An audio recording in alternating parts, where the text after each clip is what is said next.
Good morning. Good morning. It is Massachusetts versus Karen Reed, day 16. It's Wednesday, May 22nd. I always have to look. This is day 379,000 of the butt dial trial, because that seems to be an overriding statement from witnesses in this trial. I didn't delete anything. It must have been a butt dial. I didn't answer that call. It must have been a butt dial. I don't know how many butts are dialing, but all of them apparently. Yesterday was a half day in court, as Tuesdays and Thursdays are, and the entire day was cross-examination of Jen McCabe. We will see more we'll see more of cross-examination today, because we have not gotten to the Google of how long to die in the snow. I imagine that will be the last line of questioning. Jen McCabe was snarky. She was fighting back with Alan Jackson. At times, there were moments where I thought Alan Jackson was putting words into her mouth, and she was very, very careful to not allow him an inch in her testimony. There were times, particularly with like the Life 360, which again feels to me like a silly thing to fight on, because the thing will speak for itself later in trial. But she was saying that she thought that the Life 360 data was reliable, that it was a good parenting tool. But when he said, "You said it was accurate," she's like, "No, I didn't. I did not say the word accurate." Well, what does reliable mean? But also, she didn't say accurate. Sure, there was a lot of parsing of words. And I think those that feel that Alan Jackson is being heavy-handed with some of the witnesses might look at that and be like, well, yeah, he's putting words in her mouth.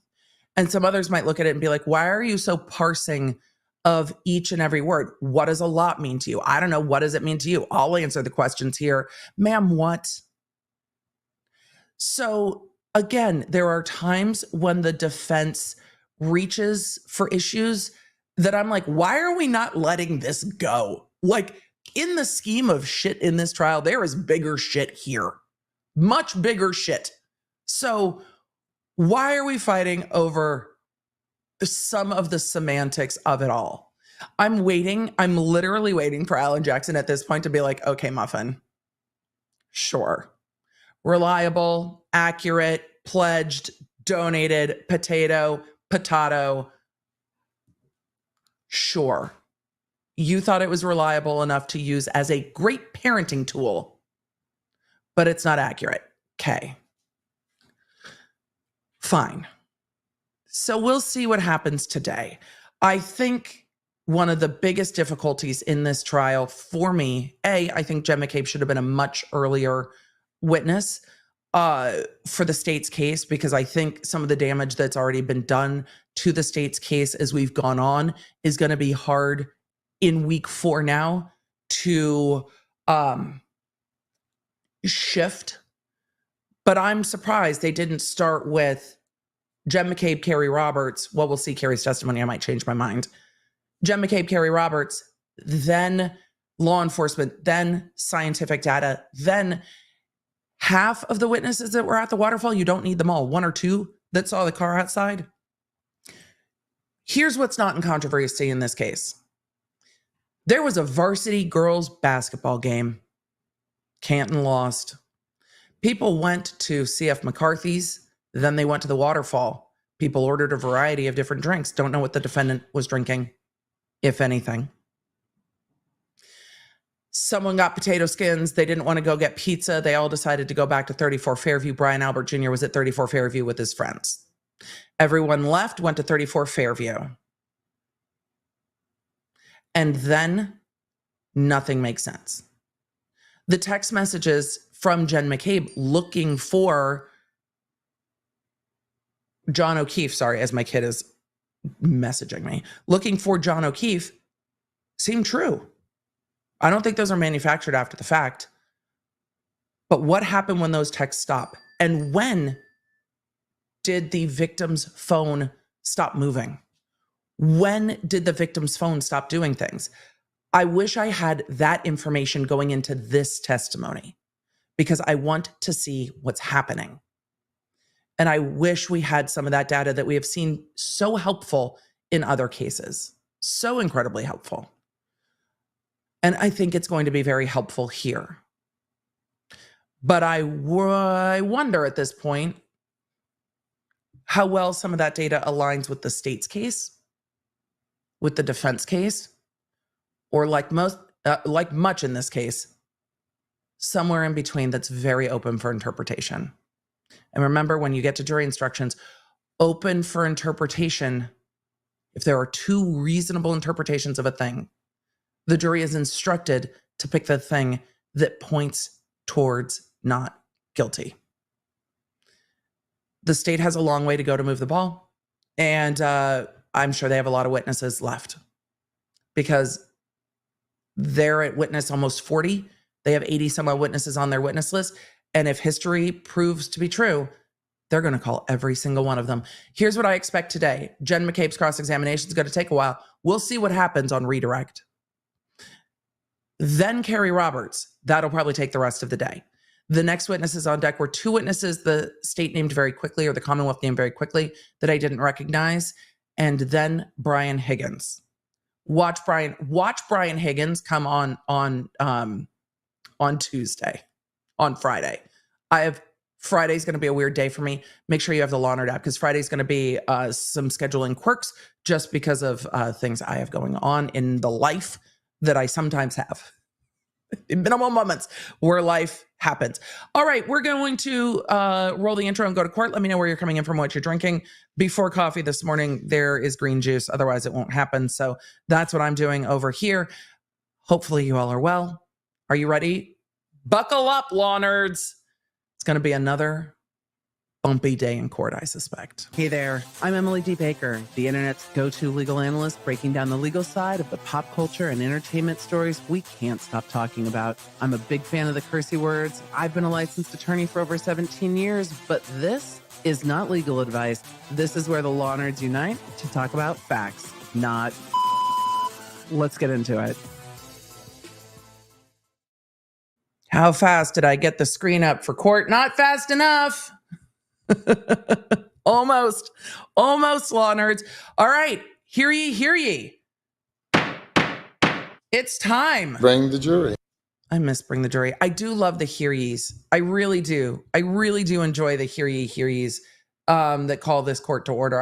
I am going to have to send Judge Abby's bailiff like a list of ways you can call to order and be like, can we try some of these? It would be amazing. So I imagine the attorneys are going to want to talk to the judge and we're going to end up in a sidebar, but I don't know. I've been talking to y'all. It's now open. You may be seated. Judge, we'd like the jury. Well, I understand counsel wants to see me, but can it wait? Can we get started with the testimony? It's already 9:15. We can with regard to 3 of the 4 issues, but with regard to one of them that applies to this witness's testimony. All right, so I'll hear from Mr. Jackson about that since it's this witness. Why don't we come over here and do it while we bring the jurors in, okay? No, why don't we do it in open court so we can all hear?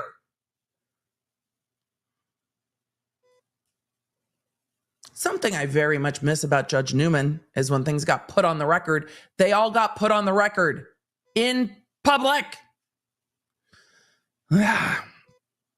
Diabolically lied to said, EDB, do you think they have someone watching the jury to see how they are reacting to the defense questions, especially when AJ gets spicy? Oh, AJ can see the jury. The attorney keeps an eye on the jury. That's a huge part of it. I don't know if they have separate jury consultants, but there's also multiple defense attorneys at the table. No, the defense keeps an eye on the jury. Absolutely does. Any trial attorney does or should. What I thought I know about trial lawyers before this trial and other trials I've covered and what I now know is very different, but all trial lawyers should be keeping an eye on the jury. They are the ones you are talking to. I wouldn't be surprised by that. I don't know why this is already buffering. Valerie Frankie in the chat said she sounds grouchy this morning. The court was just like, it is 9:15. Can we please start? This judge is very sensitive to time, but there are things the court has done that I think slow things down the consistent sidebars might be one of them. She is trying to be mindful of the jury's time. Oh, I almost missed the hearings. I refuse to miss the hearings. Also, why can't we hear anything? I will back up until we get to a hear ye every single day. Every single day. Hear ye, hear ye, hear ye. All persons have any business before the Honorable Beverly Canoni, Justice of the Norfolk Superior Court, and for the County of Norfolk. Draw near, give your attendance, and shall be heard. God save the Commonwealth of Massachusetts. This court is now open. You may be seated. 2117, the Commonwealth versus Karen Reed. Draw Can I have counsel near, identify and themselves for the ye record? shall be Adam Mallory heard. for the Commonwealth. Good morning, Your Honor. Morning, Mr. Mallory. Good morning, Your Honor. Laura McLaughlin. Yeah, we know who all y'all are. Good morning, everybody. Good morning, counsel. Good morning, Miss Reed. Good morning, jurors. I do have to ask you those Same three questions. Were you all able to follow the instructions and refrain from discussing this case with anyone since we left yesterday? Everyone said yes or nodded affirmatively. Were you also able to refrain from doing any independent research or investigation? Why is it so hard to hear this morning? Yes or nodded affirmatively. Did anyone happen to see, hear, or read anything about this case since we left yesterday? No. Everyone said no or shook their head. All right, may we have Ms. Reed, Ms. McCabe, please? May we have Miss Reed, Miss McCabe. And as the witness is walking in, we're going to zoom. I'm going to slow this witness down. She talks fast. Jackson talks, fast. And we're going to zoom right through court today. Optimistically. We'll see. All right, Mr. Jackson, whenever you were ready. Thank you, Your Honor. Take it away, sir. Ms. McCabe, as I can't a matter of hear. housekeeping, I wanted to show you a quick set of documents that you saw yesterday, but I just want to make sure that we're talking about the same thing. There we go. Commissioner. Sometimes I don't know why the boost does this. Deidre said, I heard there was a person on Twitter watching the juror and reporting. I don't really put a ton of stock into it. Generally, we're watching the trial as jurors. And even without watching the jury, you can get a pretty good sense for what the case is. So I've been staying away from outside information in this case because I want to watch the testimony as a juror. So that's exactly what we're doing. But thank you. I know the law nerds try to be helpful. There's this chart over here and there's this information over there. Yes, but that's not in evidence. And so I am trying to keep to what's in evidence. Thank you. Documents that we talked about yesterday that included the group chats. Linda, and this is flawless. Yes. Okay. Eric, Your Honor? Yes. These are more group chat messages or the same group chat messages? That's good. He said, I don't mean to Your rush Honor, you. with the court's permission, I would ask that this set of group chats that I love that Jackson is trying to play nice this morning. He's like, I don't want to rush you. Is there any objection? It's going to get painful No, Your enough. Honor. Cross-examination is not easy for anyone. But I feel like it's harder for some. Cover more than what you covered yesterday? The exact same document, I just failed to do it yesterday. My fault. All right. So is there still more? I'm just curious if my form's different then. Yours should be the exact same. Why don't I take a look at the exhibit, please? Okay. To sidebar. Again, as I was starting to say, cross-examination is going to be different for some witnesses than for others. And we've seen a lot of cases here on the channel together. And if you think back to some of the witnesses from the Murdaugh trial, like Jeannie Seconder, I think one of the key witnesses in the Murdaugh trial, the cross-examination was just yes, no, it was this, it was that. It was very clear. There was no running away from answers. There was no, I don't know. It depends on what the definition of a lot is. How do you define a lot? There was no playing with the defense attorneys. It was what it was. And we've seen that with witnesses in this case. But not all of them. Yes. All right, so that will come into evidence, and jurors, sometimes Same I do have to instruction. repeat myself a bit, but this is, again, before you can consider any electronic communication in your deliberations, you must first find that it's more likely true than not. that the person who person wrote authored it. or sent these messages was in fact the person identified as doing so. Do you think these If you do messages were not sent by the find that people it's that more say they likely true sent than it? not I that the do. person who was identified as doing so was the person who authored or sent or transmitted the electronic communication, then you may not consider that electronic communication I don't in think your these witnesses have deliberations. run away from All right, Mr. Jackson, those go right texts being ahead. theirs. I don't think there's any Mr. evidence McCabe, you'll recall that these yesterday texts are we not their talked text. about It's the the interpretation of the words of the 12 text. times in your grand jury transcript 9 that you times. talked about statements that you attributed to my client. You remember that conversation? Yes. And in those dozen times, you never used the word or the words or the phrase, I hit him, correct? It's so wild, Correct. right? And your explanation for that was, well, I wasn't asked that specific question, correct? Correct. You were, in fact, on January 29th. Ma'am, guess what he did all night last night? Mm-hmm. Mm-hmm. Mm-hmm. Yeah, he found every question you were asked, I bet. Let me rephrase that just a little bit. You did, in fact, on January 29th, seek to ask an officer to come back to 34 Fairview for the specific purpose of telling that officer something that you thought was important, correct?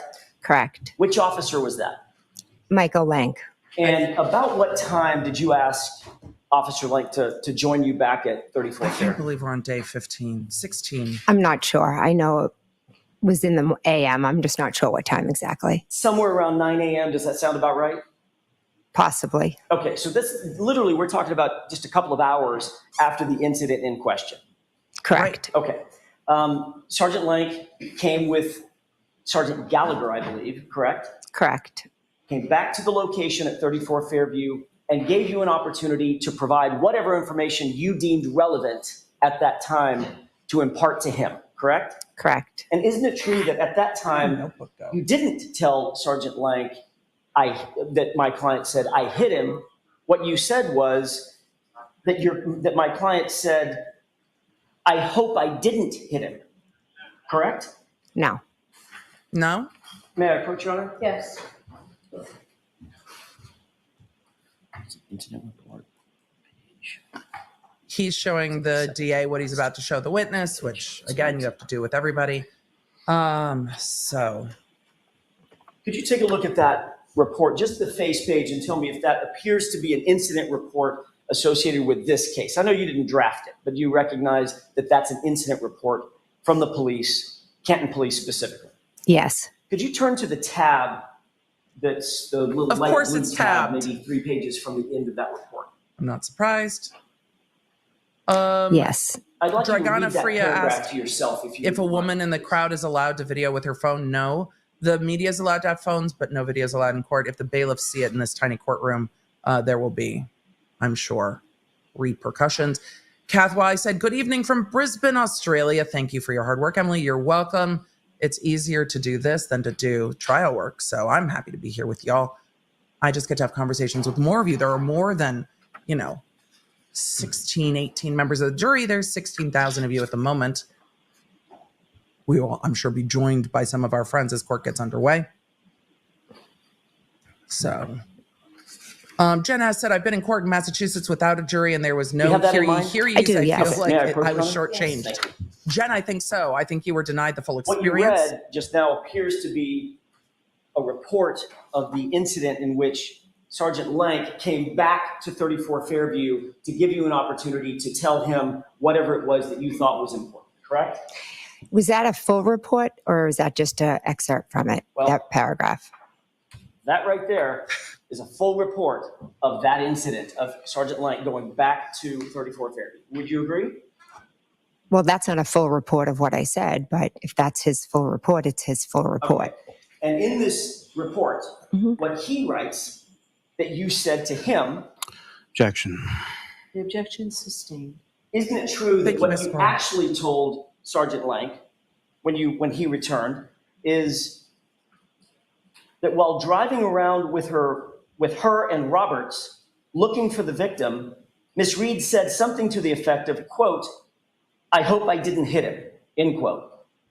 Isn't that what you told him? Yes, because she said that when we were driving around. And then you went on to say, Mhm. that, quote, she, Karen Reed, made these statements again at the scene when the victim was discovered, correct? Correct. And then you went on to say, she, Karen Reed, I'm sorry, that you thought that Reed may have made these same statements in front of a police officer, but she was not sure. Thank you, Meaning Tasha. You were not sure, correct? I was not sure if she made what the police officers may have heard. That report is his recollection. My recollection is I told him that she said, I hit him, I hit him, I hit him. And I told him that he should ask the responders if they heard that, because it was a great possibility that they heard it as well. But none of that, That is his recollection of what I said. That, ma'am, that's his report of what you said. The one thing that I think that would go into a report when trying to figure out what happened is if someone said that they're responsible for the thing that's being investigated. Also, yesterday, didn't she say, I don't know if I said that. I don't know if that's in any report, but that's what I remember. You just read the report. None of that is in his report. That's a very brief report. I didn't ask you if it was brief. I asked you if it was in it, correct? Correct. And that's a report of a conversation that he had at 34 Fairview with you for the specific purpose of memorializing what you told him, correct? What Correct. you saw. And what you told him, according to Sergeant Lank, is she said one phrase, I hope I didn't hit him, correct? That's what's in the report. All right. So And everybody's again, wrong. this was 2.5, 3 hours after the incident, not 2.5 years later, correct? Correct. Ms. McCabe, we talked yesterday about this unrecorded meeting that you had in front of Sergeant Lank's home on January 30th. Do you remember that conversation? I remember the conversation, yes. Have you had any other Bet home she- visits with any other police bet officers she remembers the conversation. involved in this case? Yesterday was a lot. I went to drop off. It was not a visit. It was myself with Kerry Roberts dropping her daughter off. There was no involvement of Mike Lank on this day. Have you been to the home, the personal residence of any other police officer involved in this case? Ever? Yes. Tell me who? Kevin Albert. Who else? I went to Elizabeth Proctor, the wife of Michael Proctor's house. Who does Elizabeth Proctor live with? Michael Proctor. So you actually went to Michael Proctor's personal residence, didn't you? I did, yes. That was When? in September of what year? 23. I went over. 23. Yes. Huh. Why'd you go to Michael Proctor's house in September of 2023? I met Elizabeth Proctor in approximately July or August of 2023. After. We are two mothers that are After. being viciously terrorized and harassed by social media. Things that were stated in this courtroom and allegations that were made have torn our lives upside down. We receive hate letters saying that they I'm hope asking you things. why? I know you want to give a narrative. She gets to answer this, Mr. Jackson. The door's open. Your Honor, she should answer the question why she went to the house as opposed to She's the explaining narrative why. behind her motivation. I mean, she's explaining why. It sounds to me like she's explaining why she went to the house. Okay. The door was open, Mr. Jackson. Go ahead. We receive letters, we receive emails, we receive calls. People drive by our house. There was a rolling rally outside of my house where people just screamed at us.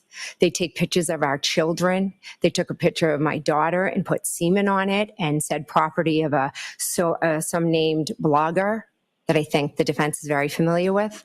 So that is why myself and Elizabeth Proctor got together. Michael Proctor was not home. We are two mothers trying to get through the unthinkable together. So you were upset about the public outrage concerning your family's involvement in the death of John O'Keefe. Oh boy. I was outraged because I am a state witness that is being tortured because of lies. Tortured. Because of public outrage concerning your family's involvement in the death of a police officer, correct? No, it's a social media witch hunt. I see. So you decided that the best way for you to address that angst that you were feeling is to go to the lead investigator's home, personal home, in this case, correct? I went to visit Elizabeth Proctor. So Michael just- Proctor was not home. So just like Go get when coffee, you went dude. to when you went to Sergeant Lank's house, and the only person you met Have with a was phone his call. wife. When you went to Michael Proctor's house, Grab your a claim is the only therapist. person you met with was his wife. I Ooh, personally boy. did not go to Mike Lanks. It was not Jen going to Michael Lanks. It was Kerry Roberts dropping her daughter off, and I happened to be in the car with her. Elizabeth Proctor, I met with because we couldn't take the torture any longer. And you were later asked about this unrecorded visit at Trooper Proctor's home by Massachusetts State Police, correct? Can you remind me? Sure. Did you have a conversation with a trooper by the name of Tully, who interviewed you specifically about your contact with Michael Proctor? Could I see the report to refresh my memory? Do you not remember having a conversation with Trooper Tully? I've had many conversations over the last 2 years. Trooper Tully? Over the last 2 years with a number of troopers. Okay. Do you, all I'm asking you is, do you, and I've got a report that can refresh your recollection. I want to know, first of all, do you remember having a conversation about your relationship with Michael and Elizabeth Proctor with Trooper Tully? I know I had a conversation with a trooper about it. I don't remember exactly which trooper. Fair enough. May I approach? Yes.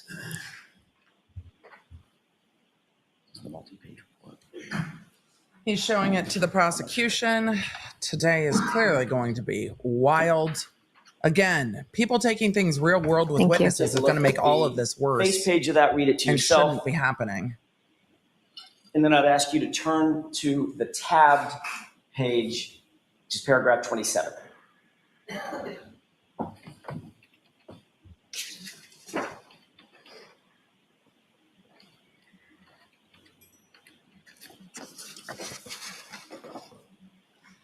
Melanie, thank you so much for the shout out to the team.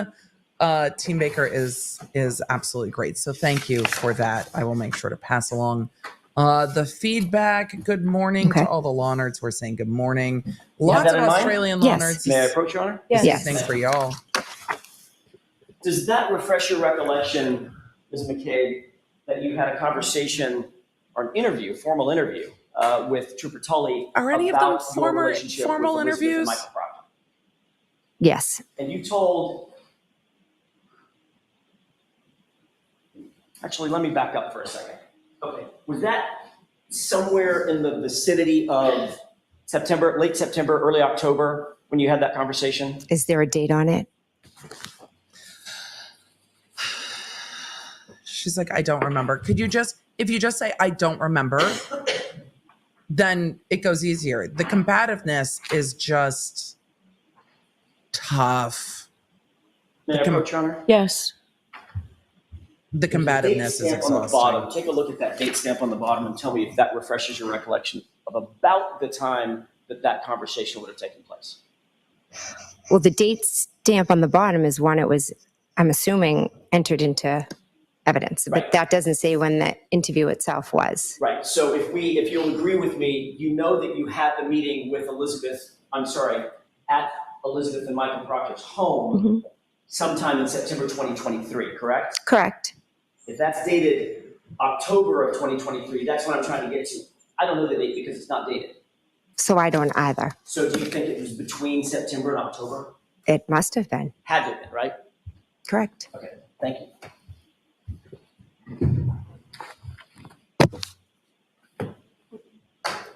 Before I get to that, I've got a couple of other questions.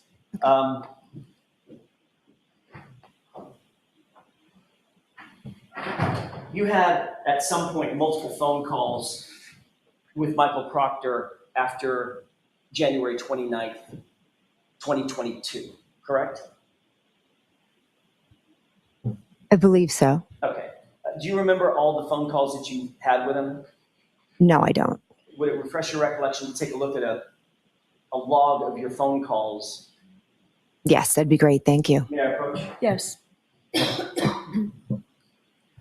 I Is think this what was marked 00 or It's 00 not. this morning? That will be next. Okay. I think that this witness has shared part of the reason on the stand this morning why she is so combative with the defense. And it seems Thank you.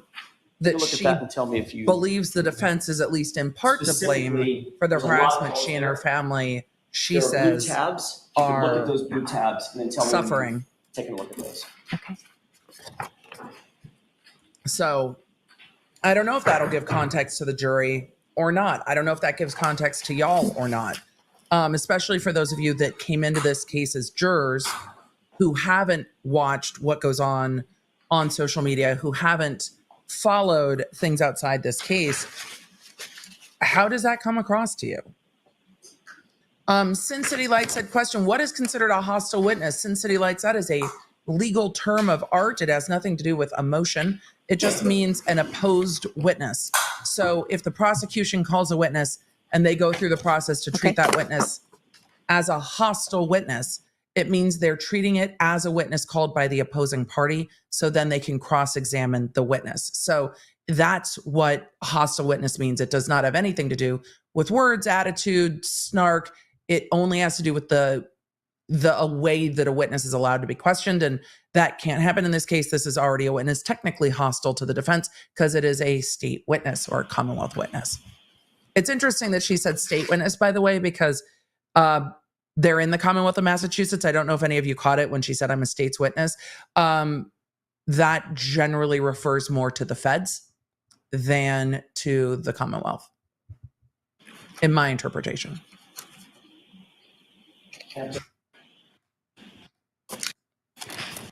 Having looked at this, I have a feeling we're going to look at a lot of paper today. having looked Except at for me, this I'm loving set of my records, does paperless this appear to be writer. an accurate reflection of the Witch phone hunt calls that is you one of my shared first with notes from today. Michael Proctor at some point on and after January 29th? Yes. Just to summarize those, and I don't want to belabor this, but there was a call on the 29th at 10:55 a.m. with Trooper Proctor, correct? Correct. There was a call on the 29th at 12:49 p.m., correct? I didn't memorize them. I understand. Would you? So if you want to give me the paper back, then I could probably answer correctly. can't Okay. just- That way we certainly- Okay, this is in fact a fucking memory test. You don't get to just read from the reports. They are asking you what you remember as you sit on the stand. I understand this witness is very mindful of the defense trying to put words in her mouth. And the defense has done that a few times, needlessly, I think. So everything's going to be a fucking fight. But you don't get to just read what you previously said. May I? Yes. Thank you. Thank you.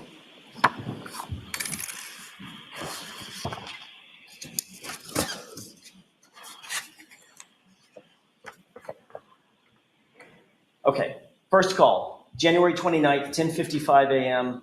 Trooper Proctor calls you for 1 minute and 17 seconds. Correct. Next tab, On January your cell? 29th, 12:49 p.m. Trooper Proctor calls you for 1 minute and 8 seconds. Correct. January 30th at 9:51 a.m. You called Trooper Proctor, 4-second call, probably a voicemail or something. Correct. January 30th, a minute later, 9:52 a.m.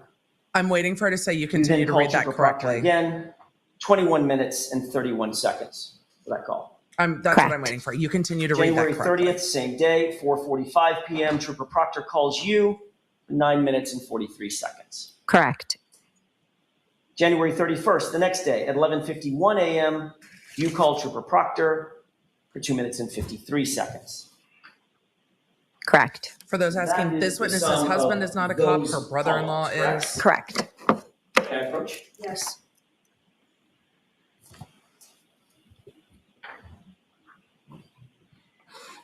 Those aren't all the calls that you had with Trooper Proctor. That didn't stop. It's just where these logs stop, correct?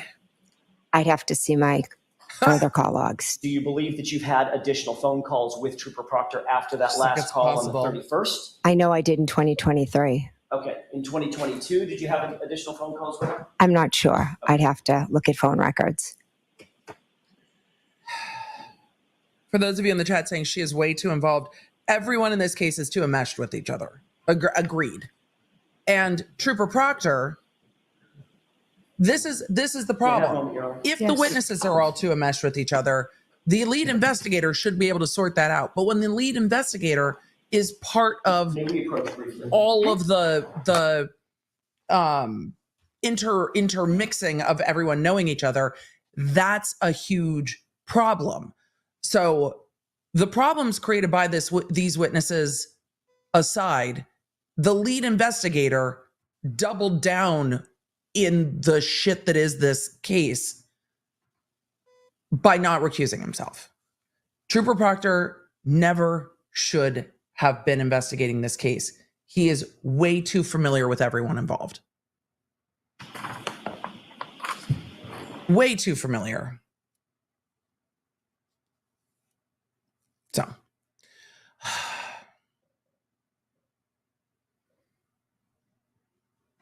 why is this what today's going to be? The spinny wheel. I do not have the patience for the spinny wheel of death this morning.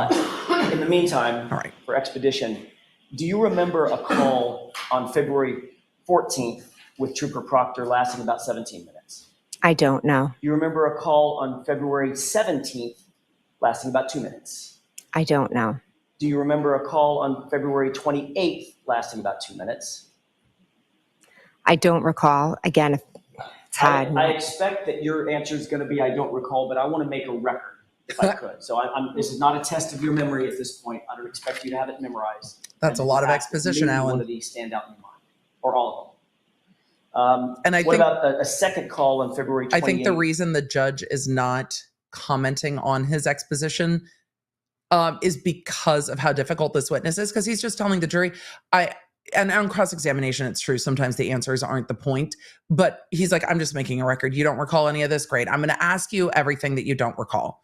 And the judge is allowing it because this witness is just like, I don't recall. Great. We're going to go through it then. Lasting about a minute. Don't recall. And on March 1st, away we go with call with Trooper Proctor all the lasting calls. about a minute. I do not recall. Apparently a second call on March 1st lasting about 2 minutes and a few seconds. I don't recall. On March 11th, another call in the afternoon lasting about 12 minutes. I don't recall. And finally, a call toward the end of March, March 29th, lasting about 4 minutes. Again, I don't recall. Okay. Understood that this is not a memory test, and I don't have the records in front of me, so I apologize about that. Alan, stop stealing Based my on phrases. The conversation that we've just had, I just said memory test. Jog your memory that you had multiple calls in February and March with Trooper Proctor, as well as the calls we've gone over with the records in January.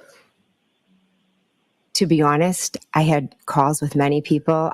I was in a state of shock for months following this.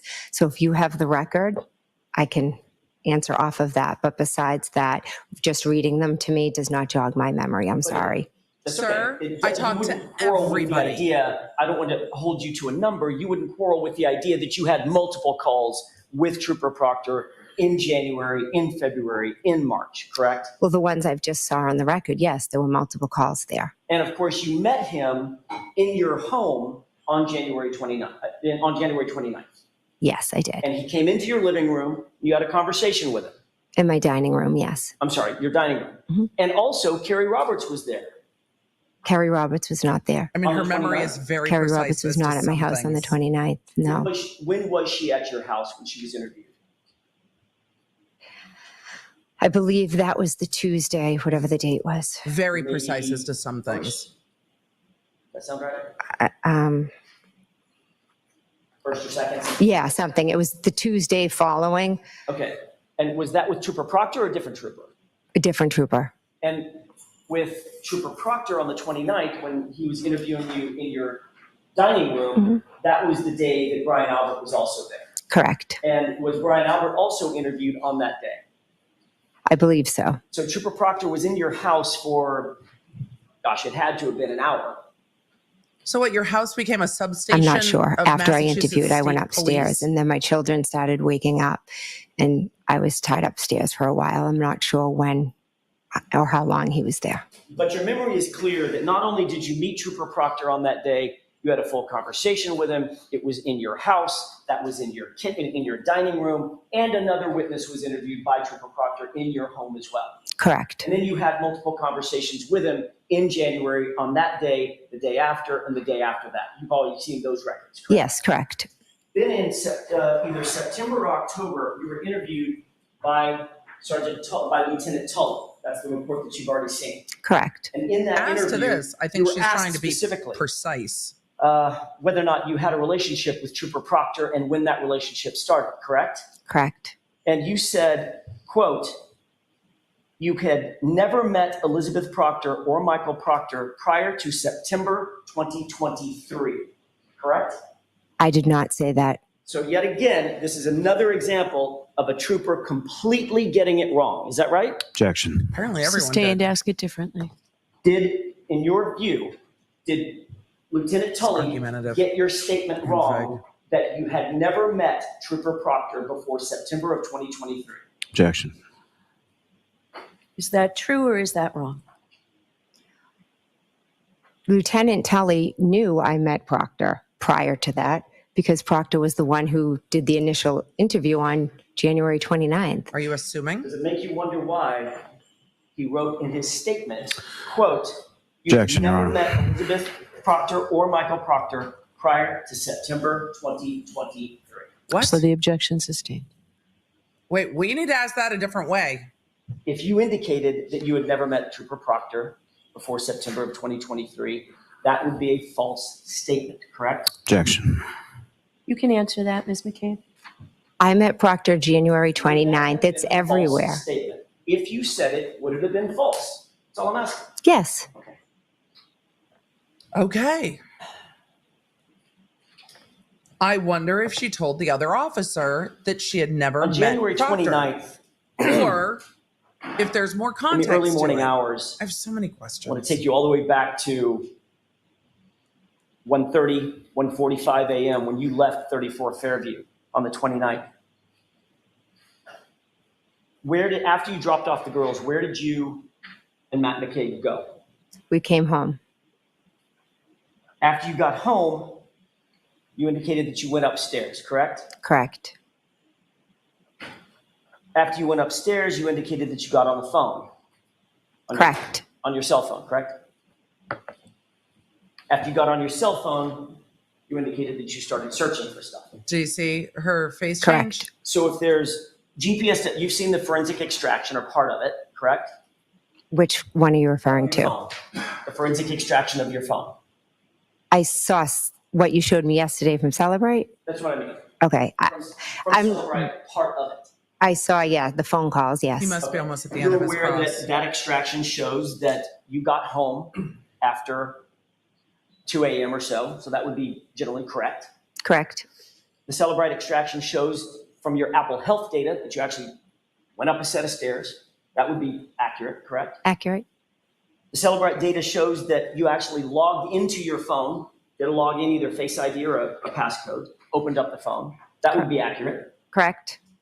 The Celebrite data shows that you were engaging with an app called Safari to engage some Google searches, correct? Yes. That would be generally accurate as well, correct? Yes. So Everything's accurate after but the you one opened thing? up Safari, you indicated that you Google searched something about Ozone basketball.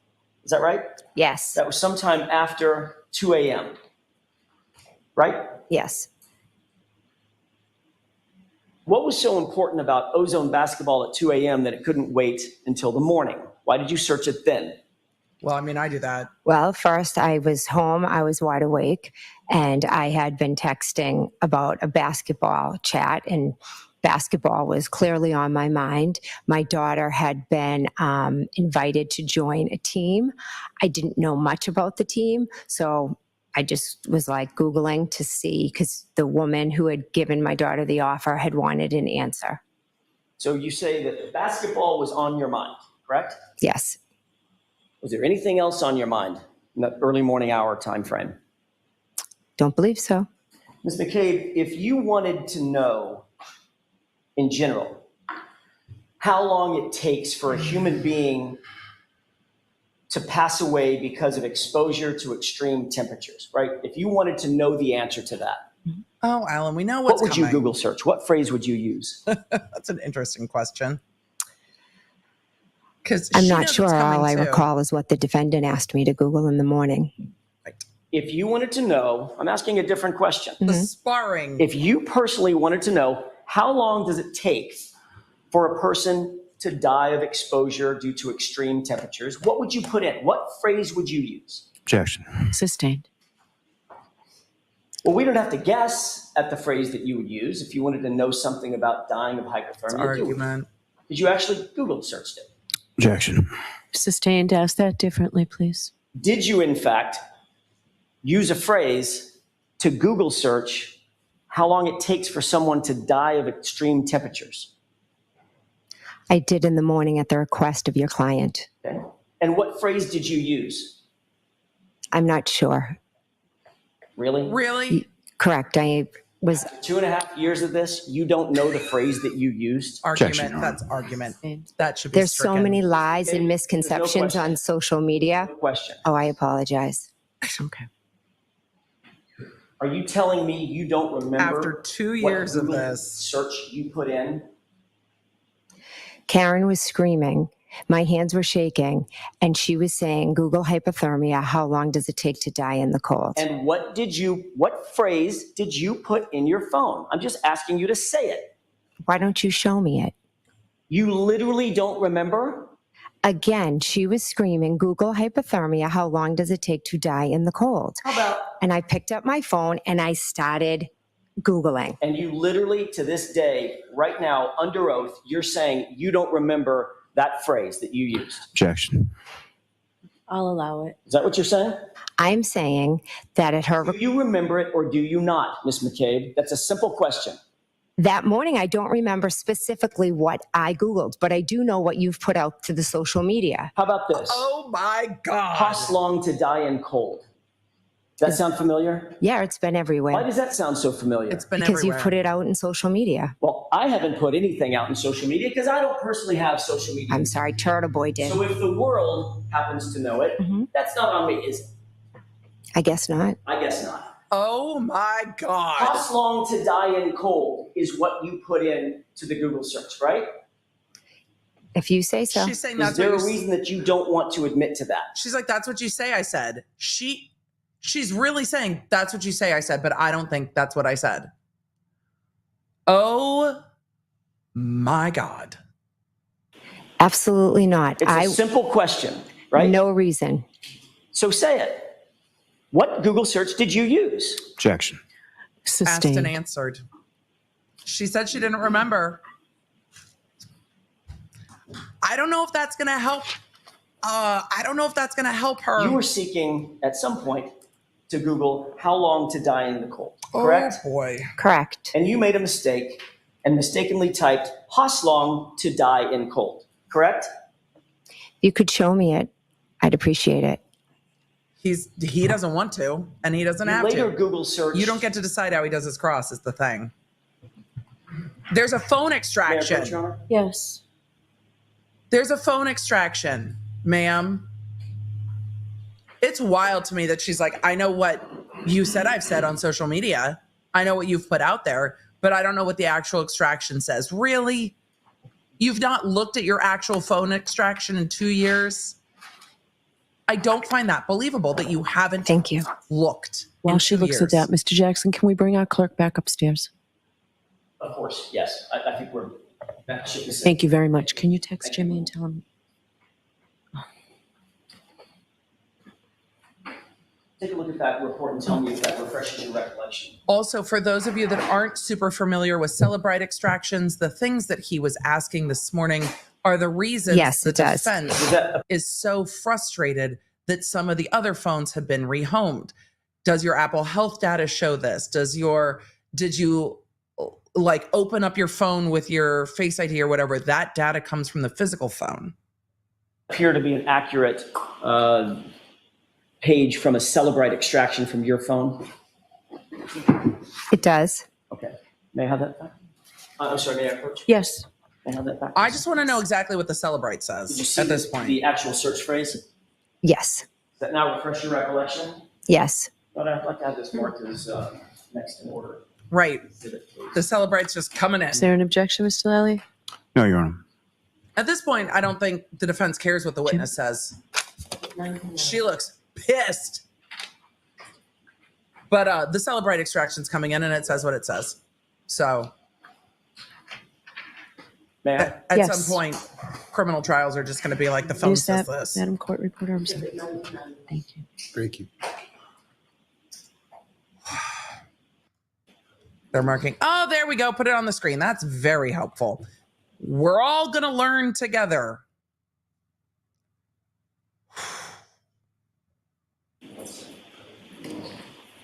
Oh, man.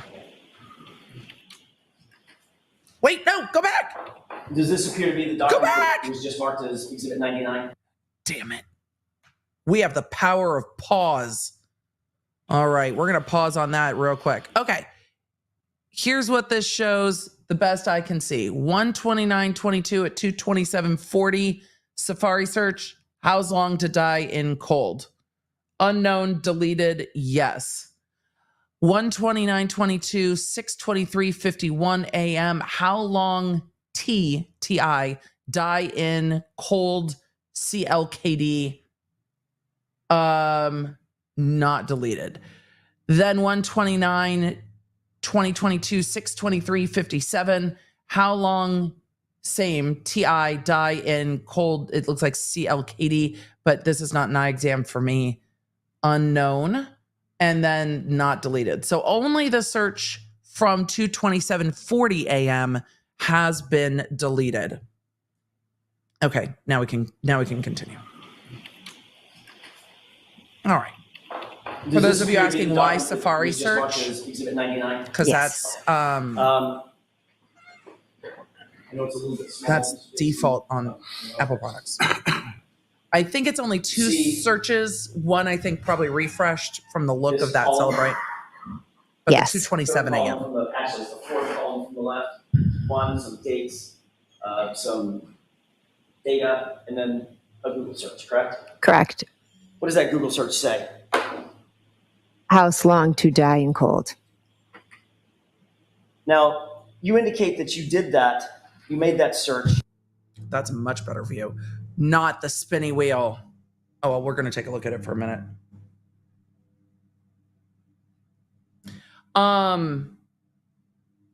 Interesting that the searches are so close. Typos are different, but interesting that the searches are so close together, isn't it? The spinny wheel wants all of you to have a chance, apparently, to read this. I'll try to zoom and fix it in just a second. But those are the Google searches I think most of us have been waiting to see since opening statements. And then you indicate at 6:12, you indicate that you did that. Die Okay, in cold. there we go. What does that Google search say? House long to die in cold. Now, you indicate that you did that, you made that search, No, and then you indicated that you did it again it's just not going to. thereafter at 6:24, correct? Correct. At 6:24, you misspelled the. I don't even know what's going on with the feed. Give me 1 second and let me see if I can. The whole feed is just spinning wheel of doom at the moment. I might switch feeds in a moment if that continues. Sorry, there's also a lawnmower. So, like, all of my apologies this morning. We're finally getting to what we want to talk about, and the spinny wheel has got us in its grips. All right, let's try this again. Some dates, Oh, now, of course, my sound is some data. streaming as a Google search, correct? real Correct. and dynamic What does that Google search situation. say? House long to die in cold. There we go. Now, you indicate that you did that, you made that search at 6:23 a.m., correct? Correct. And then you indicated that you did it again thereafter at 6:24, correct? Correct. At 6:24, you misspelled the phrase and you spelled it as follows: how long TI die in CIKD, correct? Correct. Now you claim that those two searches were at 6:23 and 6:24 Now a.m. you respectively, claim. correct? Objection. Now you Phrase claim. it differently. Now Sure. you claim it's the issue. You've indicated under direct examination that these two searches were at 6:23 and 6:24 a.m., right? I don't know if I gave exact times, but I said it was in the morning and Karen had asked me to do it. And you, exactly, you claimed that you searched it because Karen was screaming at you and yelling at you, Google hypothermia, and you Googled how long does it take for a person to die. I'm sorry, she said something like, how long does it take for a person to die of hypothermia? And you Google searched it at 6:23 and 6:24. Is that right? Again, I'm not sure about the exact times. I just did it after Karen asked me to do it. 18, Would 624, you go 24. with It the might have been a idea that refresh. those were about 30 seconds apart. Okay. And you're aware, Ms. McCabe, that both spellings, both misspellings of that phrase result in the exact same search results, don't they? I'm not aware of that, no. Well, you Googled them, ma'am. Interesting. You're looking on your phone and you Googled how long to die in cold and how long to die in CIKD. Both of those. You Googled I them, mean, right? okay. I did, yes. And they result in the exact same search results, don't they? I have no idea. So my question to you is, why the two searches? She was standing next to me screaming, shaking my hand. My hand was cold. I was trying to Google it. Obviously, maybe whatever came up first didn't make sense because I had some misspellings, so I did it again. So Hoslong to die in cold results in articles concerning dying of exposure, doesn't it? We never got the chance to read it. Well, you're the one, when you say we, who's we? Karen and myself. Well, you're the one holding the phone, Ms. McCabe. Correct. So you're looking down at your phone and you see exactly what comes up, correct? I don't remember exactly what came up. Well, what came up was something about dying of hypothermia, didn't it? That's what she asked. So why do it again? Why do it again, I mean, Ms. McCabe? There's a You lot of had questions the about why result. people do things when they're freaking Why out. the second search? I cannot answer that beyond telling you that my hands were frozen. She was shaking me and screaming at me. I mean, You they're see so close together. The time, let me scroll up, please. I don't even know if anybody would process the one search results because of According how to close that they are cell together. phone data, I think the search at 2:27 in the morning is a huge thing. He's see not. this first search, Yeah. it says Hoslong to die in cold. I do. I imagine his argument's going to What's be that that she's doing it to cover up that search, right? You've got the it's Pointer over over it. 2:27 AM or PM? a.m. Ms. McCabe, you made that search at 2:27 a.m. because you knew that John O'Keefe was outside in your sister's lawn dying in the cold, didn't you?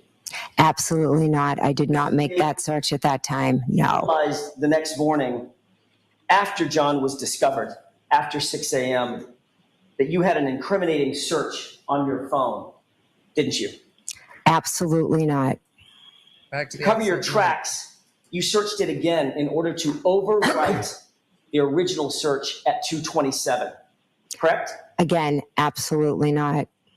But you were nervous and you screwed it up. So the first search you made at 6:23 was Hoslong to die in CIKD, wasn't it?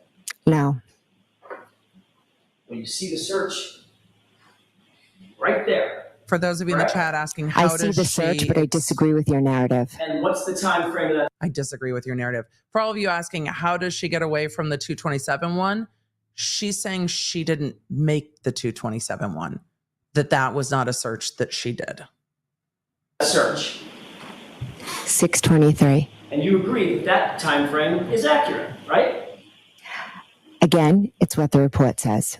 And that comports with your memory of that It's morning, what the about report 6:23 in says. the morning in 51 seconds. Correct. There's a second search, correct? Correct. And this one,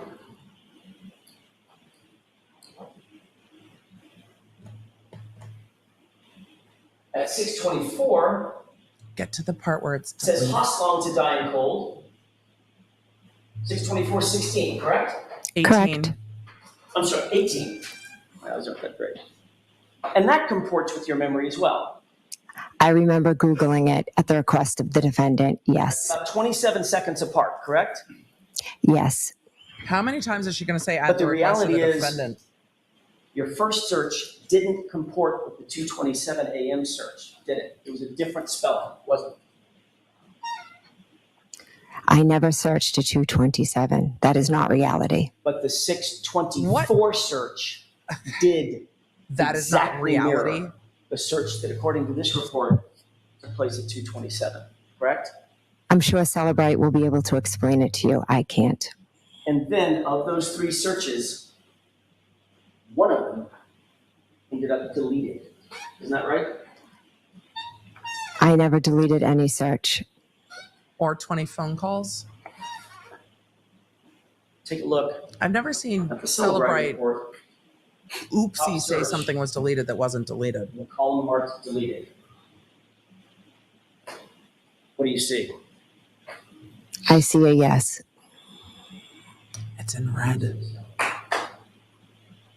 Yes, Alan, we can see it. I don't know if you need to circle it. Ms. McCabe, the reason you deleted that 2:27 a.m. call is because you realized that if you were Search. caught Googling how long it takes for a person to die in the cold 3.5 hours before John's body was found, that would incriminate you, wouldn't it? Objection. The objection sustained. He's Did going to you have to ask delete it that differently. search because Yep. you knew that you would be implicated in John O'Keefe's death if that search was found on your phone? Objection. I'll let you.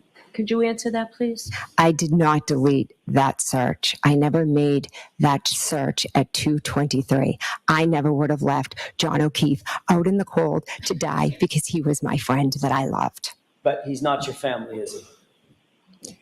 Family and friends. Is he not Objection. your... Sustained.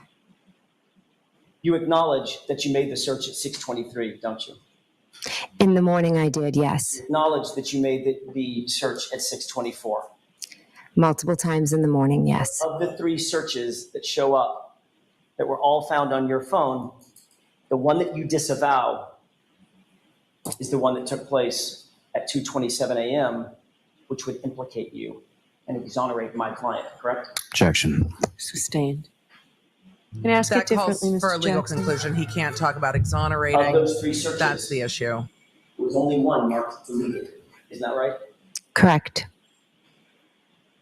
That was the one at 2:27 a.m., correct? I wouldn't even know how to go in and delete a That's not what I search. asked you. The one according to the Celebrate report that was deleted, the one at 2:27 a.m., correct? Correct.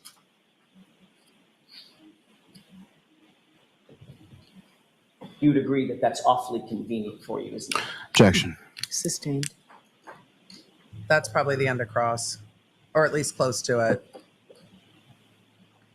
I wish he would have asked, Oh, is this, Okay. yeah, Mr. I wish he Lally? would have asked, is this another Thank you. coincidence?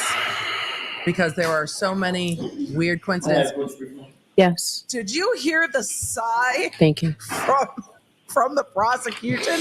The prosecution going, I don't know what you're going to do about that search. Everything apparently on the Celebrate extraction is correct, except those deleted calls, the unanswered calls that were in fact Good morning. answered, Good morning. and that search. The butt dial trial has some very, very interesting cell phone activity. It's gonna be a long day. Going back a little bit, you were asked some questions about Life 360 application that you had on your phone. Is that right? Yes. And you're familiar with that app and familiar with sort of using that app to see where your children are at various times. Is that correct? Yes. And from your experience using that app, how accurate is it as far as location or time or anything in regard to it? Pretty accurate, varying some of their locations and sometimes weather. Pretty accurate. Have you ever had instances in which you were told? Pretty accurate. Yesterday, you didn't know her, the word accurate on cross. But today, we're pretty accurate. Ma'am. Someone was somewhere and they were not there. Yes.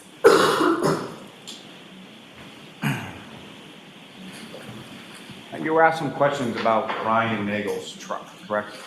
Yes. And do you know, or did you on January 29th, 2022, did you know Ryan Nagel? I did not. Did you know what kind of vehicle he drove? I did not. Keep your voice up, Mr. Lally, please. Do you know whether or not that was actually somebody else's truck? I do not know. Know whether or not on January 29th, 2022, Ryan Nagel had a friend named Ricky? I do now. But on the 29th, did you? No. On the 29th, did you have any idea what kind of vehicle he drove? No. This person you didn't know. Right. Correct. Now, when you looked outside as far as the truck was concerned, did you even see a truck? I just saw lights, vehicle. I didn't focus much attention to what was over there. So fair to say you weren't paying attention to a truck you didn't see, a person you didn't know, that you had never seen before, correct? Sustained as to that form. Now, Lally, you don't get to cross her either. A truck you didn't you were asked some know, questions a person about, you didn't know. text between Ryan Nagel and Julie Nagel, correct? Yes. And as far as when those texts were sent, you don't know that, do you? Can you clarify? Sure. Do you know whether or not Ryan Nagel texted his sister Julie before he had even pulled on to Fairview Road? They were texting at about his arrival. He's Texting about his arrival, but do you know where Ryan Nagel? She's not picking up what he's putting down. He's trying to lead her somewhere else, and where he's trying to lead her, I imagine will be swiftly objected to, but he's trying to lead her to, he could have been texting while they were coming down the road, not like here doesn't always mean here now. Here can mean, precipitously on the way. So that's what he's trying to lead her to answer. I don't think she's picking up what he's saying at all. It was when he was texting Julie about his arrival. I believe he was outside. Right. But you don't know. Is that fair to say? Objection. Sustained. Yep. Do you know whether or not Ryan Nagel was on Cedar Crest or somewhere else when he texted Julie that he was about to arrive? Could have been anywhere. Objection. I'll allow it. Do you know that? I don't know that now. Right. It As calls for far as speculation. the defendant's motor vehicle and the truck that Mr. Nagel was in, did you see either of those vehicles arrive in front of Fairview? Yes. You saw them pull up? No, actually, are you asking if I saw them pulling up or if I saw when they arrived? I did not see them pulling up. You saw the car after it was there. So at some point after they arrived, your attention was drawn outside. It's Yes. only fair she's going to be difficult And with when you too, we're Lolly. talking about you going to the door and looking outside, how long a period are you looking at? Not long. So would you describe it as either a glance or more of were you staring intently at the vehicle out in front of the house? What? Sustained. Also leading. How would you describe the manner in which you were looking out at the SUV in front of the house? I would go to the front Longingly, door. I look out. casually? I saw the vehicle. I believe I sent a text and I went and sat back down.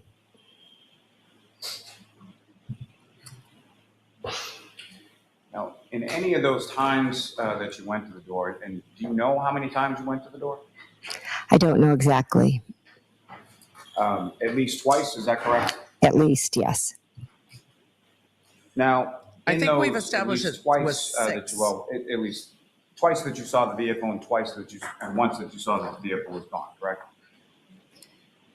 Yeah, so I guess actually it was more than twice because I saw the vehicle move as well. And We did this already. when you say as far as you saw the vehicle move, did you see the vehicle physically move, or it was in one place and then you came back later and it was in a different? It was in one place, and then when I came back, it was further up. Now, at any of those points in time that you took a glance out the storm door, did you see anybody outside of the vehicle? No, Did you see inside of the vehicle? No. Did you see anybody outside other than Julie Nagel on the front lawn, front walkway, or anything else? No.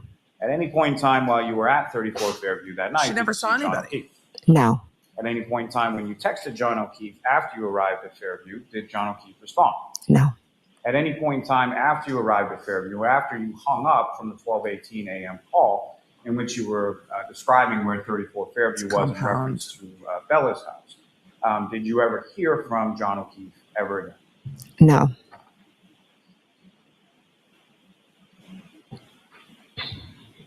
And during that about 20-minute or so period of time when Mr. O'Keefe or the defendant's That's a long SUV is in period front of the time. house, you never heard anything from John O'Keefe, correct?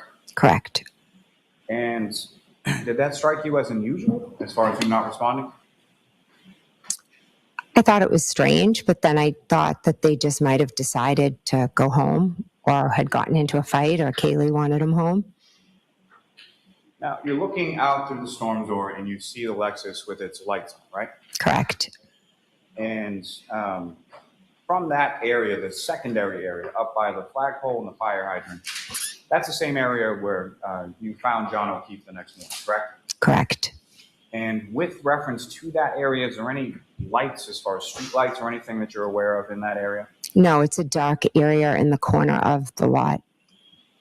Now, at any point in time, were you looking or were you expecting to see John's body on the lawn?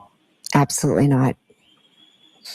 And fair to say that when you're looking in the dark, in the snow, from the storm door out towards a vehicle,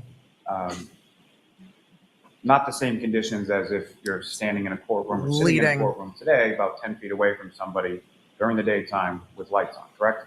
Correct. I think a jury can also determine it. In fact, when you go back to Fairview, I wonder if the next she's morning, looking and again, at Karen who when was the she's person glancing who, to the side, because requested or Lolly's directed to right go there. to Fairview? Or if she's looking Karen. at John's family. And so when you go to Fairview along with the defendant and Ms. Roberts at the defendant's direction, sometime around 6 a.m., when was it that you first saw Mr. O'Keefe? I wasn't the one to first see him. Karen was. No, She's when did banging on the you door, first saw him? asking it to be let out. She That's goes not what he asked. directly over to the body, correct? Correct. And neither you nor Ms. Roberts, well, you didn't see Mr. Leading. O'Keefe on the lawn until after she did that, correct? Correct. And that was after you had already sort of driven a little bit past where he was, correct? Correct. I'm sure the state's going to argue that the reason Karen knew exactly Now, where with John O'Keefe reference, was is because she to- saw him You get home from Fairview. fall there. Around 2 a.m. or somewhere in that time frame. You go up to bed and you do some searches on your phone, correct? Correct. And so there's a Safari tab or application on your phone. That's where you access Google. Yes. Is that typically where you would access Google? Yes. And you were looking at Ozone basketball. You're also looking at Hockamock. Is that right? Objection. Sustain. What, if anything else, were you looking at beyond the Ozone basketball you talked about? We had an exciting game earlier in the night against a local town that has a very good basketball program. So I went on Hockamock Sports to look at the recap, and typically I'll do that to see how other teams did, etc. And around that same time, is that correct? Correct. Now, within when you did that, as far as looking things up on Google, were you opening up new tabs within Safari That's as you were leading. looking at different websites or different topics? No. And when you went to bed or you went to sleep that evening, at some point you turned off your phone, right? Correct. And did you X out that box, that Safari tab that you were doing those searches with regard to Ozone and Hockamock? No, I used to always leave my tabs open and my kids would yell at me. As far as having multiple tabs open, is that correct? Drains my battery, etc. Yes. So then flash forward to sometime after 6 a.m. What? You're on the side of the road and the defendant asks you to conduct or look up something with regard to hypothermia or how long to die in the cold, correct? Correct. So when you open that up and you go into Google, did you open up a new tab or did you just sort of go into what you She had went already into open in the Safari? Safari. I went to what I already had opened. And that's where you performed the search, is that right? Excuse me? That's where you performed the search that you were just being asked about? Yes. And you never made any search like that at 2:27 in the morning, correct? I did not know. Now,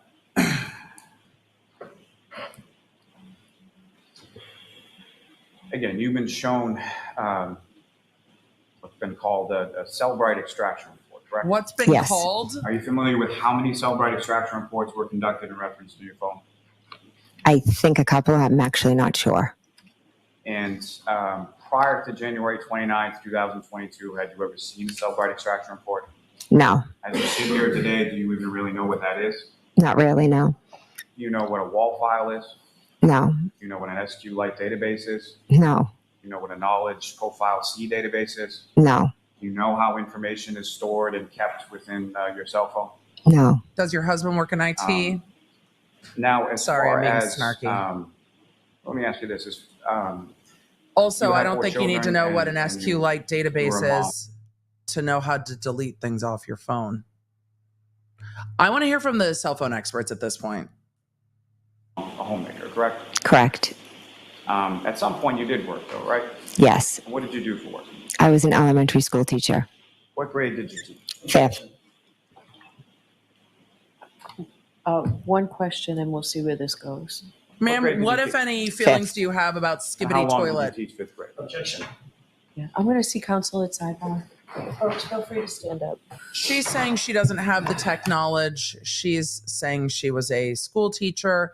Lolly's like, but you're a homemaker. Lolly, she is a homemaker with a house full of teenagers. It doesn't mean she is unfamiliar with data. I think parents of teenagers find ways to become very familiar with cell phones and data.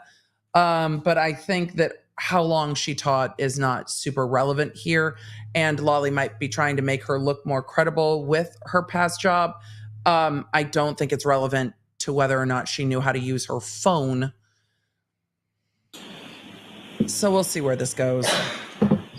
4:53 in the morning is when you get that first call from Kaylee Bush. Is that correct? And Correct. he You moved answer that right call, on. And then the defendant is put on the line, correct? Yes. And so what is So the he lost first whatever sort of argument they were iteration of making. the story that the defendant tells you happened the night before? That they got into a fight. She left him at the waterfall and he never came home. And at some point later, you confront her with that you saw the vehicle out front of the house, correct? Correct. And so then what is the defendant's story changed at that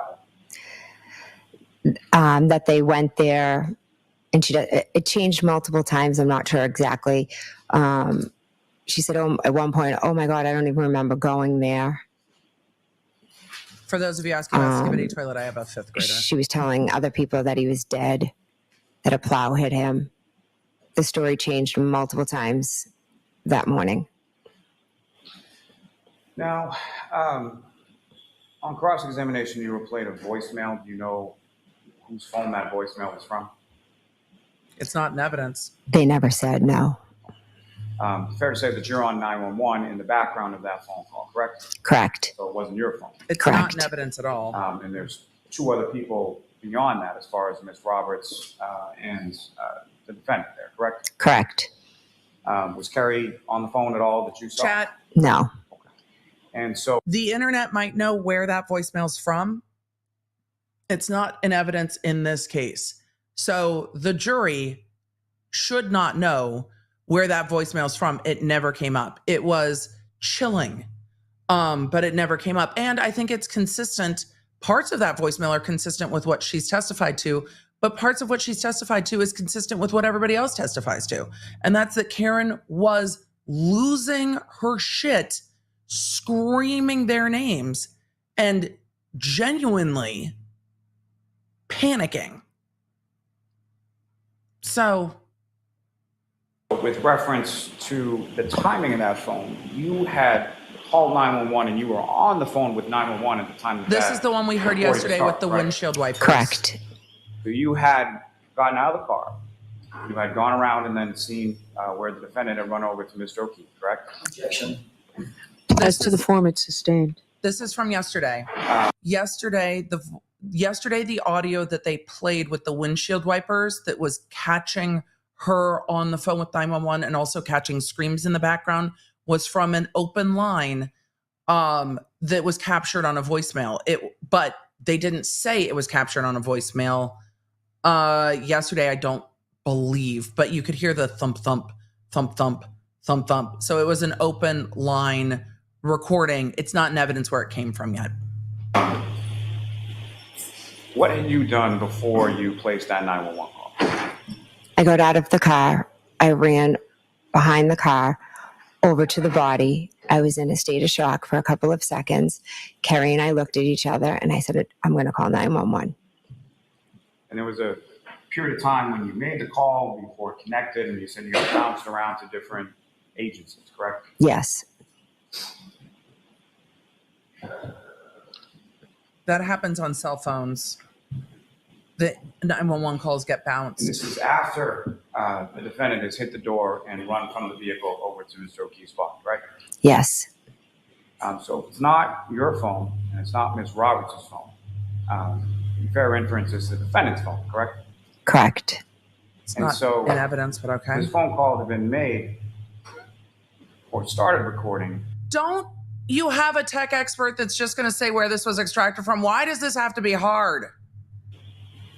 At some point, before you had even gotten out of the car, made your way over to Mr. O'Keefe, been in a state of shock for a few seconds, called 911, connected to 911. So at some point, it had to have been made in the car, correct? Objection.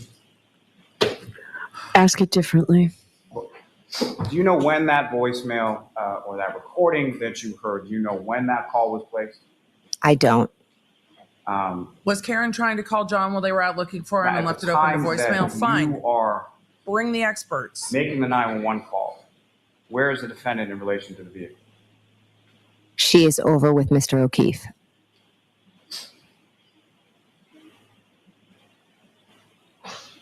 She might have been trying to call him and drop the phone in the car, but I don't know why he's trying to get into it with this witness this way.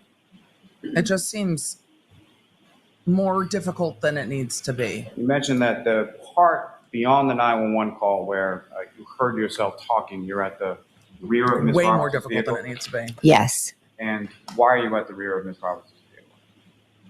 In the beginning, I'm at the rear gathering towels or blankets.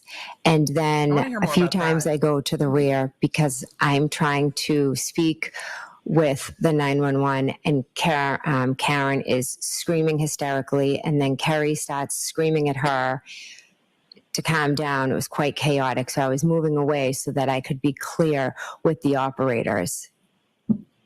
That actually makes Now- perfect sense that it was loud and chaotic and cold. And so she went in the At car some point, you to talk to went 911. into That makes sense. your sister's house at 34 Fairview, right?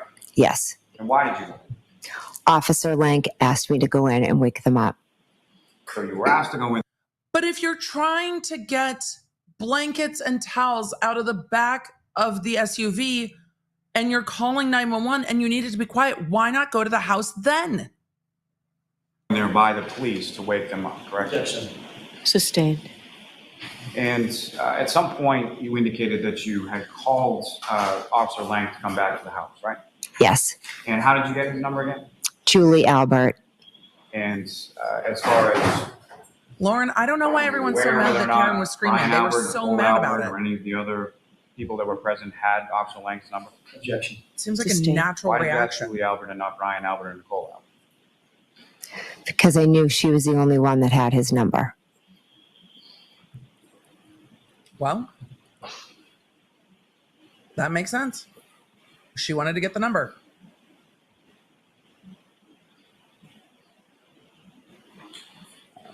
You were asked some questions about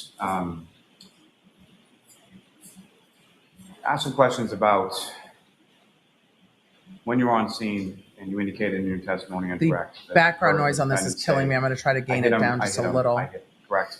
Yes. You were also earlier in better. your testimony had indicated that earlier in the morning, the defendant had phrased that differently as far as could I have hit him or did I, correct? Objection. Sustained is to the form. Because it's You leading. heard the defendant make a variety of statements over the course of the morning, correct? Yes. And more to my point, as far as you recall testifying at another hearing under oath in Compound. June of 2020, correct? Yes. And do you recall being asked some questions specifically about this topic? Objection. Allowed. Okay. I don't know if they're trying to show a prior consistent statement and that's why they're approaching. But after she's been impeached as to this, they're allowed to show prior consistent statements if that's what is happening. Let's zoom while they're at what seems to be an extended sidebar on this. Hopefully we don't get spinning wheeled. Emily, asking before, stop in speaking June it of out loud. 2023, you testified in another Hold on. proceeding, correct? Correct. And you were asking before. See, John? Yes, go ahead. Yeah, Ms. McCabe, as I was asking before, in June of 2023, you testified in another proceeding, correct? Correct. And you were asked questions specifically about those statements that you heard the defendant say on the morning of January 20th, correct? Correct. And do you recall specifically what your testimony was in regard to that portion of Cat's Cradle, yes. You cannot lead on redirect, only on cross. You have to ask direct questions, which are more open-ended. He defaults into leading quickly on redirect. And the defense kind of lets him get away with it most of the time, but not with this witness. in regard to those statements? I don't recall specifics. I know what I know. I know what happened. Can I approach, Ron? Yes. It's consistent with the I don't recall on cross, but it's said differently, right? I don't recall specifics. I know what I know. I know what I said is different than I don't recall. I didn't say that. It's a different tone. I'm giving you 2 pages. We've seen some witnesses have the same tone with defense the next page, if you could just review and that prosecution. yourself and look up.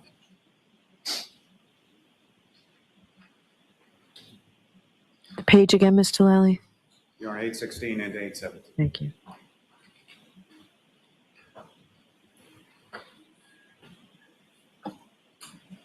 May I approach, Ron? Yes.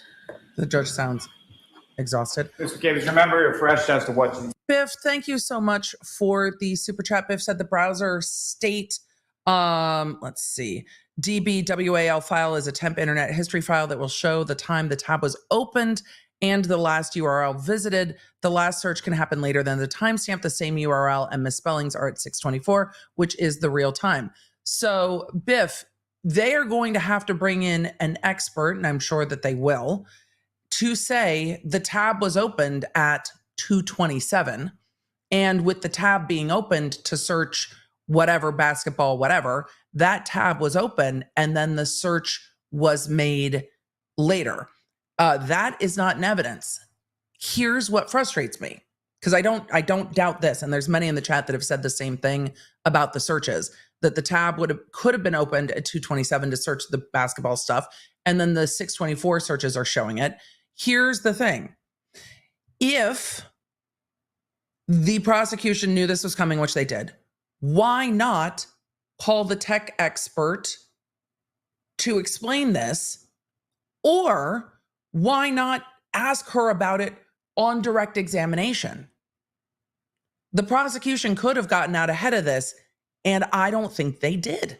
But thank you for the super chat and thank you for the explanation.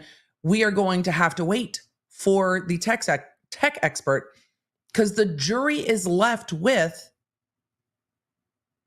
this search was deleted. And isn't that the search? Why didn't the prosecution do it on direct? It's confusing. It's confusing to me, but I appreciate the thought. Said in that Or prior proceeding. the info, it's not a thought. The Yes. knowledge. What did you say? What did I say in that? I told them that Karen looked straight at me and said, I hit him, I hit him, I hit him. And I said that there was, I believe, an EMT that overheard as well. I'm backing this up because I think this is very important. You're on 816 and 817. Thank you. When you guys are asking why delete it, I don't know if when you close the tab, it shows it's deleted. I don't May I know. approach, Ron? Yes. Mr. Davis, remember you're fresh as to what you said in that prior proceeding in regard to those statements. Yes. What did you say? What did I say in that? I told them that Karen looked straight at me and said, I hit him, I hit him, I hit him. And I said that there was, I believe, an EMT that overheard as well. Now, do you recall in that same prior proceeding? So in the grand jury, she said, Karen looked at me and said, I hit him. The defense pulled out her transcript and said, 12 times you talk about this and you never said, I hit him. On redirect, he said, in this prior proceeding, didn't you say, I hit him, I hit him, I hit him? She testified to it. Whether you believe Karen said that or not, she testified to it, which means when the defense is going through 12 times and you never said, I hit him, that's not true. Because it is, in fact, in that federal grand jury proceeding. The defendant saying different iterations of that same statement. Objection. Sustained as to form, no leading, Mr. Lally. With Yeah, respect good to luck that with prior that, everybody. testimony in that same prior proceeding, what, if anything else, were you asked about statements the defendant made to you that morning? I was asked Oh, what no, were I some know of it's the a different- statements that Miss. No, I know it's a different grand jury, but the defense made much of, you've never testified to this. You've never said it. This is the later grand jury. It's absolutely the later grand jury. But it's different than never testifying about it. It was testified to. Now, it was testified much later in time, for sure, but it was testified to later. Reed had made, and it was like repeat. Did I hit him? Could I have hit him? Is he dead? Is he dead? Is he dead? Could I have hit him? Did I hit him? I have a cracked taillight. And then her, I hit him, I hit him, I hit him. And so with respect to questions and as far as did I hit him or could I have hit him, and the statement I hit him, those were at different times, correct? Correct. The jury knows there's two grand juries from different times. They know that this is later in time. The thing that I think is You more, met with Trooper Proctor. the thing that's more relevant to me at this point is it's in none of the police reports. Whether she testified to it or not in 2023, it's not in any of the police reports. So for me, that matters more. On January 29th, is that correct? Correct. Was that the first time that you had met him? Correct. And who, if anyone, was with him when you met him? I believe it was Trooper Yuri. And subsequent to that day, did you meet with other troopers in the state? Yes. And by other troopers, I mean not Trooper Proctor and not Trooper Yuri. Yes. And with respect to meeting with other troopers, was it at that point that they had talked to you about taking your phone? Correct. And they asked you for your phone, is that correct? I had shared my Life 360 and my Life 360 and my texts, and they asked if they How? could take a copy of my phone. And did you agree to that? I agreed to it. Yes. And were you presented a form at all in regard to your agreeing to hand over your phone? Yes. And beyond what you had testified to earlier as far as things to do, were there any limitations that you put on what they could look at or take from your phone? No limitations. Except approach the Ron? stuff you deleted. Except the stuff you deleted that they let you delete. Here's the thing. If anybody wants to extract your phone, you know what you need to do first? Talk to a And show me your lawyer. document, again, just ask you to look at it. Look up. Because we're not having this conversation if the phone extraction doesn't happen. And I don't know if they would have gotten a warrant for her phone. Just Chrissy Jean, and you're not the gentlemen, only you one who recognize noticed. that? She remembers exactly Yes. who Well, you she met with and recognize when on direct. This was the consent form for my phone. So that's the form you filled out with the troopers in regards to giving over your phone. Correct. May I approach again, Your Honor? Yes. I'll move to seek to introduce the next exhibit. Is there an objection, Mr. Jackson? No objection. Okay, thank you. Because the prosecution's going to argue, if she's hiding anything, why would she turn over her phone voluntarily?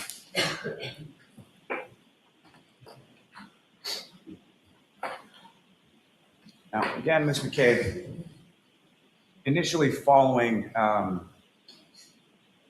the events of initially that morning around 6 a.m. or so, at some Which point, morning? you were seeking, or you had actually asked the defendant for Kerry Roberts' phone number, correct? Yes. And why is it that you were looking for Kerry's number specifically?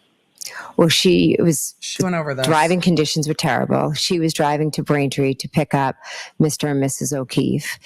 And then they were heading to the hospital. And I was just looking to see how John was doing. Now, you had mentioned at some point, did you speak to Ms. Roberts that morning in regard to updates as far as how John was doing? Yes. And you mentioned that later on, either that day or the next day, that you had gone over to Mr. O'Keefe's house with Ms. Roberts, correct? Yes. And who was driving at the time that you went over to the O'Keefe's house with Ms. Roberts? Kerry was driving. And so when you left the O'Keefe's How house, did where Kerry was it get that you there? Kerry went to drop her daughter off at her friend's house, the daughter of Mike Lank. And you were just in the front passenger seat of that vehicle, correct? Yes. You had mentioned as far as getting together with Ms. Roberts at the request of someone to talk about a timeline, correct? Yes. And can you explain to the jury sort of how that came about, or who was making that request? Kerry called me and she told me that she had talked to Peggy, and Peggy had. No, I'm going to allow it. It's not offered for the truth. It's offered to And explain. Peggy had suggested to Kerry.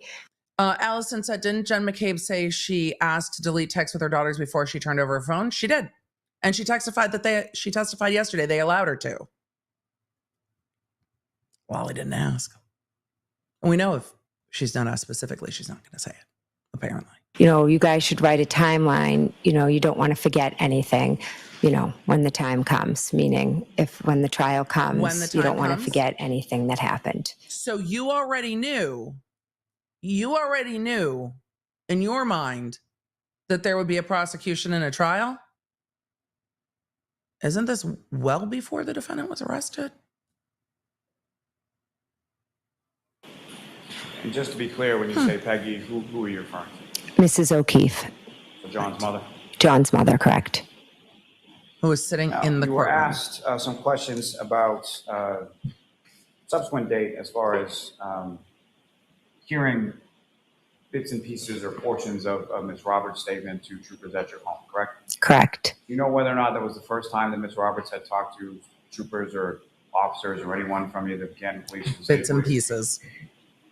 I believe on the 29th in the afternoon, troopers went to her house. I said that would have been the first time.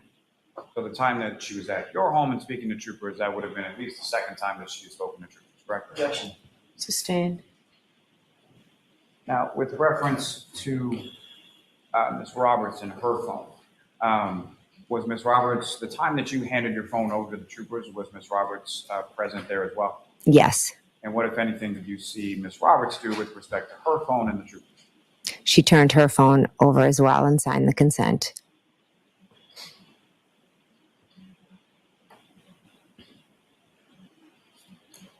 That'll be interesting. Now, during that time, you had indicated that you had heard a statement that you said was horrified you in some way. Is that correct? From Miss Roberts? Yes. Oh, Correct. I want to know. I want to know. What was that? What was she talking about? Objection. The door has been opened, Mr. Jackson. I want to That means know. you- We fucking want to know. We want to know what the statement is. The pearl-clutchingly horrific statement made by Kerry that just magically jogged her memory as to what the she's telling them everything statement is. Because at this point, we want to know the tea. I agree with the judge in this because the defense went over and over. Oh, you heard this statement and now all of a sudden you remember what everything means? She gets to explain what the statement is. I just want to know at this point. It's hearsay. It's hearsay, but it's not offered for the truth. It's hearsay within an exception. It's offered to explain her actions. The defense is like, oh, now you magically remember everything, which may be the case. And she's like, no, I heard this statement. Then I remember, oh my God, she's like spilling the tea on everything. That's her statement about what that text means. She gets to explain. So let's hear the tea. It's not offered for the truth. Whatever Kerry said, it's not being offered to prove that what Kerry says is true. It's being offered to prove that this is the thing she heard that apparently jogged her memory. But we want to know. So tell us. Now, during that time, you had indicated... Because now it that you matters. had heard a statement that you said was horrified you in some way. Is that correct? I want to know. From Miss Roberts? Yes. Correct. And what was that? What was she talking about? Objection. The door has been opened, Mr. Jackson. Yeah, he went on and on about That it. means you can answer. Okay. So basically, Kerry is a talker, and once she started, I think just focus on Okay. what she said. okay, she said something like, John really loved Amy, and in my eyes, Karen was just a babysitter with benefits. And is that what made it memorable to you as far as what had transpired at that time? Ma'am. Yes. At any point in time, did you ever coordinate your statement? She and Ms. definitely wanted to Roberts' share that. statements with her prior to testifying at any hearing or any proceeding at any point in time? No. Oh, she definitely looked thrilled to get to say it.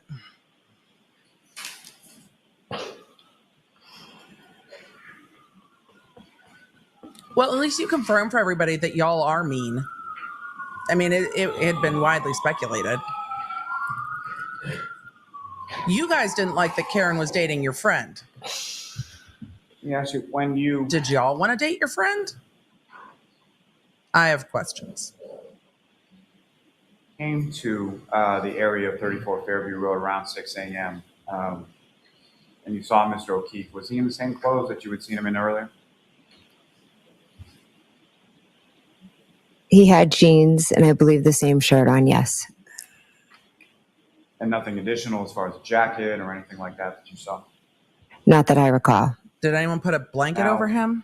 Again, as you were driving down Fairview Road, if the defendant did not bang on the door and essentially jump out of the car and make a beeline over to Mr. O'Keefe, would you have Make a stopped the car? beeline his argument, No. Lily.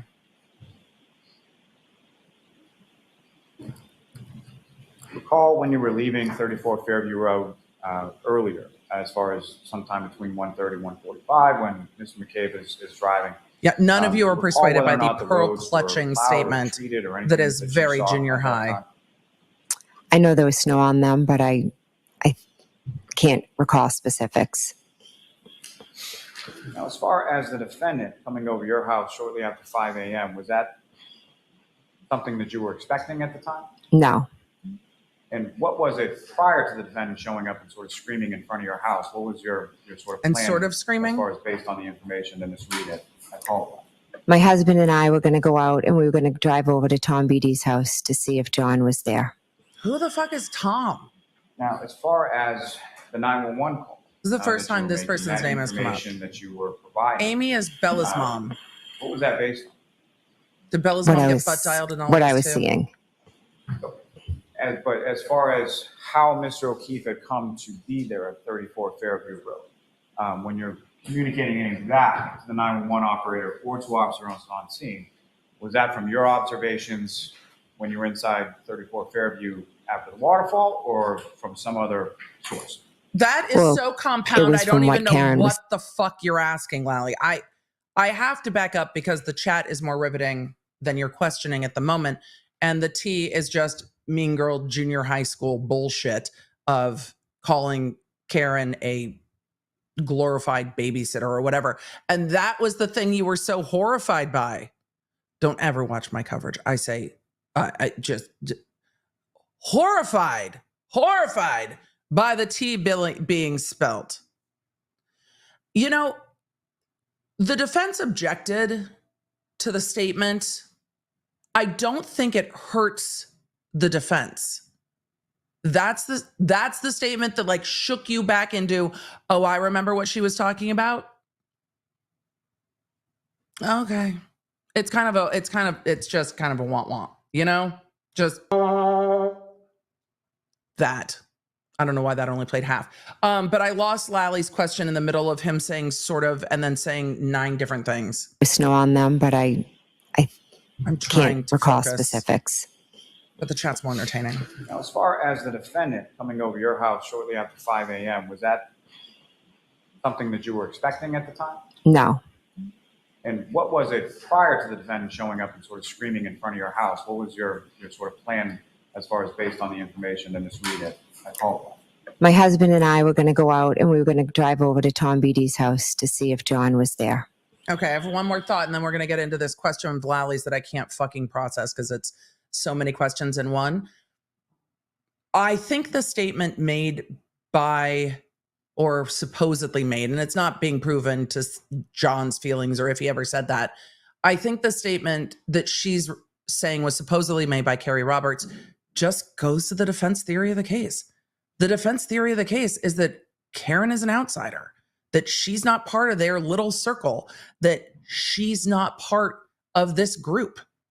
Doesn't the statement just confirm that Karen's not part of their circle, that Karen isn't part of their group, and that they liked John, but they don't like Karen at all? Doesn't that just kind of confirm what the defense's theory of the case is? I don't know if that helps the prosecution at all. Now, as far as the 911 but okay. That you were making, that information that you were providing, what was that based on? What I was seeing. But as far as how Mr. O'Keefe had come to be there at 34 Fairview Road, when you're communicating any of that to the 911 operator or to officers on scene, was that from your observations when you were inside 34 Fairview after the waterfall, or from some other source? Well, it was from what Karen was saying as we were driving there. So as far as him being dropped off or anything like that, that came from the defendant, correct? Correct.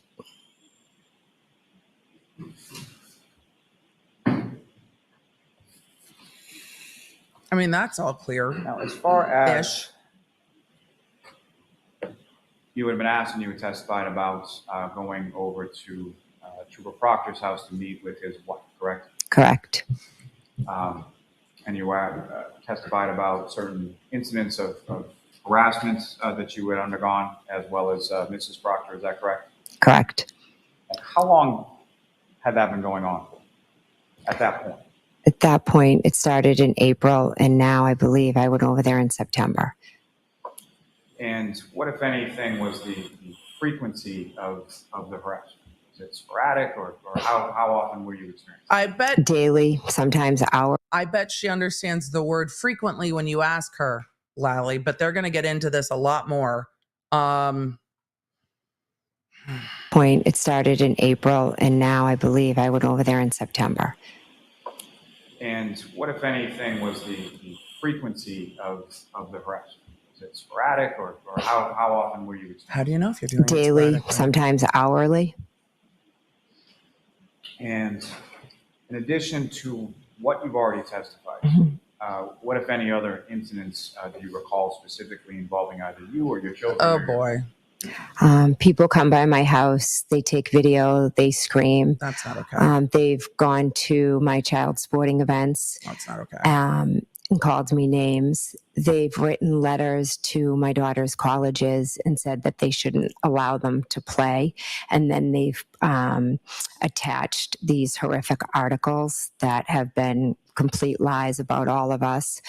They send me Facebook messages. They call my phone, home phone and cell phone, all hours of the night. They tell me to kill myself. They tell me I'm a terrible mother. They harass my children. My daughter testified here the other day. We didn't even get out of the building, and people were, saying horrendous things, that she's a liar. Your mother should die. It's just, it's unimaginable what my entire family is going through. I go to the beach, they take pictures, they post it, they threaten that there are eyes everywhere. I'll never be able to live a normal life again. I am a witness. That's all I am. I am not on trial. I am a witness. And these people are terrorizing me. Sustained as to that part. I'll strike that part. Everything else will stand. Okay. And so, your understanding that Mrs. Proctor had sustained. How is it similar relevant, issues as chat? you had? Correct. It's relevant because the defense asked, why were you talking to Courtney Proctor? And she said, I was talking to Courtney Proctor about all of this because this was happening. Witnesses shouldn't be harassed. People shouldn't go real world with people. That doesn't mean people don't. But it explains, she's saying it explains why she has said some of the things that she said, why she had the meeting that she had. But the thing that's not lost is that they've talked about John as the body. At some point, she's like, this was my friend who I loved. She has talked very coldly about him. So. Now, again, Trooper Michael Proctor never met him prior to January 29, 2022, correct? I have never met him prior, no. And the time that you went over to meet with Elizabeth Proctor, was Trooper Michael Proctor home at that time? No, he was not home. How did you know? And Did you ask? Have you ever been over to his house prior to that or any time subsequent to that? No, never. But Now, your sister-in-law is best friends with his sister. Conversations with Trooper Proctor following this day and around let me ask you this. You testified a bit about a rolling rally. Is that correct? Correct. Can you describe to the jury sort of what that was or what occurred on that day? So that day in July, a group got together under one blogger, and they all met and they decided to go to different houses. So Michael Proctor had been made aware of what was happening. So he had reached out to tell me, what was going to be happening and how they had set up some cameras. It was a Saturday. I had just come home from vacation with my children and my husband. Mrs. O'Keefe picked up my two younger children and brought them out with her so they wouldn't be home for this. And my two older children and my husband were in the house while about, 50 to 75 people came to my house. They screamed, they yelled, "There's a murderer." They just caused an absolute ruckus outside. And prior to that, did you have any conversations with Proctor or any other troopers from the state police about knowledge of that incident occurring prior to its occurrence? And he's Yes. talking about some of the whole camera. He's talking about some of the phone calls back and forth between her and Trooper Proctor and allowing the court's allowing her to answer it because it explains a number of the phone calls back and forth between her and Trooper Proctor. Around your house to memorialize whatever was going to happen. Yes. Now, you were asked some questions with regard to the Google search. It's starting to feel like a trial within a trial, after Heather. 6 a.m. Why again? It's because Miss Reed asked me to Google how long to die from hypothermia. She said, Google hypothermia, Google how long it takes to die in the cold. She was shaking me, screaming at me to do it. And she's shaking you as you're typing, is that correct? Correct. And there are some misspellings in it, correct? Correct. I also have MS and I have Well, I'll allow that. I have MS and I have, issues with my hands. So a lot of times Google and make errors, but the Why don't cold you just also voice makes my hand go completely numb. So why don't you just So I'm not surprised that that's how it would come out. voice it? When you were in your bedroom sometime after 2 a.m., fair to say the defendant wasn't there shaking you when you were Google searching for ozone basketball or Hakamak? Objection. Sustained. It's argument, Lally.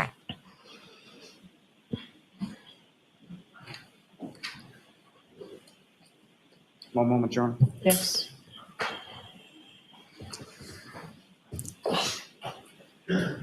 Nothing further, Your Honor. Okay, Mr. Jackson? Interesting. Concerning All right, recross. statement, I hit him.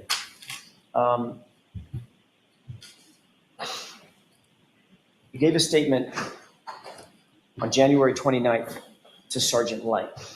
Called him over to specifically give him a statement, correct? Correct. Gave a statement the next day, later that day, Trooper Proctor, correct? Correct.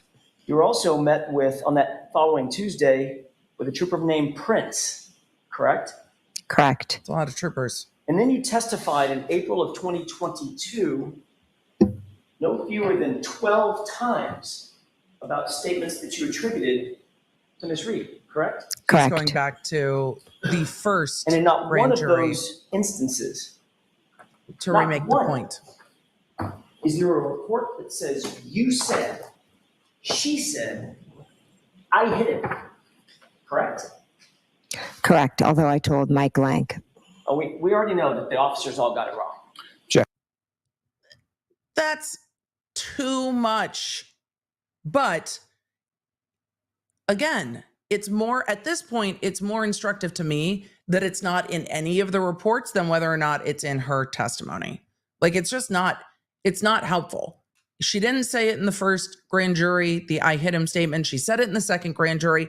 It's not in any of the reports. So, you know. One, is there a report that says you said, she said, I hit him, correct? Correct. Although I told Mike Lank. Oh, we already know that the officers all got it wrong. That's just an argument. Objection, Your Honor. Sustained as to that. It's Next argument. question, please, Mr. Jackson. And there's no question. So you indicate that you were, the harassment that you just described, this terrible harassment that you just described, started in about April 2023, correct? Correct. That was around the time that there were public hearings concerning this Google search. Is that right? Objection. I'll allow that. Yeah, that. I'm not sure exactly. No, Lally, you don't get to object because the shit's out of the horse on this now. But the no reports on the I hit him statement matters. Started in about April 2023, correct? Correct. That was around the time that there were public hearings concerning this Google search. Is that right? Objection. I'll allow that. Is that right? I'm not sure exactly when the Google search came out. But you do know that you started suffering this harassment that you've claimed is awful and terrible, et cetera, around April of 2023. Is that right? I didn't claim it's awful. It is awful. Okay, I'm sure it is awful, Ms. McCabe. I'm sure it's terrible. It I'm is. sure it sucks to be harassed. It really does. Yeah, I'm sure it He's does. a bit too Objection, Your Honor. sarcastic. All right, so really that's heavy-handed. sustained, and I'll strike it. Go ahead and ask a question, Mr. Jackson.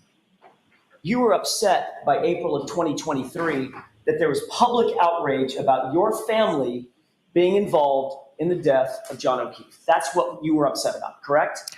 I was upset that we as witnesses were being harassed. That's a much better reframe.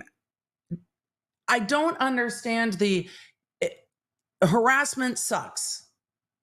Whether he thinks she should be harassed or not, I don't think people should go real world with people. The rudeness, whether you think it's deserved, Alan, it's too much. This question is much better. That question. He should have just started there. He can't help but fight with this witness at this moment.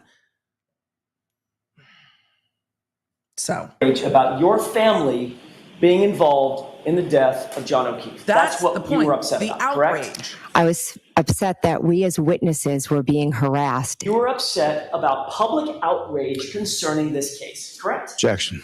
Sustained, that was answered. Next question. And 2 months later, in June of 2023, for the first time, you testified at another proceeding and Lo and behold, you attributed the words, "I hit him," to my client, right? Objection. So ask that without the objectionable phrase. 2 months later. I don't think there's need to fight with her over the harassment when the timing of this is so stark. So in April, it came out that there was this Google search, and then you started getting harassed. And then in June, you testify, I hit him. That timing was not clear from any other testimony. That timing now is a very stark contrast, isn't it? So, you attributed the words, "I hit him," to my client, right? Objection. So ask that without the objectionable phrase. 2 months later, at another proceeding in June of 2023, you attributed the statement, "I hit him," to my client for the first time under oath, correct? Under oath, correct.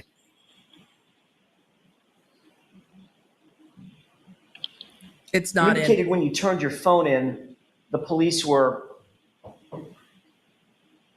perfectly okay with you deleting communications with your children, correct? Correct. and it's not in any Including of the police Ally, reports. who's a material witness in this trial. Objection. So part of that is objectionable, and I'll sustain that. So The material You're witness aware that part. your daughter, Ally, was a witness in this case. At the time, I was not aware of that, no. No, but you did know that ultimately she was going to indicate that she drove Colin home, correct? You knew that at the time. Objection. that's sustained. Did you know at the time? Did you know she drove Colin had home? driven Colin home, or she said she drove him home? I had no idea she drove him home. But you deleted all those communications with Ally, didn't you? Objection. Sustained. Did you delete all the communications that you had off your phone with Ally, your daughter? Objection. So this has already been answered, but go ahead, finish. Let's finish this loop. Did you delete them? I deleted the conversations Yes, with my four she did. daughters. At that time, Allie was not a witness. All I You didn't asked you, think she was. you heard my question. Did you or did you not Yes, she delete did. the communications with Ally and McCabe? Objection. That's been answered. Yes, she did. You said that there was this statement that horrified you, your words, horrified you. Yeah, the horrifying that- statement is Kerry really a womp Roberts womp. made during her interview, that you were eavesdropping on, right? I'm not sure if she made it during that interview. I'd have to look back to see when I said she told them everything in bold, because I know she had said it to me multiple times. So I'm not sure if it's when she said it in the interview or just in general, when she said, I told them everything. I told them, etc. So when you said in that group chat, she's telling them That everything, is shifted. that might not even be what you're talking about. No, it was. And Oh, you said that horrified you, correct? memory's very clear. I didn't know Kerry Roberts. So yes, her statement horrified me. Horrified you. Yes, that was horrifying. And in that group chat, your You were response giggling. to that horrifying statement was 3 words. I love it. Was there a response prior to that? You tell me, ma'am. Ma'am. I'm not the one under oath. You are. Well, if you want to show me it again, I'd Action, love to Laura. get. Yesterday. So do you have it handy, Mr. Jackson? I don't, Your Honor. I'll grab it. You did say I love it. Okay. Your Honor, it's been marked and entered. I absolutely believe that she was like, ooh, she's telling the cops all the tea on Karen. I love it. I love it. I'm shocked she said it out loud, but I love it. 100% believe that. It was the packet this morning that I did. That's it. May I approach? Sure. It also downplays her definition of horrified. I mean, the statement Kerry Roberts made doesn't even contain words that would get this stream demonetized. And that has horrified her. It definitely downplays her threshold for horror. We are now fully within a subsect of what, if anything, did Karen do into what, if anything, did they all talk about.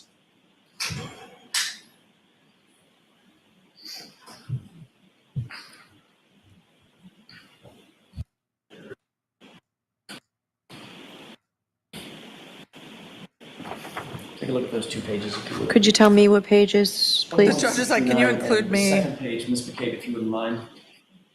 What's the second number, Ms. McCabe? Number, the bottom right. 2170. Thank you.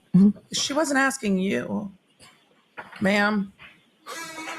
Right. You have that, Emily? Yes, I do. May I, Your Honor? Yes. Thank you. During that conversation, when you said she's telling them everything, that came right on the heels of your husband saying this girl could write a book, or this woman could write a book or something like that, correct? Correct. She talks nonstop. Right. And I haven't seen Kerry Roberts testify yet, but also I'm not surprised the two of y'all aren't friends. So, ma'am, you've been quite loquacious on the stand. She's a talker. I don't know why you're trying to talk shit on other witnesses on the stand. And then you said 2 texts down, she's telling them everything. Correct. The text just before that was, I love it. That was in response to my husband saying this girl could write a book. What's the next thing that you wrote to that group within a second of that? She is telling them everything. Right. She could write a book. She's telling them everything. I love it. May I approach the court? Sure.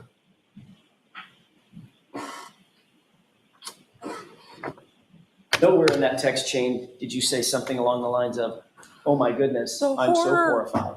Did you? Those were on phone conversations. Nowhere in those texts.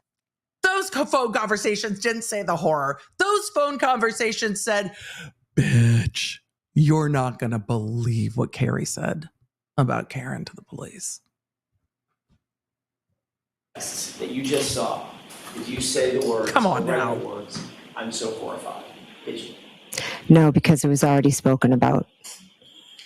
How could it have already been spoken about when it's happening contemporaneous to the text messages? That doesn't even make sense. It's happening contemporaneous to the text messages. So you can't have a phone call before it happens because she hadn't said it yet. Unless now we're getting into time travel. You were asked on that morning, January 29th, 2022, as you drove to the location and ultimately to 34 Fairview. What ultimately happened?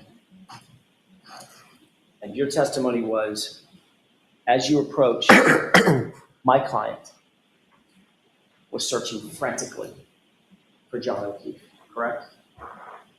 That's I different. don't believe I said she was searching frantically for John O'Keefe. Searching frantically. She was screaming frantically in the back seat and texting in the back seat. Was she just sitting there, curled up in the back seat, sucking her thumb, or was she searching out the window? She was screaming Right. between Kerry and I. So I'm not really sure how she saw John over here when her head is up here screaming and then looking down and texting. Was the whole point of that trip, Ms. McCabe, to search for John? It was because she knew where he was. The whole point of that trip was to look for him, correct? She directed us to go to 34 No. Fairview. The whole point of the trip was to look for John, At correct? 34 Fairview, where Karen said to go. And your testimony is that if it hadn't been for Karen jumping out of that truck, you would have stopped, correct? Because I wouldn't have seen him. I or no? didn't know he was Yes there. or no? She did. Yes or no? Oh, boy. Was that your statement? If she hadn't gotten out of the car, you wouldn't have stopped. I don't believe it was stated like that. I believe there was a question and I answered. And the question was, would you have stopped? And your answer was what? Was it What was the direct question? Oh my goodness, Miss McCabe, it was 5 minutes ago. Right. Did he ask, did you Objection. see something? You like to change words. I just want to be certain. So, Mr. Jackson, just keep it to questions, not comments. You were asked just a second ago Wow. by Mr. Lally if Karen Reed hadn't jumped out of the car, you wouldn't have stopped, correct? I don't think that's what she said. She said, Correct. I didn't see him. Okay. All right, Ms. McCabe, we are finished. But- Jurors, I'm going to ask you to follow them out like you've done. She wasn't We'll take driving. a recess, and this one might be a little longer. I may need to see the orders. Everybody needs a recess. notebooks on the chairs, all right, follow me, jury out. Wow. I think Alan was actually pissed at the end of that. In an effort to save a little time, why don't I see counsel at sidebar to find out exactly what you want from me? This judge's phrasing sometimes is so off-putting. Let me find out exactly what you want from me. I'll let him have that. It's all of this is just wild. I want to see if anything gets put on the record. I'm going to answer a few questions. I need to go make a coffee. Like that was a lot. There are definitely times I think Alan got a bit too heated with that witness. But if the jury didn't like the witness's evasiveness, the jury's going to be like, get her. If the jury doesn't like how strongly Alan snarks, they're going to be like, sir, you need to back down. So this is a long sidebar. Let's see if we can just do it this way. They are still at sidebar. I just want to see if anything gets put on the record before they go to break. Beth said, I feel stressed and I wasn't even there. It's a lot. It's absolutely a lot. But this witness had no... Let's take the 20-minute. 20-minute break. This witness had no hesitancy firing back at counsel at all. Let me just pin a comment that the court's going on break. I'm going to make coffee in a minute. You are muted. You cannot mute me. Thank you. I am a talker. Talkers of the world are all offended by Jen McCabe. That was absolutely wild. Let me catch up to real time and just ensure that we're still on OnlyFan time here, which we are. Oh, that was wild. That was absolutely wild. I'm going to get to your questions. Let's take a swoop for the morning break. At the morning break on day 16, we have finished the cross-examination, redirect, and recross of witness Jen McCabe. It seems the next witness up in the prosecution's order is Kerry Roberts. I want to know how she ended up there. Like, how did she even show up? Who called her? But then we learned what the horrifying statement was that jogged Jen McCabe's memory into what, oh my God, she's telling them everything meant. And the statement was from Kerry that John really loved his ex, Amy, who seems to be the Bella child's mother. We know way too much about all of these people's lives and their club sports teams at this point, not nearly enough about how a car backed up and hit the victim and what caused the victim to die. We don't know that yet, but we know a lot about everybody's interpersonal relationships and drink orders. But we also heard that the end of that statement was that Karen is just a glorified babysitter. That was the horrific, pearl-clutching, memory-jogging statement. The defense objected to it. It came in anyway. I really think it just goes to the defense's point that there is an inner circle here that Karen is not a part of, and these statements made it very clear that is the case. Whether that means this is a cover-up, I don't know.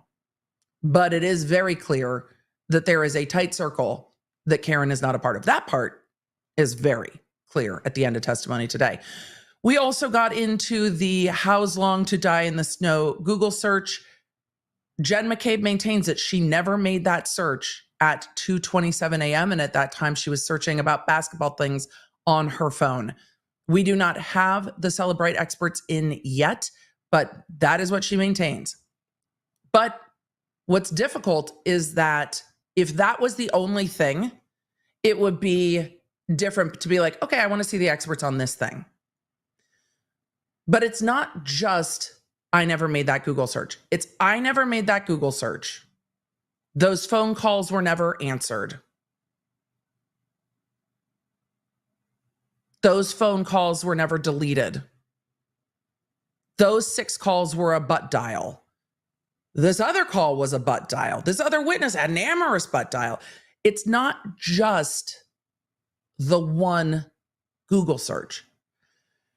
It's very, very difficult to parse. What became very clear in recross to me is that this witness says she told numerous people that Karen said, crystal clear, I hit him, I hit him, I hit him. But that's not in the reports. That was not in her original grand jury testimony. And it wasn't in her grand jury testimony until June 2023, which we know to be the federal grand jury. But it was in April that this witness said she started being harassed after the how's long to die at the snow text message came to light. And it seems that came to light in public court proceedings. That's what Alan Jackson said. So the timing of the Google search coming forward and the federal grand jury testimony is interesting to me. But Jackson framed that as, so the statement changed after you started getting harassed. And this witness detailed more than other witnesses the level of harassment she says she has suffered and how she feels about that throughout her testimony. Going real world with people is not okay. It's not. No one involved in these cases should be harassed. I say that in every single high-profile case we've covered. We've seen experts run off the internet because they're testifying as experts. We've seen attorneys argue that it's hard for them to find experts for a high-profile case because of the level of harassment they have sustained. So we'll see what happens after the break. I'm going to get to a few questions, and then I'm going to take a quick break to make some coffee so we can all stay caffeinated and hydrated. I am hydrating in my Lawnard iridescent tumbler today. These are still on sale for a few more days. Bebop said Alan was pissed. He got pissed at the end. Generally, he was snarky and held it in. At the end, he sounded incredulous. And if the jury was with him, they might have felt incredulous too. I imagine he would know that. So, what a morning. Rotten Ralph said harassment of a witness is unacceptable.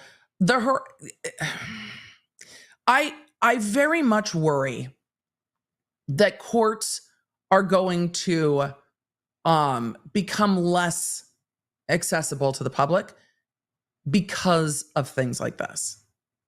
I worry about it quite a lot. The courts are going to be like, no, we can't have this level of harassment. We'll see what goes forward. But Alan was pissed. But this witness was thrilled to talk about the other witnesses and about Karen Reed. Jenny said, Jennifers do not claim Jen. She's the Regina George. And that's all I can say due to rules. I appreciate the chat. It is difficult to follow the no name calling rules at times. I understand. The way she says whatever she wants to instead of yes, Joe, no drives me nuts. It was driving the defense nuts and it was driving me nuts as well. So it's wild. Margaret said, I think the stark contrast on direct cross is enough to destroy her credibility to me. She comes across that she has a story to tell and the truth be damned. Lally put a Band-Aid on a gunshot wound. She, at the end of recross, came across to me as if she had an agenda going into recross. Especially trying to tie together the, Karen knew where he was because she left him there. And going over and above trying to say, Karen knew where she was. It came across as if she had an agenda. That's Lally's job. It's Lally's job to make those connections for the jury, not this witness. This witness wanted it to be her job, and she wanted to fight with Alan Jackson. And she did definitely fight with Alan Jackson. There were times Alan was putting words in her mouth, and she called him out on it. And I think that would have been much more impactful if she hadn't been splitting hairs about other things. Stephen, good to see you. Did anyone catch her say they hadn't made it out of the building yet for her daughter's harassment? So was she watching the trial? I think she was in the waiting room. This is how I interpreted it. She was waiting and took her daughter out of the courthouse, and she was indicating they were being harassed as they were leaving the courthouse. That's what I interpreted that to mean. I might be wrong in that interpretation, but that's how I took it. PJ said, I came into this trial with no opinion, but I sure have one now. Jen is definitely a mean girl. I'm just at this point, I'm like, I need the digital evidence. Lindsay G said, I lost my 17-year-old daughter 18 months ago. Lindsay, I'm so sorry for your loss. And I'm still a complete mess. I absolutely heartbroken. My heart aches for John's parents, knowing they have now lost 2 children. And those poor children, the niece and nephew, are what break my heart in this. And sometimes the coldness of the testimony is hard with that. Lindsay, much love to you, and a hug from the chat. One Vintage Watch said, I feel bad for the jury. This witness was so spicy with the defense, but it also feels to me that her story has changed and she collaborated with some of the others. I appreciated that this witness was very, very honest about getting a timeline together. Like, she didn't back away from some of that stuff. There was other stuff she backed away from faster than most people can backpedal, but was very clear on, yeah, we talked about it. Yeah, we got together. Yeah, we talked about this. But also she knew that was coming out in digital evidence. Ronnie said, is this the Karen Reed murder trial or the Woe Was Me for Jen McCabe trial? I mean, we're in a little bit of both at this point. I don't know why the prosecution has called all the witnesses they called. I think they should have called Jen McCabe earlier. I think we should have some digital evidence to back up the things people said. I don't think we're going to see that digital evidence, and the jury is going to be left with the impression that there is a deleted 2:27 a.m. How long to die in the snow. Even if the digital experts explain that well and say, no, that's when the tab was open. This is the last search on a given tab. Even if that's explained, it might be hard to undo. So we will see. Louise said Alan's comment was an expression of what I was feeling. And if the jury is with you, Louise, they're going to be with Alan just being like, what the fuck? If they're not, it's going to feel heavy-handed. Annie said, I'm trying so hard to keep an open mind, but most of the witnesses are so hard to believe. You can tell when they are being truthful or trying to cover. Yes, and it is hard to not make up your mind till the end. This is what's so difficult about trials, especially long ones. It's very hard to keep an open mind till the end, and jurors struggle with it too. And it's something we don't practice well. This is uncomfortable. I'm uncomfortable. I'm uncomfortable not knowing what's coming next. I'm uncomfortable that we don't have the digital evidence. I like to know things. When I got to be at the DA's office, I really liked being able to go to my colleagues and being like, tell me more about what's going on in this trial of yours, or let me know about that. I liked knowing things. Following some of the cases we followed from the beginning, you know so much more going into a trial than you do about a case you come into at the trial stage. I am deeply frustrated. I'm sure those of you that are staying away from any outside information on this case are deeply frustrated.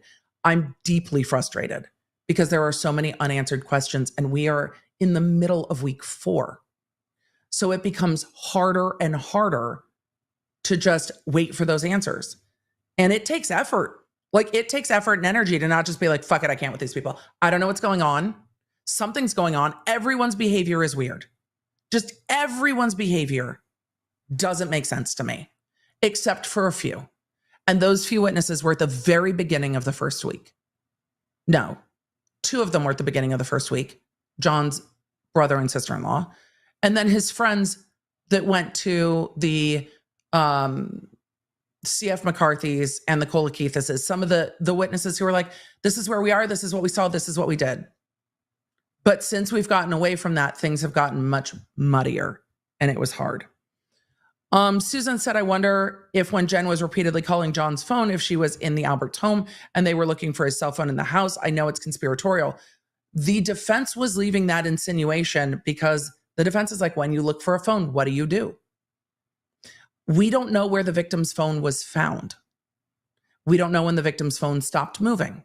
We don't know when the prosecution thinks that the victim was struck and incapacitated. We don't know how long. We don't know the level of injuries. We don't know if the victim was incapacitated from something that happened or from hypothermia. We just don't know. And so it's hard to check the insinuations against facts because there are so many facts that aren't in and don't exist yet or might not exist. We just don't know. So, Christina said, Emily, the McCabes had a party at their house after court yesterday. It's the talk of the town. That's weird. Can this be brought up in court by the prosecution? They didn't. That's strange. If the defense knew, I imagine they would have started with, did you talk to anyone about your testimony yesterday? And they didn't. Diana, or they did with the judge at sidebar and the judge said no. Diana said, wondering if Karen Reed never woke up when she did, called who she called, not backed into John O'Keefe's car, taillight crack, never found John O'Keefe the way she did. Would the Alberts have changed the narrative and pinned it on Bella's mom? Diana, I don't, there's a lot of speculation that I don't know. One Vintage Watch, thank you for the gifted memberships. I don't know if I've seen a case where the defendant is freaking out in this way in a volitional homicide. In some of the accidental homicides, yes.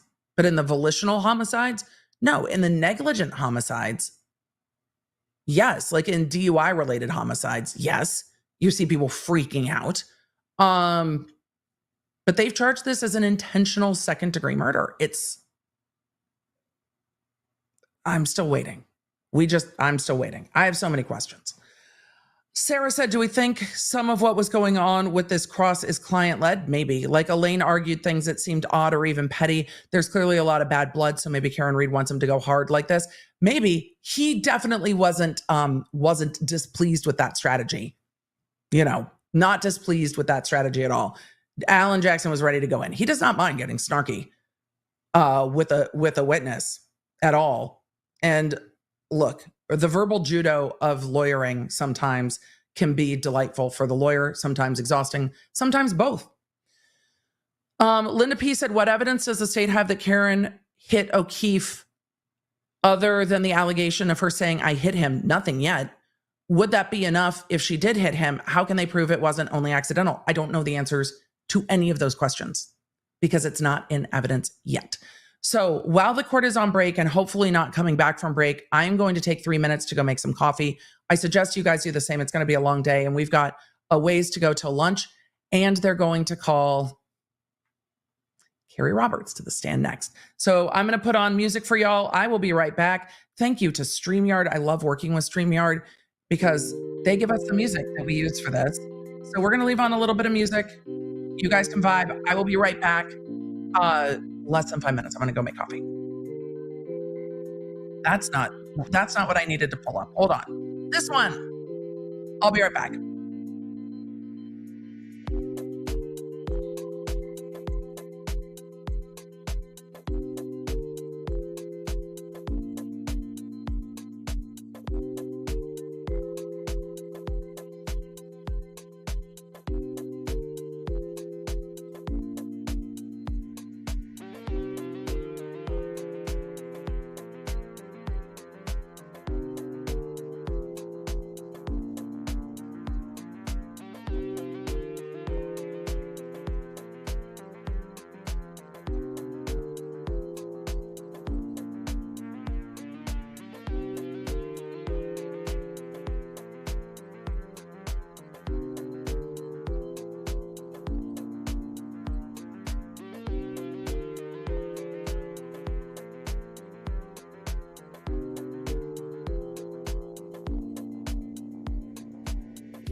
Hello, law nerds.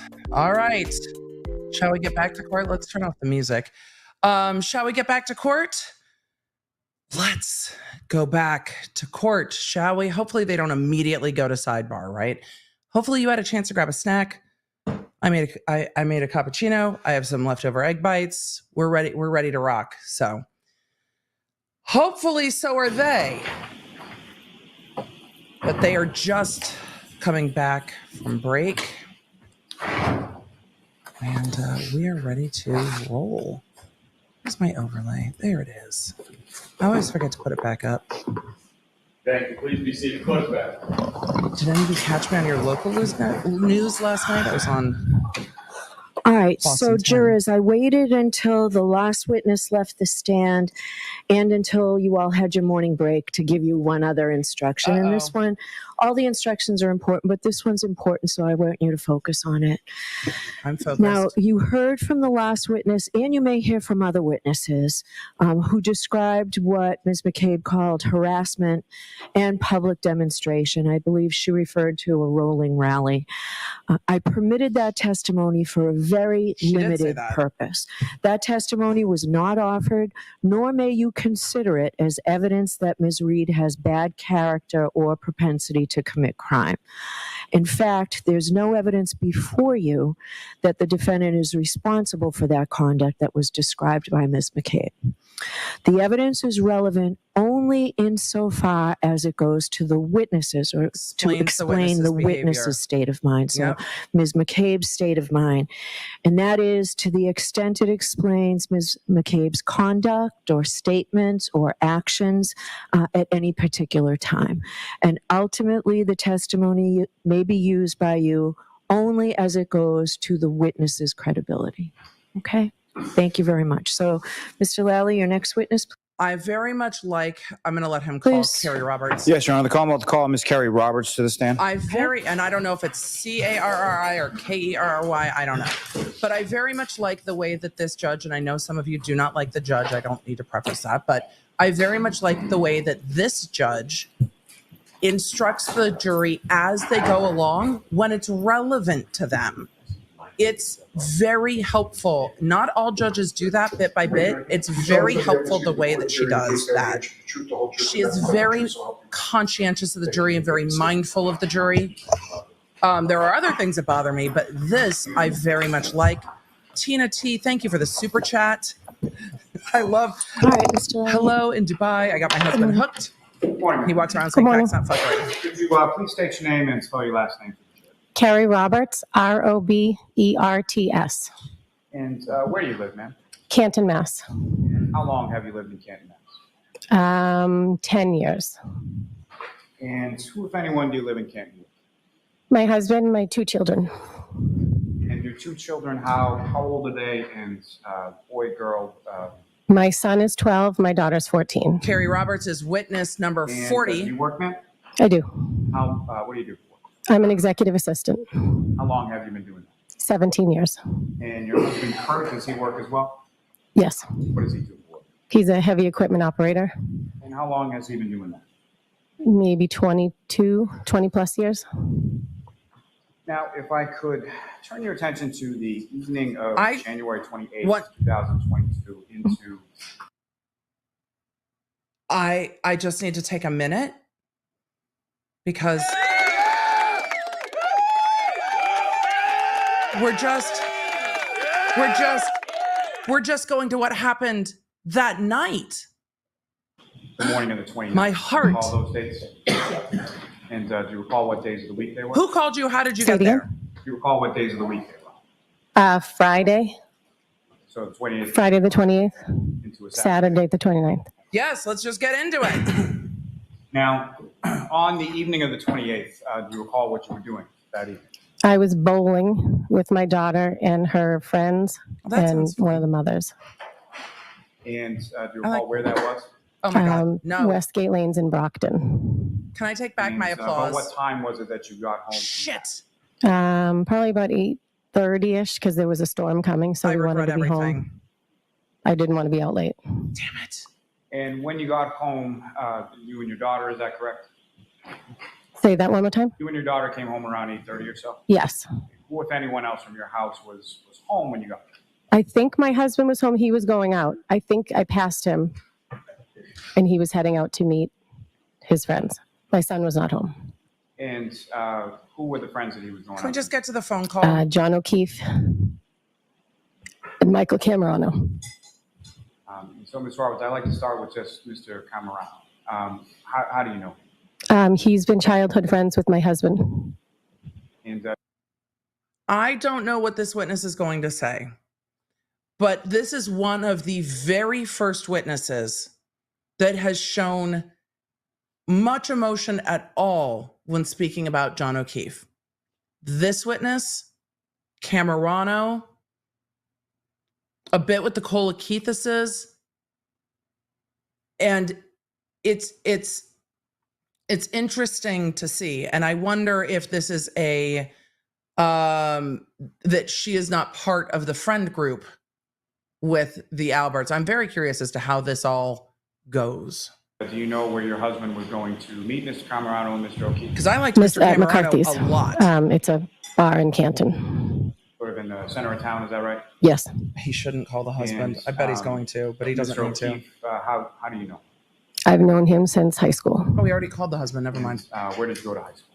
Braintree High School. And how is it that you came to know Mr. O'Keefe? How would you describe your relationship with Mr. O'Keefe? He was one of my closest friends. In addition to John O'Keefe, through growing up and going to Braintree High, were you familiar with any other members of the O'Keefe And that's family? why they're friends Yes, with the Kristen, Cameranos. his sister, was a senior when I was a freshman. John was a year older than me, and Paul was 2 years younger than me. So at some point, I was in school with all of them. And after high school, at some point, did you come to know any of the members of the O'Keefe family while you were living in Canton? Yes, my son and John's nephew went to an in-home daycare together. So I went to go pick up my son at one point, and Kristen was there, and we kind of figured out that we lived in the same neighborhood that we were going to be moving into. And then Kristen got sick. And during that time, sort of when you first reconnected with Kristen, about how old was your son and her son? My son was 18 months. Patrick was, he's almost a Wally, year older. That's a little much. And your son and Patrick Furbush, did they end up going to the same school in Canton? Yes, they went to home daycare. They went to preschool, pre-K. And by the time they got to elementary school, they got separated because they were troublemakers. But did they go to the same school all throughout? Yes. And I feel very protective of this witness. Just A, she has been dissed because she's a talker and I relate. And B, the kids getting separated. Again, the niece and nephew and all of this. And this is the first witness that I've felt a lot of emotion from in quite a while. But her nephew and John O'Keefe's nephew and his friend being separated because they were trouble together is just absolutely touching. And this witness has a much, much closer connection, clearly, to what this case is about. And I'm surprised she wasn't one of the first witnesses. What other activities did your son do along with Kristen's son, Pat? Well, Patrick wanted to try hockey.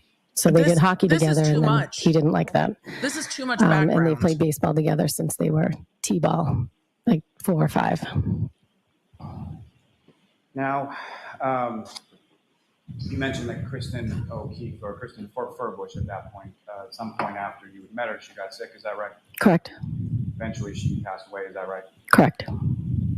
After she passed away, her husband also passed away. Correct. And at some point after that, what, if any, role did John O'Keefe have with reference to the case? Well, when Kristen passed away, I was in touch with John, just seeing if they needed help with the kids, getting them to and from wherever, because I was down the street. Kristen passed away, and then he said, I might move in. Steve's got to figure out finances, but I might move into your neighborhood. And I said, oh, okay. And then when Steve died, John did move in, and he took over raising the kids. And And fair to say that you were, with reference to your son being friends with his nephew Patrick, you would see him fairly often, and by him I mean John O'Keefe. Oh, yes, daily. Mhm. And what, if any, at some point did John and his niece and nephew? Yeah, we got into the move weeds from real down quick. The street from your house? Yes, they moved across town. So I live on the Milton side. He moved over sort of near the Stoughton side. About how Her far a witness drive is, that her sort of husband has from already your testified house to where you moved to?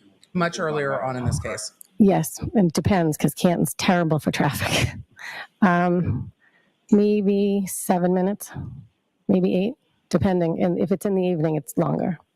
Laughs And in Los after, Angeles resident. Mr. O'Keefe and former. his niece and his nephew moved sort of across town. 7 minutes when traffic is bad, Where ma'am. did he go to school at? He remained at the same school that he was at with my son. So on Wednesdays, when John couldn't grab him in time because he'd be working in the city, Patrick would come home with me.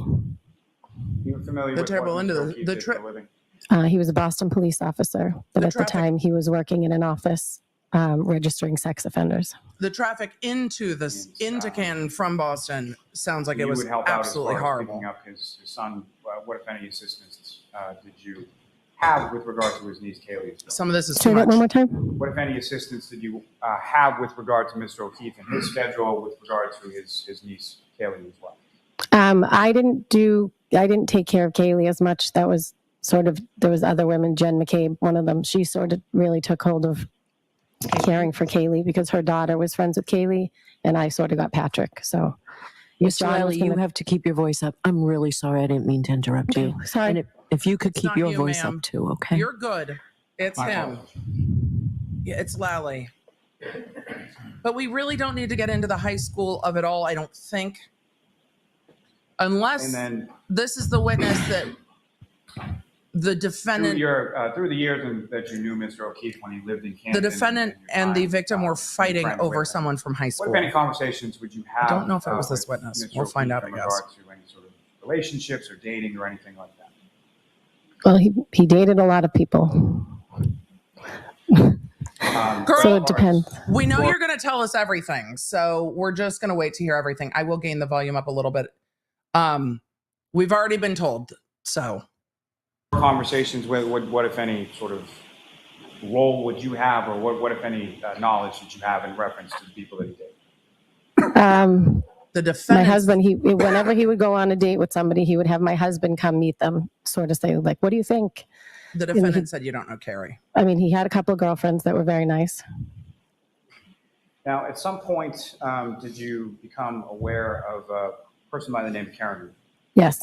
And when was it and how was it that you first came to know that person? John called me and said, Karen and I are going to stop by because we had people over. And I said, who is Karen? Because I didn't know if he was going to bring someone from high school and surprise me with a random, I had never heard of her. And he said, you know who Karen is? The girl I'm dating. He's I like, said, we don't know her. nope, but okay. And then they came over that night. And do you recall when about that was? I think it was sometime in July. In July of what year? What are we, 2020? Sometime shortly after sort of the COVID pandemic. Yes. How would you describe your? Oh yeah, Chad. I saw relationship, if any, the with glare.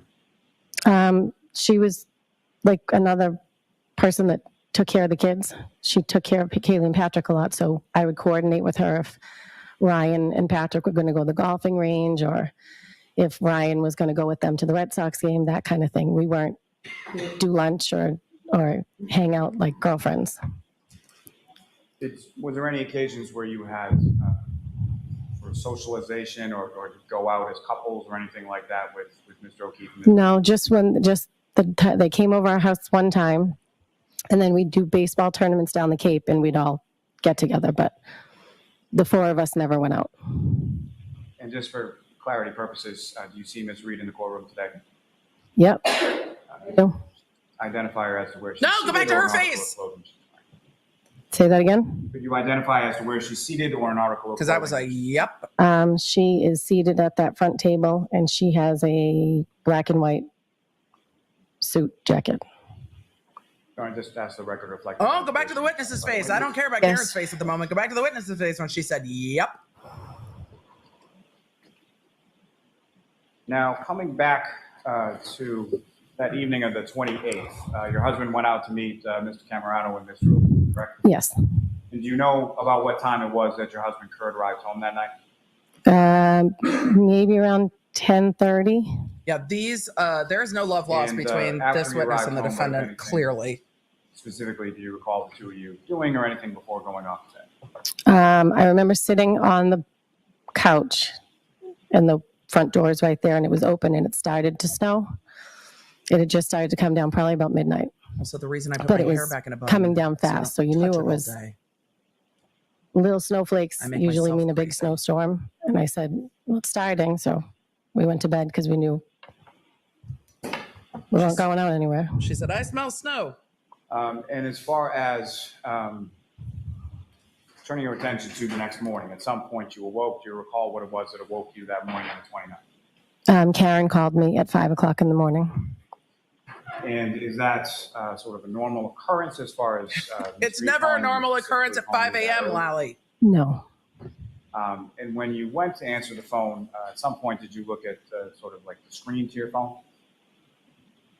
I don't know. I just answered Ask it. this in a different way. As far as, at some point, No. did you realize... I looked at my phone and went, what the fuck, and answered it. Call that at some point you answered, correct?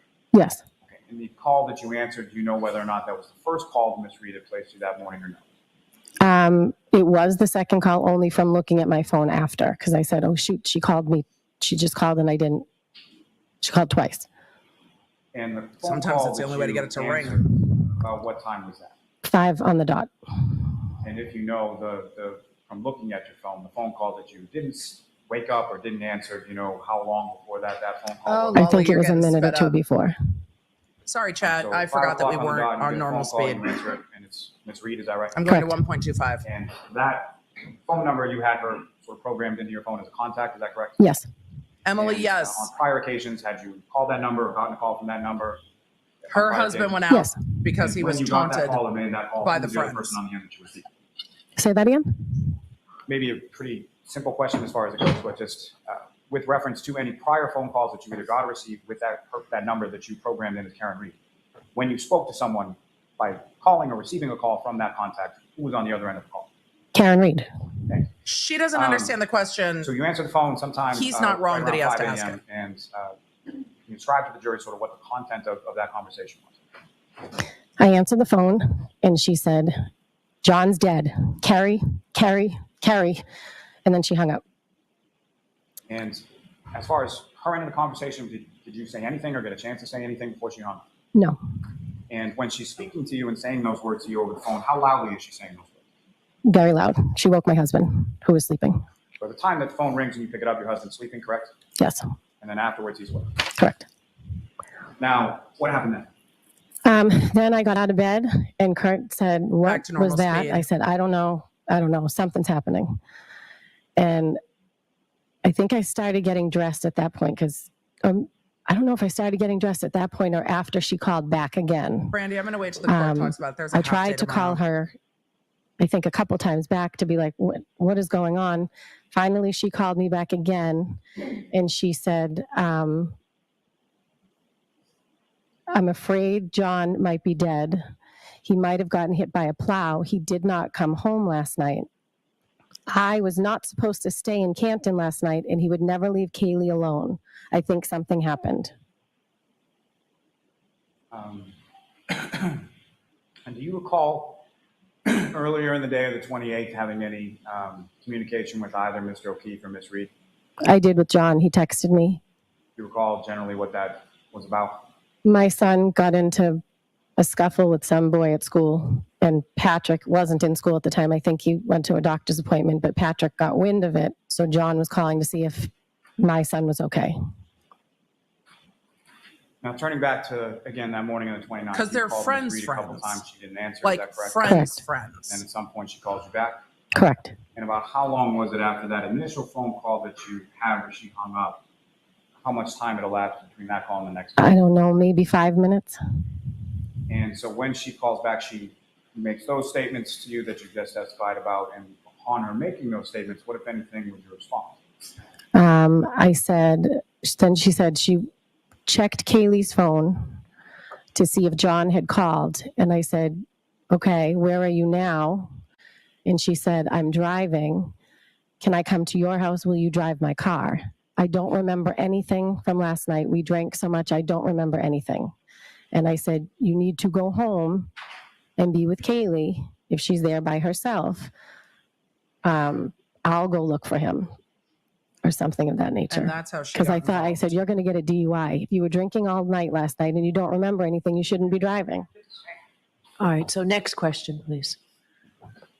When you were talking to her on the phone, what, if any, observations did you make of sort of how she was speaking or She was very frantic, and her voice was elevated. She was very frantic. That's consistent. and the loudness that you were describing during the course of that first phone call? What, if any, observations did you make with respect to that in regard to the second? Same. Throughout the rest of the day, it was the same. Do you indicate to her that she needs to go home? Is that right? Correct. And what, if anything, did she say in response to that? She said, I'm going to come to your house. Will you drive my car? And I said, okay. For those of you guys asking, And how does this witness know after she was that, what drinking did all you night? do? She's saying that's what I started Karen getting said. dressed. I think that's when I was starting getting dressed. And my husband said, where are you going? I said, I don't know. Something happened. John didn't come home. Karen's worried. So I'm going to go help her. And he said, you're not going anywhere. It's a blizzard. And I said, yes, I am. And I went downstairs. I started the car, cleared it off, and I sat there waiting, and she didn't come. So I called. Oh, that's During how the she time ends that up at you're Jen waiting in McCabe's the car, house. Do you know about how long That makes period it sense. was, that you were waiting in the car? I would say at least 10 minutes of sitting in the car. And to that point, as far as when you went outside to the car, what, if anything, did you observe about the weather, and what, if anything, did you do with your car as you were turning it on? I cleaned the car off. I turned the car on. I got in it, and I thought to myself, well, she thinks somebody got hit by a plow or something. I'll see if there's any accidents. So I called the Canton non-emergency line, and I said, And we heard that have there been 911 any call. plow accidents? My friend's boyfriend didn't come home. She asked if they and brought they in said anybody no, drunk. there were no accidents. So then I called Good Samaritan Hospital in Milton to see if anybody had been brought in a car accident. They said no. And then finally Karen called back. Before we get to that, just in reference to, at any point in time, did you call Mr. O'Keefe?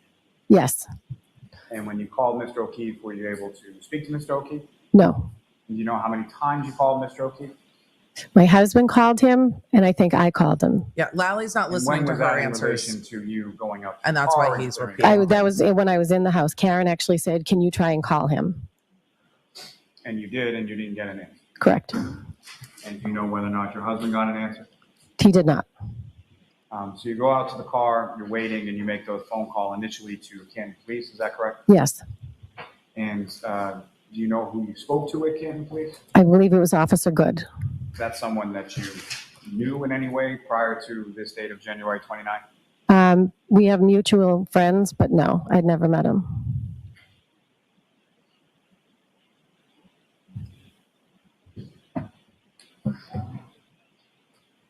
Now, you call the hospitals, and then at some point after you finish speaking to the hospitals, the defendant then calls you back, correct? Yes.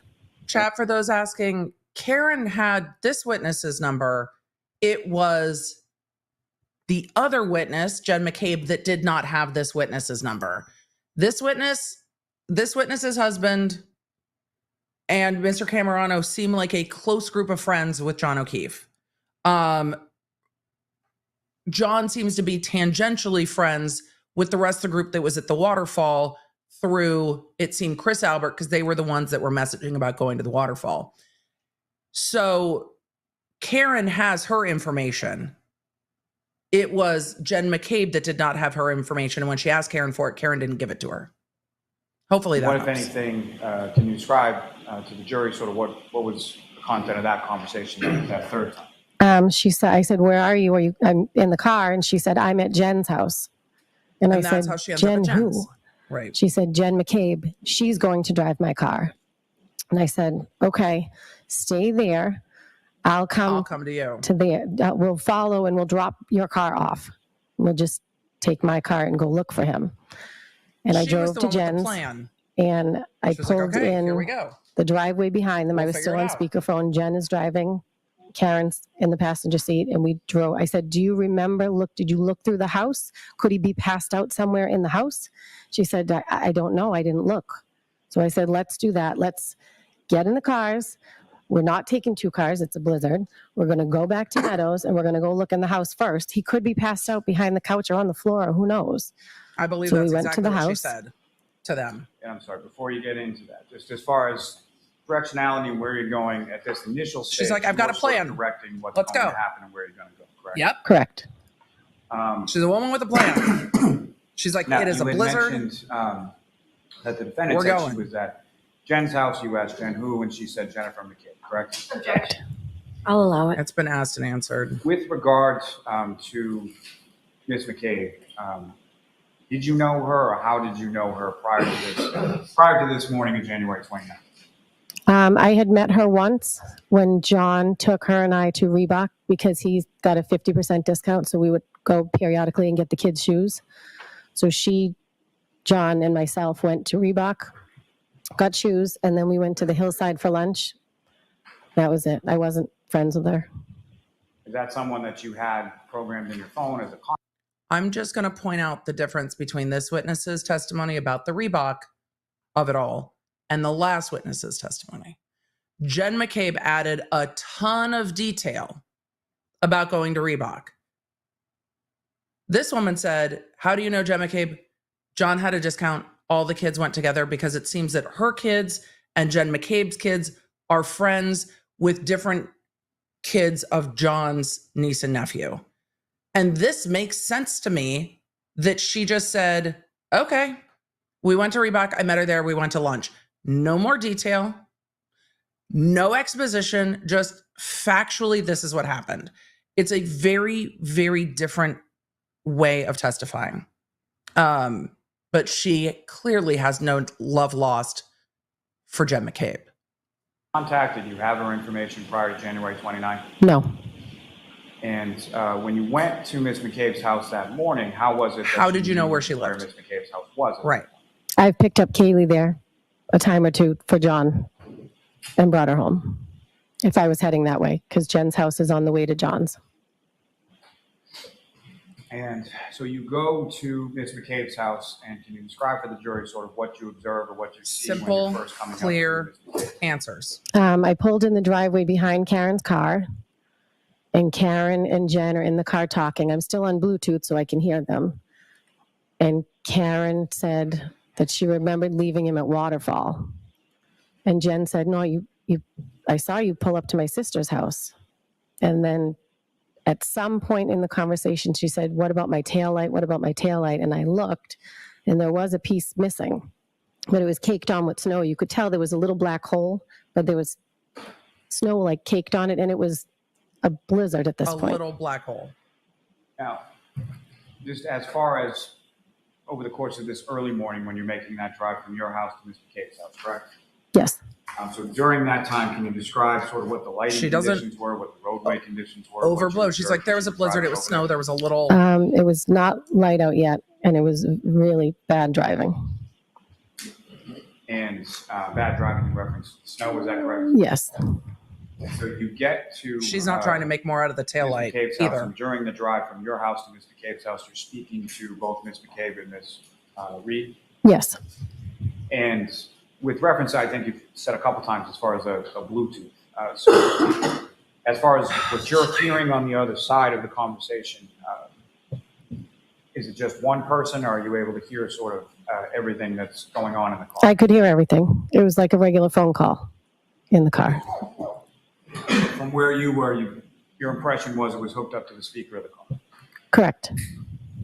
And when you get to Ms. McCabe's house, or what you were just testifying about as far as the taillight.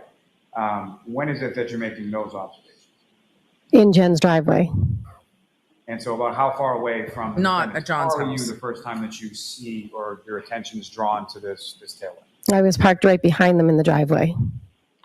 And can you describe which part of the vehicle you were looking at as far as which taillight? Just that going to you were observing? highlight what Octo said, highlighting the last comment. The telling, not selling comment was genius for this witness. Go Lawnards. The smartest chat on the internet. People can find me. People can find me. It is the smartest chat on the internet. Obviously. And this damaged. The right passenger. And so from there, as far as Ms. McCabe's driveway, you make these observations. Where is it that you go from there? Say it again? So after you're making those observations and you're overhearing that conversation or you're having that conversation over the Bluetooth, where did the three of you go? We went to Meadows, to John's house. I'm going to pause this here because Lisa, I hope I pronounced that right. Lisa and M in the chat said, now it makes sense why Karen was freaking out so bad. She wasn't supposed to stay the night at John's. So if John didn't come home or call his niece, she knew he had to be dead or incapacitated. And I think that's part of why Lolly went through how she knows the niece and nephew. And I think this is why Lally went back through the fact that John's sister and brother-in-law passed and he was taking care of his niece and nephew. I don't know if it helps Lally's case because it explains why Karen is freaking out. She wasn't supposed to stay there. This is the first witness that has said that. She wasn't supposed to stay there. John is always in communication with his niece and nephew because of the trauma that they've suffered of losing their parents. So for him to not come home for them is why she is freaking out, which makes sense. But it doesn't make sense that she's the one that's raising the alarm.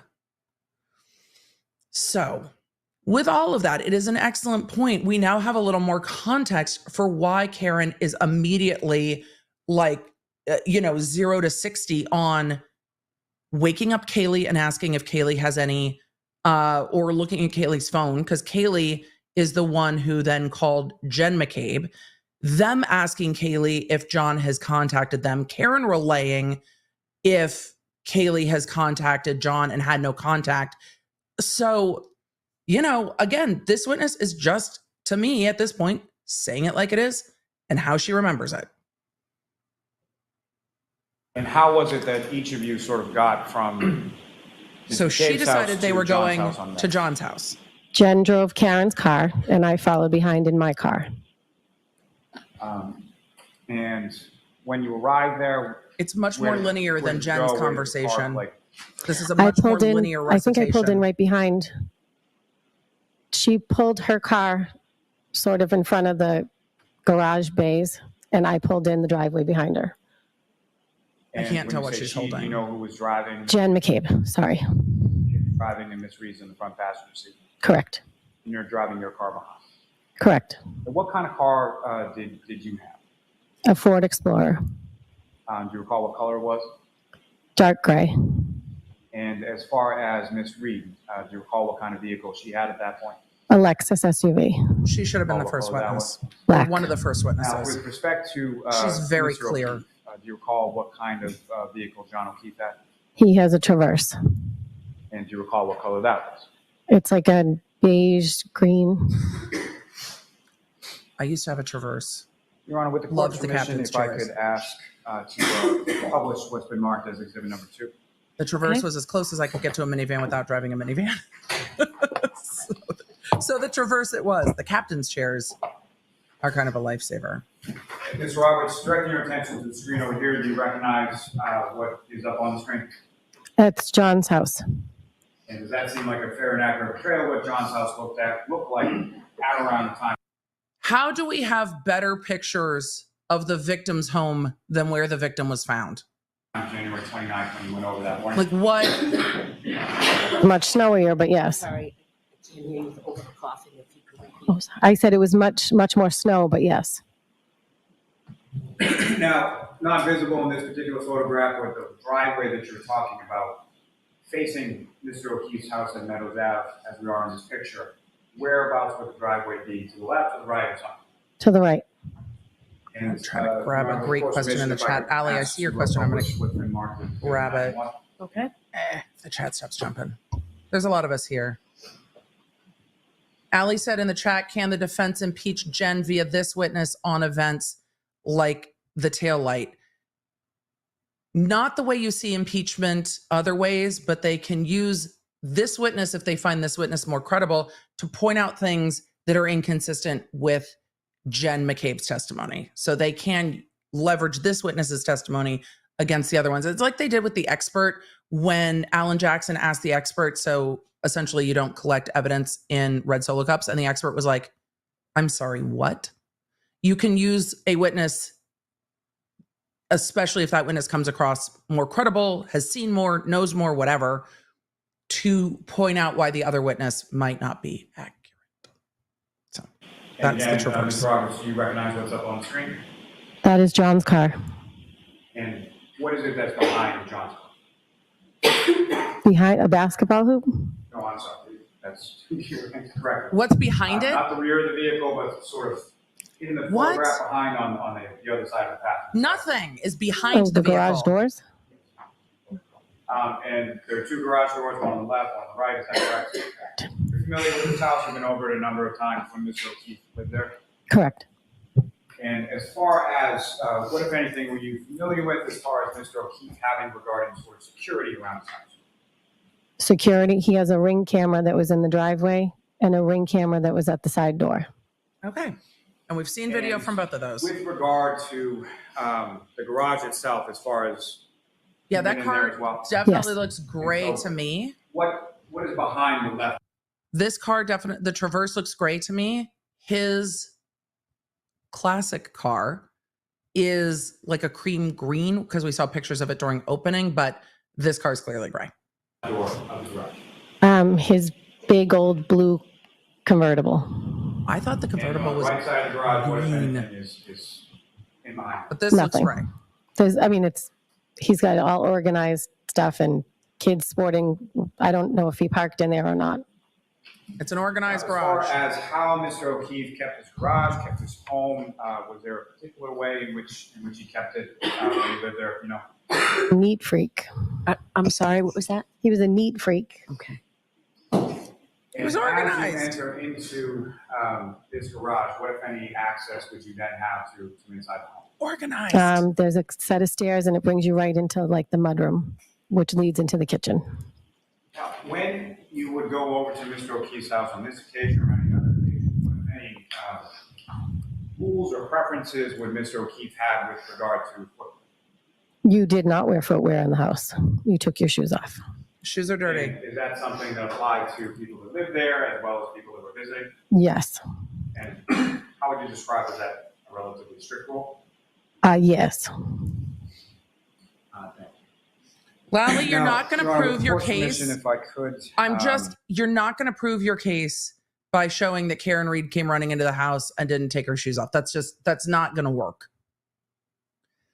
There's got to be something more I'd like than to- just that, Lally. Publish a portion of Exhibit 6, Ring video. Okay. Gentlemen, if I could have The from Ring camera driveway, again. Video number 154.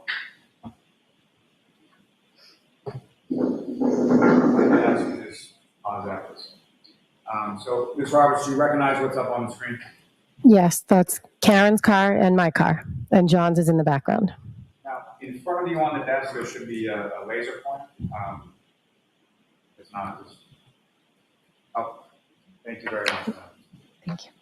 So, pressing on that button and pointing sort of at the screen, if I could ask you just direct the jury's We've seen this attention so many times at this where point. you see Ms. Reed's vehicle, where you see your vehicle, and where you see Mr. O'Keefe's vehicle, if at all.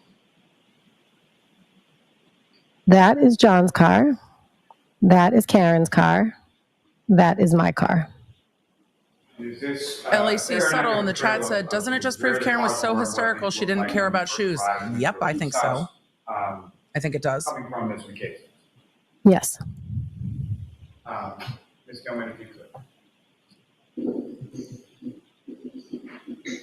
Positive. Now, with reference to any individuals that you observe in this video, again, using the laser pointer, you could draw the jury's attention to who you observe and where they are. That is Jen McCabe, and that is Karen Reed, and that's me. Thank you, Mama. I hope we do have over 30,000 watching. The garage, is that right? Correct. Waiting to see what's going to happen next. When you came back that morning, what, if anything, did you notice about the garage? The right garage door wouldn't close. So it was open when you arrived? I don't recall if it was open when we arrived, but when we were leaving, it wouldn't close. And I'm just going to point out, it's a different style of testimony when the witness is like, I don't remember if it was open when we got there, but when we were trying to leave, it wouldn't close. So look, when you're looking at witnesses, you want them to testify to what they saw, what they did, what they heard. And it's just, I don't know what it was when I got there, because obviously not the focus. But when I was leaving, it wouldn't close. And we've already heard from other witnesses way early in this trial that John O'Keefe's friends, Mr. Camerano, was clearing out the snow from the garage door to get it to close because he didn't want John to come home and be angry that his garage door was left open and snow was getting into the garage. So again, it just goes to, yeah, you remember what you remember. And there's nothing weird about that. do you recall, do you have any idea of sort of how that mechanically worked, like how you would open, how you would close the garage door? Yeah, there's a code on the side. Love a code on a garage door. Makes life so easy with kids. Time, whenever you noticed that the garage door was open, were you or any of the people that you were able to close that door? No. And so was that the door that you entered into in order to get into the garage, to get into the mud and take off your shoes and whatnot? Correct. And when you came into the house that morning and you went into the mud, what, if anything, did you do with your shoes, and what, if anything, oh my God. If this doesn't become relevant in some way about these freaking shoes. Jen and I both had taken our shoes off in the sort of steps in the garage before we entered into the mudroom. We took our shoes off, and Karen just walked in. And Ms. Gilman, if you could just play the video through from that.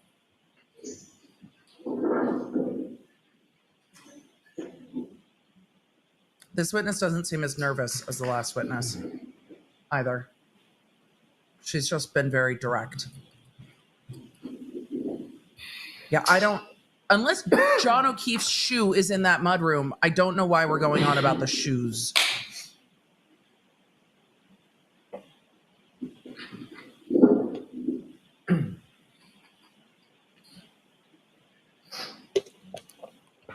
Okay. We've seen this video over and over and over, Lally. They walked into the house. We know they walked into the house, and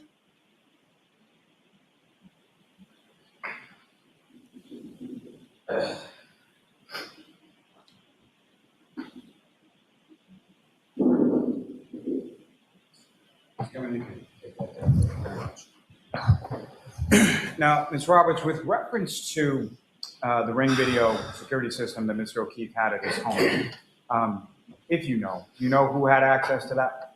I do not. Obviously, do you know whether or not Mr. O'Keefe had access to that?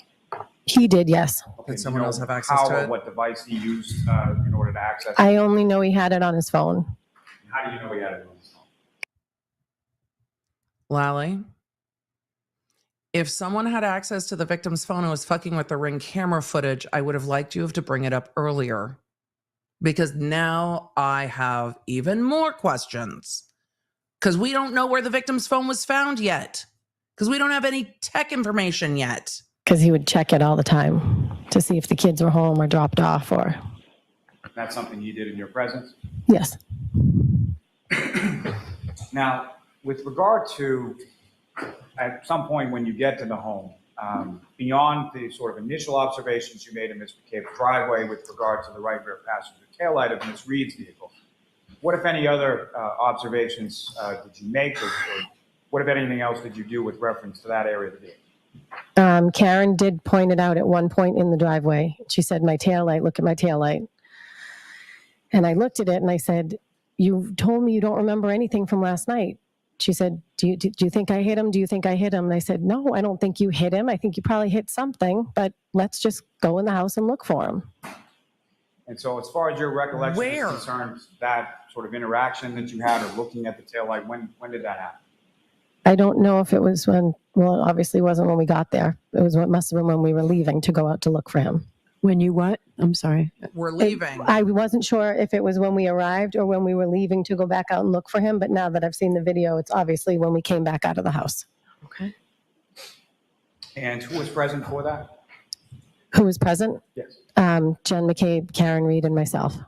Where's that video? And as far as where Ms. McCabe parked that vehicle, at any point in time that you were at the house, did that vehicle move? Where's at all? that video? And by that vehicle, I mean Ms. Reed's vehicle. I don't think so. So where it's parked in that video is essentially where it stayed as far as you know. I believe so. Now, with reference to those observations or when you were looking at the rear passenger taillight area of Ms. Reed's vehicle, how close to the vehicle were you when you were making those observations? Right in front of it. There was one piece, like a rectangle encapsulated, like whatever was broken. I remember there was one piece of metal sort of sticking out. So if it was an encasement for a light of some sort, I remember looking at it and the piece was sort of sticking out and I thought someone's going to catch their sleeve on that or something. And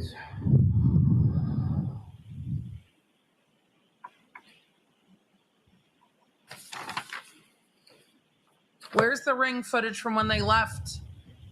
Can we do that?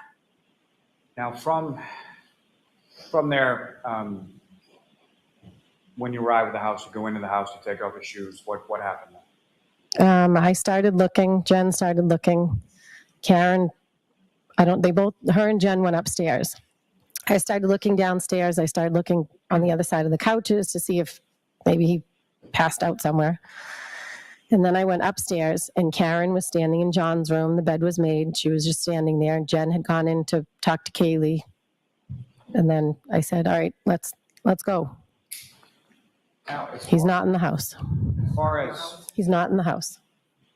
As far as your knowledge of Mr. O'Keefe, him not coming home when any of the children were home, was that something that was normal? Him not coming home if the children were home? Correct. Yeah, he would not do that. And obviously you knew Kaylee was there. Why wasn't this witness one of the first do you know as witnesses? to where Patrick was at that He was at a friend's house. And was that something that you knew independent of this morning or what had transpired up to that point? Say that again? How did you find out that Patrick was? How did you was at know a friend's Patrick house? wasn't there? Karen said, I said, where's Patrick? She said he's at his friend's. So you were in the downstairs area of the home, is that correct? Yes. And looking through the rooms, you didn't find Mr. O'Keefe, correct? No, Now, at any point in time, did you go upstairs? I did. And when you went upstairs, where in the upstairs did you go? At the top of the stairs is John's bedroom. So I looked in there. I looked in the bathroom. I looked in the closet. I looked in Patrick's room. I looked in the other two bedrooms and Kaylee was in her room. So Jen was in there, but I was looking through the house. And as far as Mr. O'Keefe's bedroom, when you looked in there, what, if anything, did you observe as far as the condition of the bed? Oh my God. The bed was made. You mentioned you looked in a variety of different rooms on the second floor. You said sort of two other rooms. What, if anything, were those other rooms used for, if you know? I think one of them was a computer room. It was the room that faced the front of the house, and the back room had a bed in it that Mrs. O'Keefe would stay in when she would stay over. And again, just to be clear, when you say Mrs. O'Keefe, you mean John's mother? John's mother, sorry. Oh, I was like, And as wait, far as what? the computer room, who, if anyone, had access to that, if you know? Had access to the computer room. Yes. I mean, it's What was it used for, basically? Oh, there was a desk with a computer or laptop. She's like, And did you know whose laptop that was? Whether it oh was my John's, God. whether it was She's like, defendant's, what? whether It's a it was computer. his? It's got a computer. I don't know if it was the defendant's at the time, but John's laptop used to be in that room.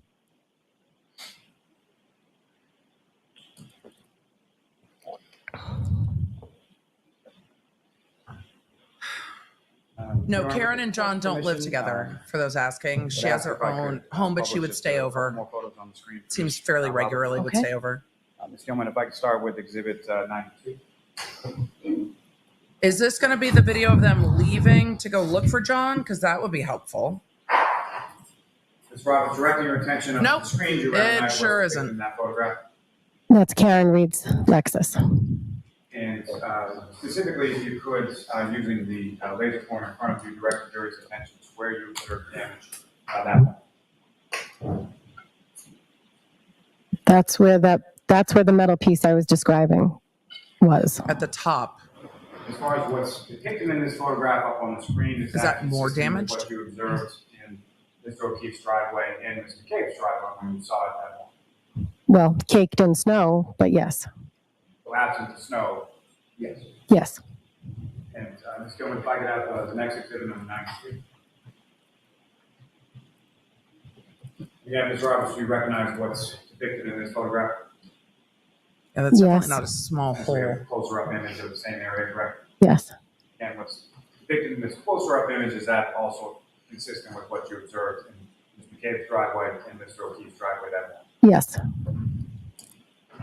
Now, Your Honor, with the court's permission, I would ask again if I could publish a portion of what's been marked as Exhibit 41. Okay.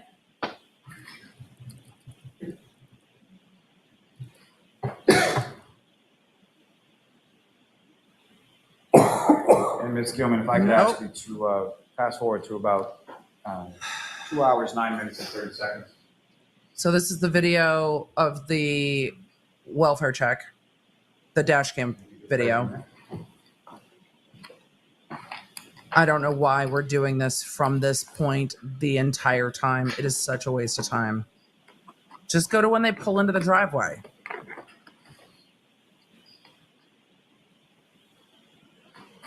Ha! What's on the pause portion of That's the John's house. There we go. I fixed it. Ms. Gilman, if you could pause. And again, Ms. Roberts, directing your attention up to the screen, you recognize what's sort of in front of the camera in this particular portion of the video. That's Karen's car and John's car. And where you observe Karen's car and John's car, again, if you could just, using the laser pointer, direct the jury's attention to where you observe each of those in this still frame here. That's Karen's car. That's John's car. And are those essentially the same positions that you were talking about that the jury saw earlier in the ring video from Mr. O'Keefe's house? Yes. Your Honor, may I approach? Yes.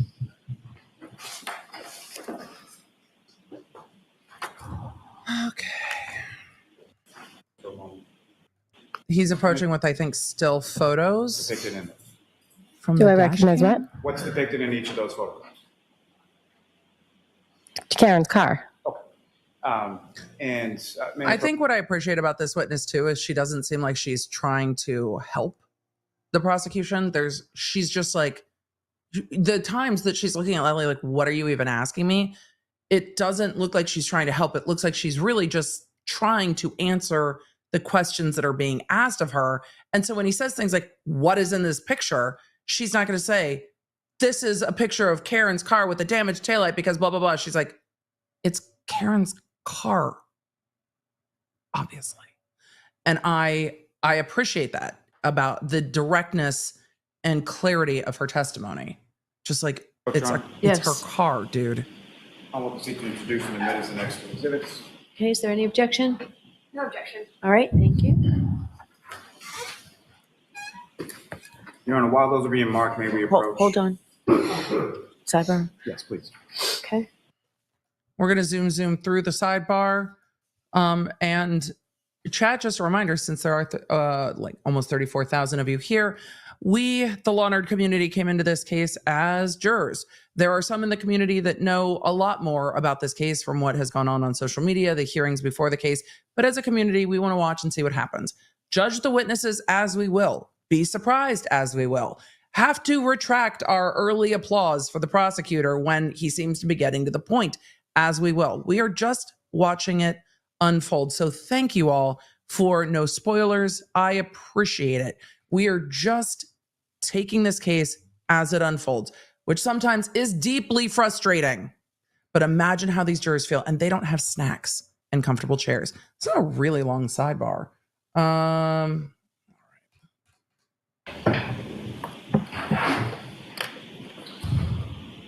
Honor, with the court's permission, I would ask to publish first what's been marked as Exhibit 101. Okay.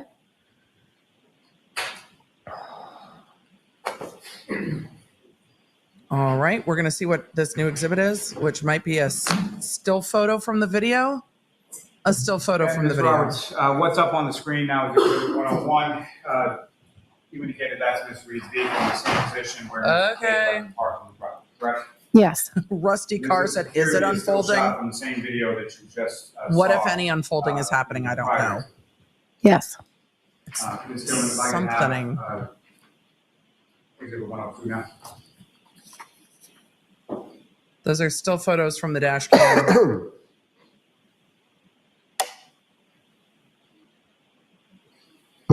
And Ms. Roberts, what's up on the screen, that's the second photograph that I showed you just a moment ago. Yes. That's essentially a Remember, the jury will get representing these, image of what's in the same still. and they will get to look at them. Yes. And again, if you could, using the laser pointer, just direct the jury's attention to. It looks like a damaged taillight to me. Right rear passenger taillight of Ms. Reed's vehicle that one. Okay. It's coming, you can take it.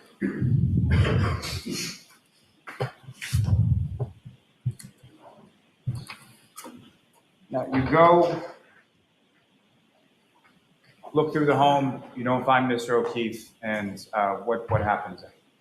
I don't know. Then I said, I think Octopus is doing origami, Sarah, would be more adept than some of this questioning. let's go look for him. If he might be walking home, or if you thought he got hit by a plow, and Jen and Karen wanted to go back to 34 Fairview where they were at. Jen said she saw her pull up to 34 Fairview. I'm going to back this up. Not Karen wanted to go to 34 Fairview. Jen and Karen wanted to go to 34 Fairview. Jen said, I saw you pull up at 34 Fairview. Now you go, look through the home, you don't find Mr. O'Keefe, and what happens? Then I said, let's go look for him. If he might be walking home, or if you thought he got hit by a plow, and Jen and Karen wanted to go back to 34 Fairview where they were at. Jen said she saw her pull up to 34 Fairview the night before. So Karen really wanted to go back there. I was the one that said, no, let's drop a car off, go to Meadows and look through the house, and then we'll start looking if he's not in the house. So that's what we did. We got in the car and we were going to head back to Jen's sister. Did you see Alan look at the defendant and nod at her? Or Fairview the night before. So Karen really wanted to go back there. I was the one that said, no, let's drop a car off, go to Meadows and look through the house, and then we'll start looking if he's not in the house. So that's what we did. We got in the car and we were going to head back to Jen's sister's house. So this witness's testimony is Jen said to Karen, I saw you pull up at 34 Fairview last night, because Karen, it seems, said to both of these witnesses, I left him at the waterfall. And Jen said, I saw you pull up at 34 Fairview, which I don't think is consistent with Jen's testimony. I think Jen said she didn't put that together till later because she didn't know it was Karen's SUV. I seem to think Jen said that she didn't put it together till later and that Karen wanted to go back to 34 Fairview. This witness says Jen said, I saw your car pull up, and then Karen wanted to go because Jen said, I saw you pull up to 34 Fairview.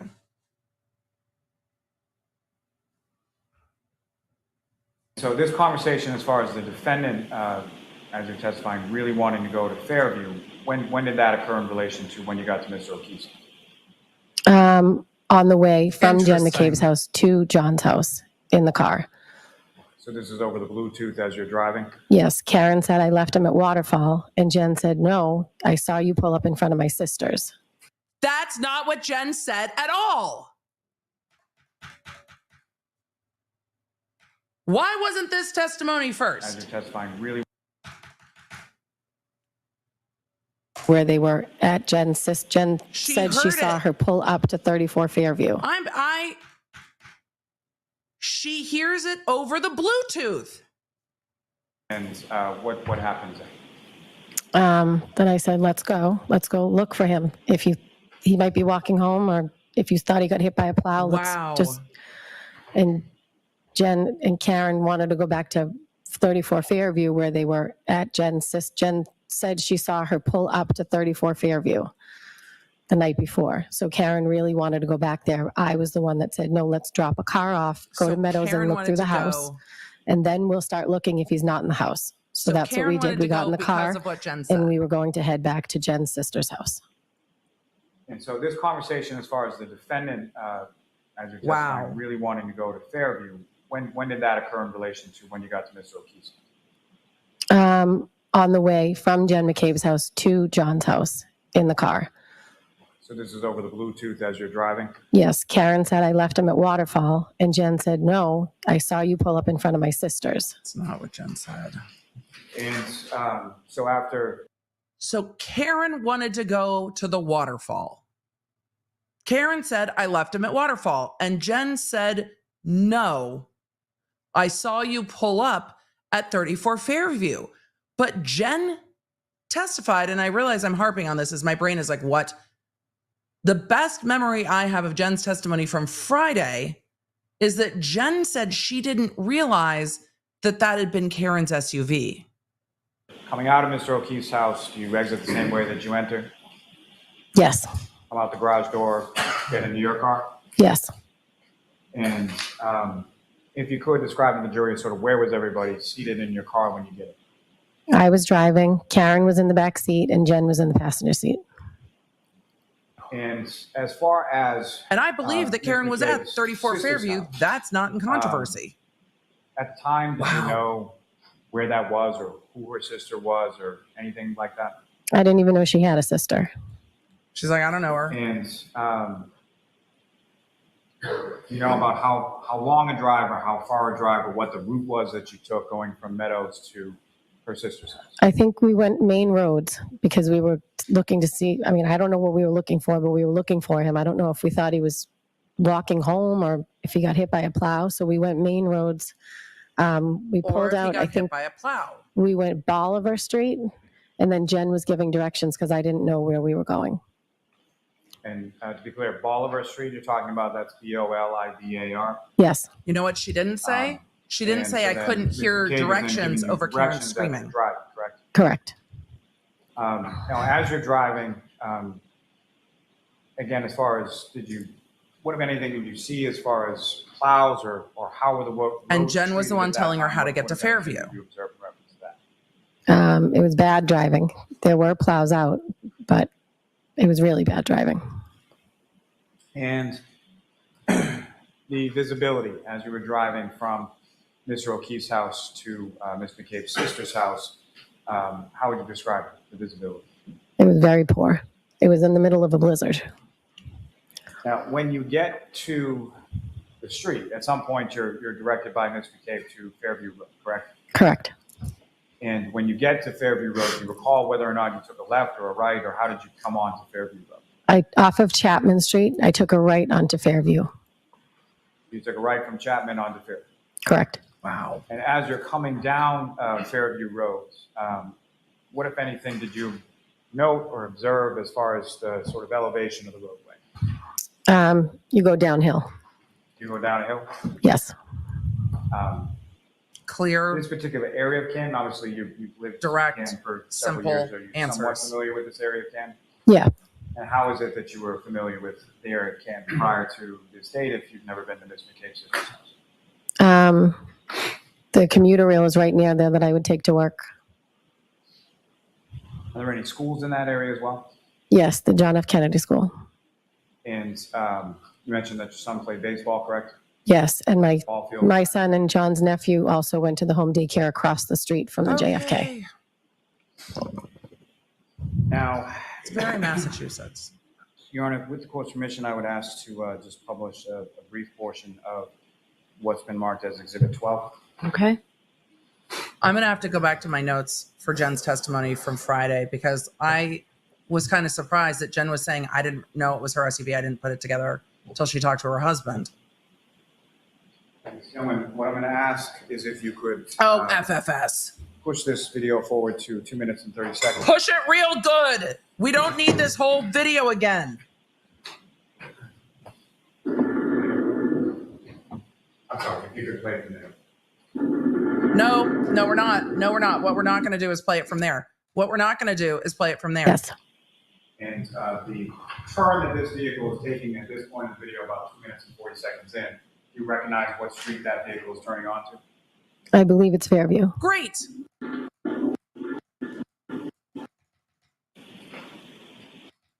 Inside the car.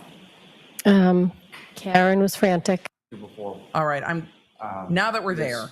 address on Fairview Road that you've never been to before, what's going on inside the car? Karen was frantic. She wouldn't put her seatbelt on. And I was getting nervous because we're driving in a blizzard. She kept leaning in between the two seats. I think at some point she was texting in the back seat and then she'd be leaning. She was just frantic the whole morning. Frantic. And as far as her screaming, do you recall anything specifically that she was She didn't say screaming. She said frantic. Any sort of conversation was going on in the car as you were driving? Wait. There was some conversation about a woman I didn't know that was Bella's mom. And she said, Bella's mom never liked me. I think Bella lived near Jen's sister, maybe. I don't know. Some conversation about Bella's mom. And now I need to know who started that conversation.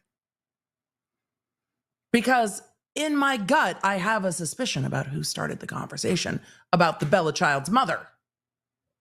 Some conversation about Bella's mom, and Karen said she didn't like me. And do you recall where you were in your travels when that topic of conversation came up? No, I don't recall. Now, in reference to following that, what, if anything, did you say in regards to any other sort of women? Any other what? Women. Following that conversation in regard to Bella's mom, who you didn't know, what, if anything, did you say or introduce into the conversation? Introduce into the conversation? Fairview Road runs along Spring Street, I think it is. Spring Lane. So Spring Lane and Fairview are both off at Chapman Street, and there was a woman he dated that lived on Spring Lane. So when Jen was telling me where her sister's house was, I said, I don't know where Fairview is. And she said, it's near Spring Lane. And I said, oh, where the dance instructor lived. John had once dated a dance instructor. And then Karen said, do you think he could have gone there? Do you think that's where he could have been? Okay. No, I was just using it as a reference point. She said it's near Spring Lane. And I knew that the dance instructor lived on Spring Lane. And just to be clear, when you say the dance instructor, this would be for Bella's mom. Niece, Kaylee? Correct. And you indicated that the two of them, being Mr. O'Keefe and the dance instructor, had dated That's at some how point it in the past, correct? Yes. How long ago was that? Oh, it was when Kaylee was little. She was probably like 5. So like 10 years ago. Almost 10 years before this date that you're driving away. Now, as you're driving along and driving down Fairview, what is it that you're doing? What, if anything, do you observe Ms. McCabe doing? And then what, if anything, do you observe the defendant? Well, we were looking for John walking or wherever he may be. So I'm driving and looking on both sides. And I think Jen was looking on both sides. And Karen she would be in the back seat, then she'd be in between us, then she'd be in the back seat, and then in between us. And as you came down, so she would sit back and then sit forward. What, if anything, what happened then? Jen said, my sister's house is right up here. And all of a sudden, Karen said, there he is, there he is. Let me the F out of this car. And she started kicking the door. And how was she kicking the door? With her feet. Well, how was she kicking the door? how hard was she? He said Oh. with her feet. Pretty hard. I mean, she wanted to get out of the car, but it was locked because once you start driving, the back door's locked. Right. So I looked over and I didn't see anything. And I looked at Jen and I said, she's crazy. And I unlocked the door and I sat back and watched. And she ran over to a mound of snow. And so as the time you're driving down the road, had you seen anything, as you're driving down, sort of looking at the side of the road, had you seen anything on your side of the vehicle? No. And when you say she gets out of the vehicle, is it your side or passenger side where Ms. McCabe is that? The driver's side. So she gets out of the driver's side of the vehicle on the back Because she passenger pulled side. that Correct. way. And how quickly does she go sort of from your car to where she ends up? She ran over to the mound. And at that point in time, even when she runs over, could you see what she was running over to? At some point, I realized it was the shape of a body. And when was that you realized? When in this sort of sequence were you able to realize that? That was in seconds. Once she ran over to his body, I said, oh my God. Then she lifted up his shirt and started to lay on him. And when you stopped to let her out, where And I were believe you that too. in relation to that mound of snow or what you learned? I think my car was like in the middle of the road. I just stopped. And in relation to where the mound of snow was, had you driven past it at that point? So where was it? Yes. Okay, so it was located behind your vehicle? Yeah. Ms. Gilman, if you could, I would ask this plan on that. Had driven past it, which makes sense that the rear passenger would be able to see it if you've driven past it.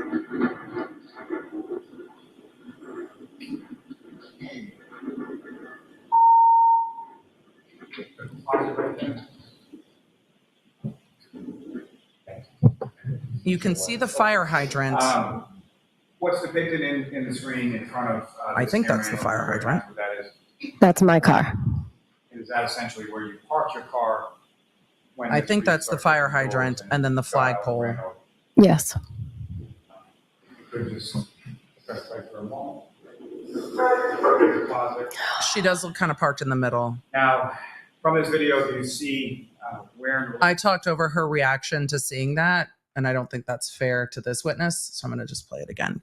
Because as this car swings in further, you can see the fire hydrant more clearly, and you can see them around what we now know to be the victim's Ms. Reed started kicking the body. doors and got out and ran over.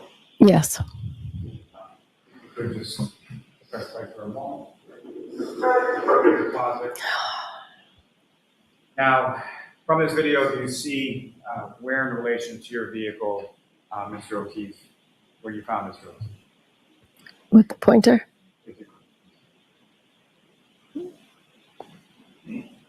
Okay. Ms. Gilman, if you could, again, just play for about this is happening.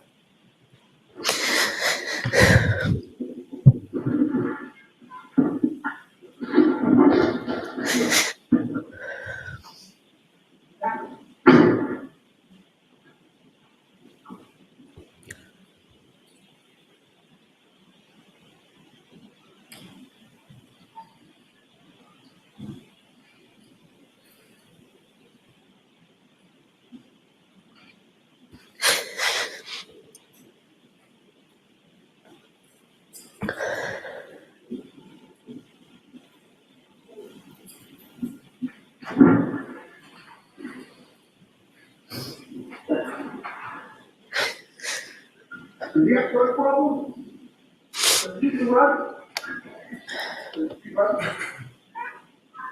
Huh?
closet there.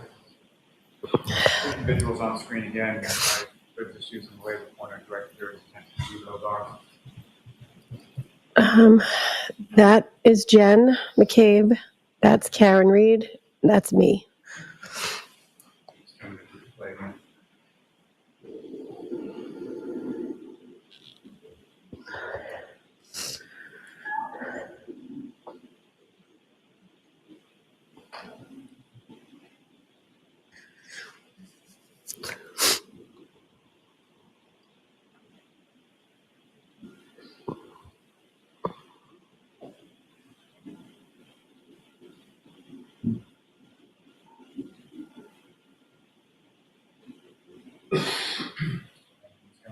Take that down.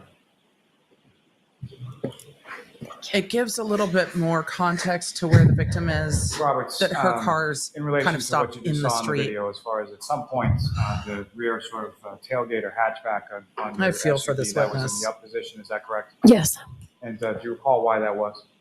because I was having Jen get the baby blankets to wrap around him out of my car. And is that something that you just sort of have in the back of your car at all times? Yeah. Now, at any point in time in that sequence, did you call anybody or have any sort of phone calls that you made that went to voicemail at that time? Did I? Yes. I don't know. And so nothing that you recall, is that correct? Correct. And did you observe Ms. McCabe make any phone calls that just sort of went to voicemail and she left her phone in your car? What? That's so compound. Sustained. Let me take you back sort of when you're pulling. So as far as the conditions when you pull up and the defendant's banging on the door and gets out and runs over to Mr. O'Keefe. What's depicted in that video, obviously without your vehicle being in the middle of the roadway, is that a fair and accurate portrayal of what the road looked like and sort of what you saw upon your arrival? Yes. So after the defendant gets out of the vehicle, what did you do? Where did you go? When I realized it was him or someone, I ran over and I dug his head out of the snow. And you recall, you recognized the person in the snow was Mr. O'Keefe. Once I dug his head out, yes. And you recall how his body was positioned as far as how was he on his stomach, on his back, on his side? He was on his back. And so you brushed some snow away from his head, is that correct? Off his face. And when you were brushing the snow off his face, what, if anything, did you observe about his face or the condition of him? He had blood coming out of his nose and his mouth. And his right eye it looked like a golf ball. His left eye was fine. The right eye looked like a golf ball. But was it frozen? Now, you I'm mentioned so that confused. you wiped some snow from around his head. What, if anything else, did you observe on the rest of his body? He was bleeding in the back of the head. So when I was wrapping I don't know why I was wrapping blankets around his head, but I didn't know. He had a cut on the back of his head. Do you recall which side of his head that cut was on? I don't. It just was blood on the blanket that was under his head. Now, as far as the rest of his body, did that have snow on it as well? Say it again, I'm sorry? The rest of his body, separate from his head area, what, if any, snow did you observe on the rest of his body? He was completely covered. And you know about how much snow was covering the rest of his body? I would say like 4 inches, maybe 3. I don't really remember exactly how many, but he was covered. And so with reference to Mr. O'Keefe and when you arrived there, 3 of you being you, the defendant, and Ms. McCabe, what is it that you were doing when you first sort of come over to Mr. O'Keefe? Well, Karen was laying on top of him, and I told her to get off him because I was going to do CPR. And I said, Jen, you need to call 911. And I started CPR. on his chest compressions, and then Karen was giving him mouth to mouth. And as far as CPR goes, is that something that you had any training in prior to this? Yes. And can you tell the jury a little bit about that as far as what, if any, training did you have as far as CPR was concerned? I get CPR certified every 2 years through the American Red Cross at work. So you start doing chest compressions, is that right? Correct. And you direct Ms. McCabe to call 911? Yes. And what was the defendant doing at that? She was doing mouth to mouth, and she was frantic again, running around. And as she was running around, what, if anything else, was she doing or saying while she was running around? Did I hit him? Did I hit him? Is he dead? Is he dead? Is that something that she said once or more than once? More than once. And similar to sort of the tonality or the volume of the voice that you were describing before, was that consistent when you're there sort of in front of the house? Yes. Now, in relation to where you were with Mr. O'Keefe. Two things that I'm going to point out about this witness's testimony. As we are watching this case unfold, I very much believe that she is telling us what she observed, what she did. One of the things is not explaining actions. And when she's saying, I was trying to wrap his head, I don't know what I was doing. I don't doubt that she didn't know what she was doing, because she was also under immense stress seeing her friend in the snow. So her not trying to make up a reason for what she's doing, again, comes across as very credible. I did this. Don't know why. I did this. This is what we were doing. I have a lot of questions for pathology when we get to a coroner, because she's talking about the fact that he is seemingly actively bleeding 6 hours later. So I really have a lot of questions as we get through with this witness. Also, her responses are very genuine. I know some of you in the chat don't believe it. I see it. And again, this is why a jury is 12 people, because people will see things differently. But her emotion comes across as very genuine as she is hearing Karen scream at the scene. But what happened here? Obviously, you've never been in this house before, is that right? Correct. What, if anything, did you observe as far as overhead lights or street lights or anything like that around that area where you found this O'Keefe? There was a fire hydrant, and there was some weird, like, electrical box thing sticking out of the ground. But you don't recall any sort of like overhead lights or anything like that? I don't recall. Now, this process of you sort of doing compressions and Ms. Reed is doing mouth to mouth and then running around, is the mouth to mouth that she's doing, is that sort of consistent, or is it intermittent between? When is the running around in relation to the mouth to mouth? I don't remember which was first. Or I was concentrating on doing chest compressions. Right. So while you're I was concentrating on what I was doing. I don't know what Karen was doing. First responders start to arrive. I was correct. At that point, she was focused on her friend, which how makes long sense. was it from the time that you sort of get out of the vehicle, go over, realize it's Mr. O'Keefe, et cetera, and to when the first responders arrived? I don't know. Wasn't long. Maybe under 10 minutes. Time is a construct under stress. During that time, or during any amount of time that you were there, did you see anybody from any of the houses on the street come out of the house, or any neighbors come out or anything like that? No. And again, no commentary on it. Just I didn't see it. If you recall, no exposition, whether it was police no or explanation, fire or ambulance, or didn't who see it. showed up first? I don't know. I think the police showed up first, or the EMTs. I just know the EMTs came over and said, we'll take it from here. I wasn't paying attention to what else was going on. So you're sort of focused on the chest compressions. Yeah. And at some point, on some her paramedic friend comes over and tells you they've got this. Yes. And so after that, where did you? After that, where did I go? I stayed in the area. I think I went back over to the car. And as paramedics are working on John, you're over by your vehicle, correct? I think so. And so where was, what were you doing, and where was Ms. McCabe, and where was the defendant at that time? Yeah, and Karen then was what running happened? around the body while the EMTs were trying to work on him. She was just frantic. And so you're over by the car, and Ms. Reed is running around over where Mr. O'Keefe is. Yes. Where was Ms. McCabe? I don't know. She was somewhere around the car. So closer to you than to where Mr. O'Keefe was? I don't know. Now, where Mr. O'Keefe was, if you know, where was he in relation to the roadway or the paved sort of pathway of Fairview Road?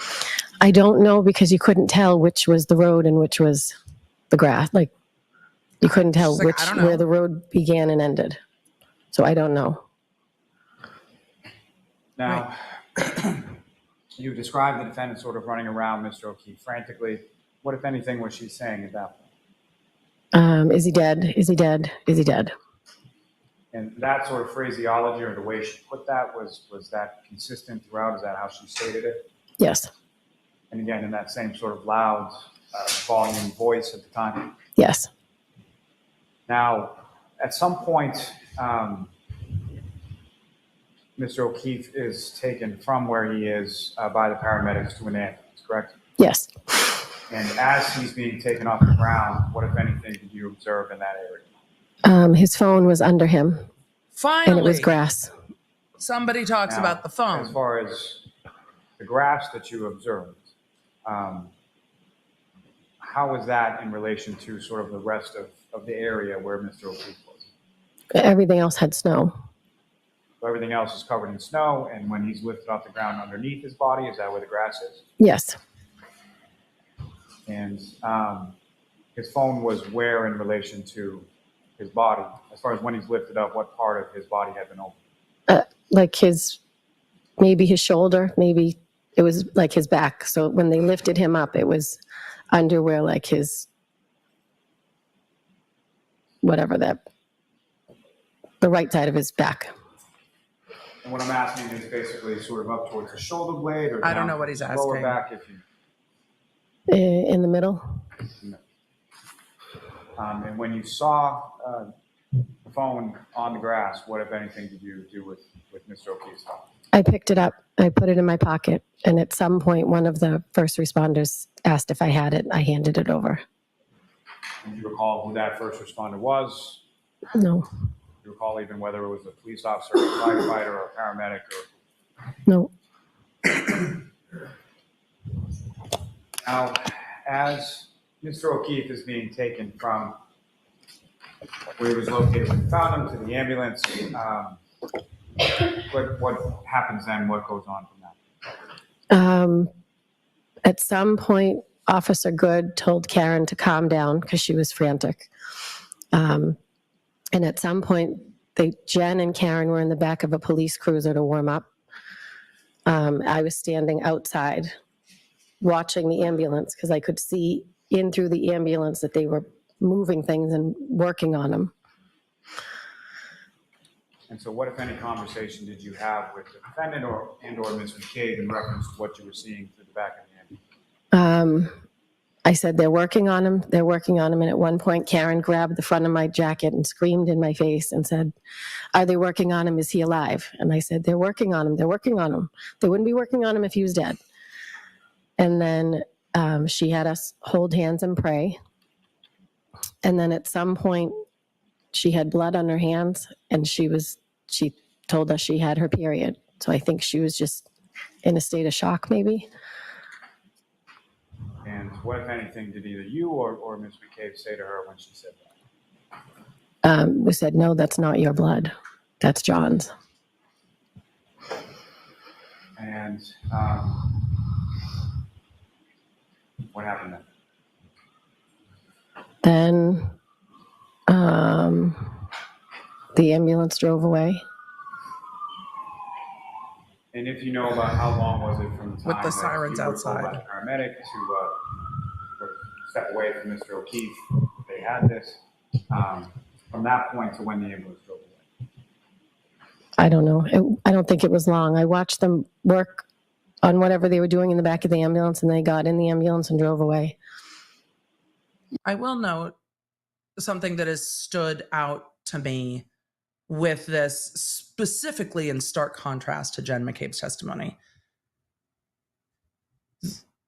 To me, this witness does not seem as if she is trying to make an impression of Karen, not trying to make her seem crazy, not trying to make her seem overwrought, not judging, literally saying, I saw this, she said this, I think she was in shock, she was panicked. She's just testifying to what she saw, but she's not trying to make it overwrought, which is what we saw in Jen McCabe's testimony. That Jen's testimony about Karen was overwrought and seemed to paint a picture where this is very sorrowful to me. She's, she had blood on her hands, and she's like, no, you're in shock.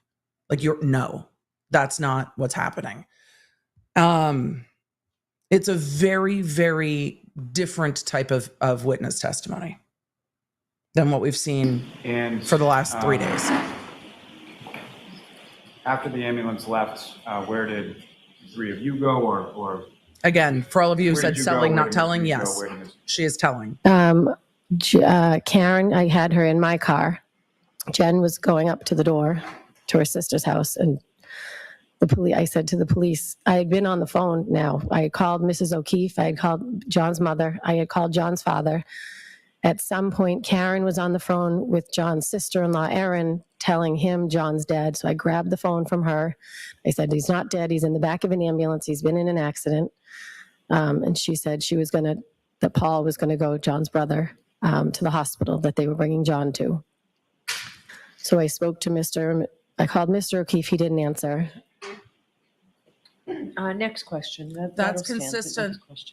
It's consistent with what the sister-in-law said. The sister-in-law said, Karen called me and said John's dead and woke her up out of sleep. And she's saying, and I took the phone away from her and was like, he's in the back of an ambulance.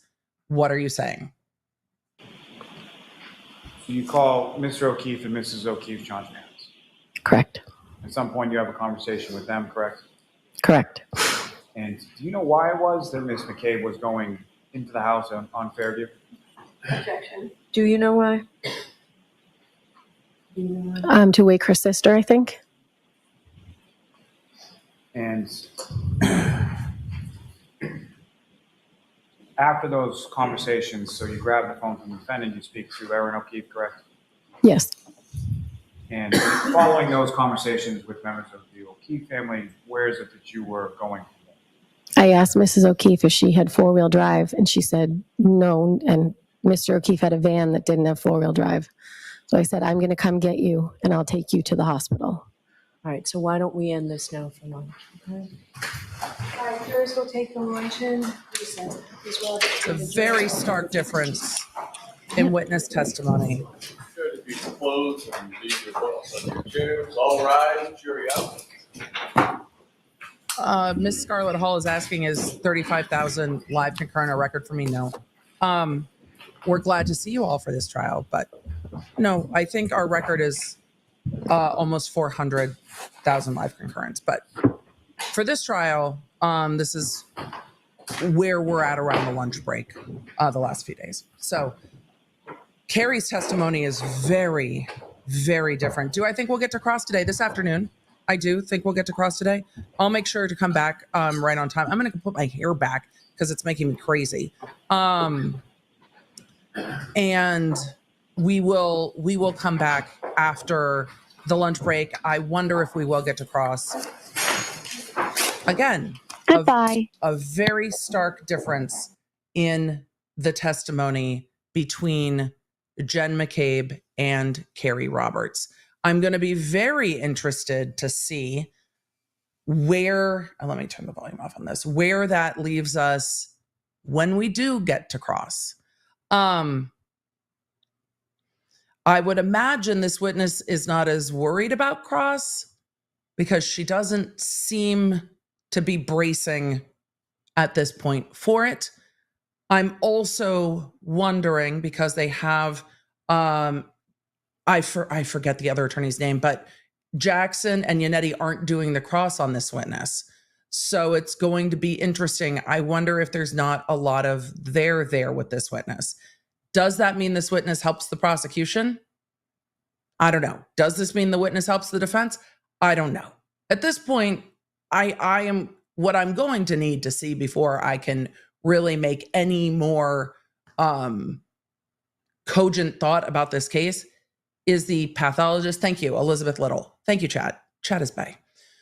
Before I make any more cogent thought about this case, I need to see the digital data and the pathologist.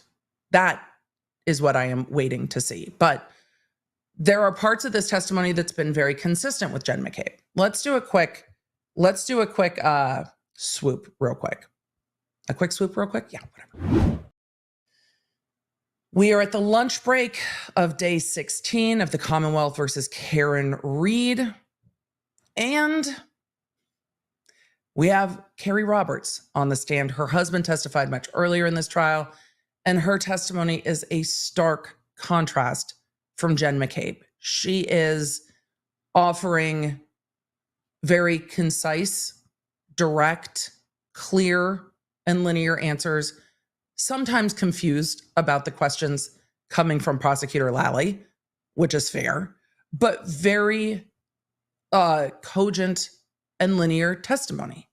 It does not seem as if she is adding anything. She is not adding colloquy or story or opinion to it. She is saying what she thinks. The only time she has really added opinion is during talking about Karen Reed having blood on her hands and asking or stating she got her period, that she was saying, no, she must be in shock. She was not overdrawing or adding hyperbole to Karen Reed screaming. She said she was panicked. What was most interesting to me about her direct testimony is that Karen called her that morning, said John is dead, and then continued to say other things. She was going to go get Karen, and then Karen didn't go to where she thought she was going to go. But when she connected with Karen and was on speakerphone in the car, Karen was saying to her, I left him at the waterfall, which is consistent with what Jen McCabe said. But then this witness testified that she heard Jen McCabe say, no, I saw you pull up at 34 Fairview last night. And this witness's testimony was then Karen became very interested in going to 34 Fairview after that comment by Jen. But that's not what I remember from Jen McCabe's direct examination, because Jen said she didn't put it together, that Karen pulled up to 34 Fairview and that was Karen's vehicle. But this witness said, I heard her say, no, we saw you at 34 Fairview. And then Karen's like, we got to go to Fairview. And then this witness said, we need to go out and look for John. I don't know if he's walking. I don't know what he's doing. And Jen and Karen wanted to go to 34 Fairview. And then Kerry was driving to 34 Fairview with Jen giving her directions, with Karen in the car panicking, making calls, texting, leaning forward in between the driver and passenger seat, yelling, sitting back. It's very interesting to see the difference in these testimonies. I'm interested to see what happens when we get to cross. It seems that this witness is not in the group texts. She doesn't know Jen McCabe. This is not her group of friends. Her group of friends is, her husband and John's other friends from when he was growing up, who had kids that were common and mutual friends.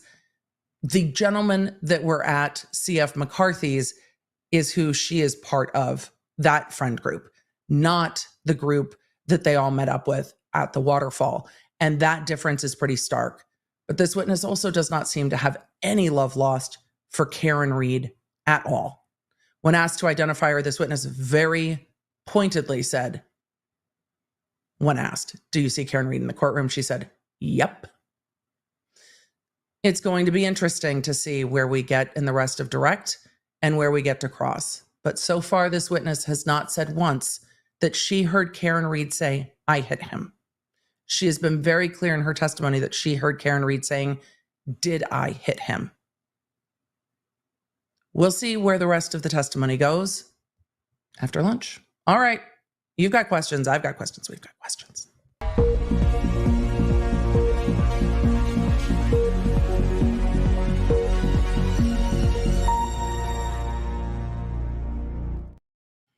This witness, honestly, chat, broke my heart a little bit. I feel for her. This is her friend from high school. And she's clearing the snow off of his face. Her emotion was so normal. Marissa asked in the chat, is this the witness whose husband went to CF McCarthy's to prove he's not a pussy? Yes. That is the husband. That is her husband who testified. The other husband's last name starts with a C, the My Two Dads husbands. That group of men seemed like they had a really fun friendship between the three of them, that they would rib each other, but they took care of each other. They seemed to have a really lovely community. And it was that friend, not Kerry's husband, but the other friend whose last name starts with a C, and I feel terrible that I am forgetting, whose testimony was heart-wrenching, or heartbreaking and gut-wrenching, all of the things together, when he was talking about cleaning off the snow so that the garage door could close, so that when his friend came home, that his house was taken care of. Yes, Camerano. Thank you, Trish C. It was heartbreaking testimony from the people who loved John. No text messages with them talking about who the police are interviewing, who's talking about what, if the police are telling them everything. And I wonder if Jen McCabe's, and this might overly ruffle my feathers because I'm also a talker, so that I might be overly ruffled by this. I might not be. I don't know. I can't tell. At this point, I'm so confused that it's hard to parse much.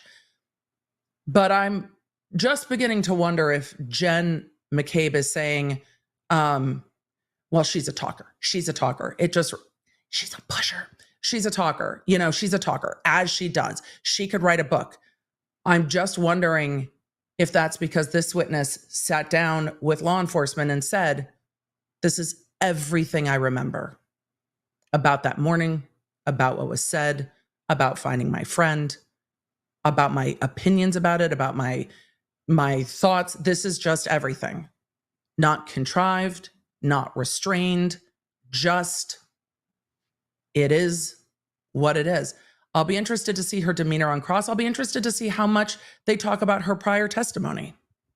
And I am very much wondering why this witness wasn't one of the first witnesses.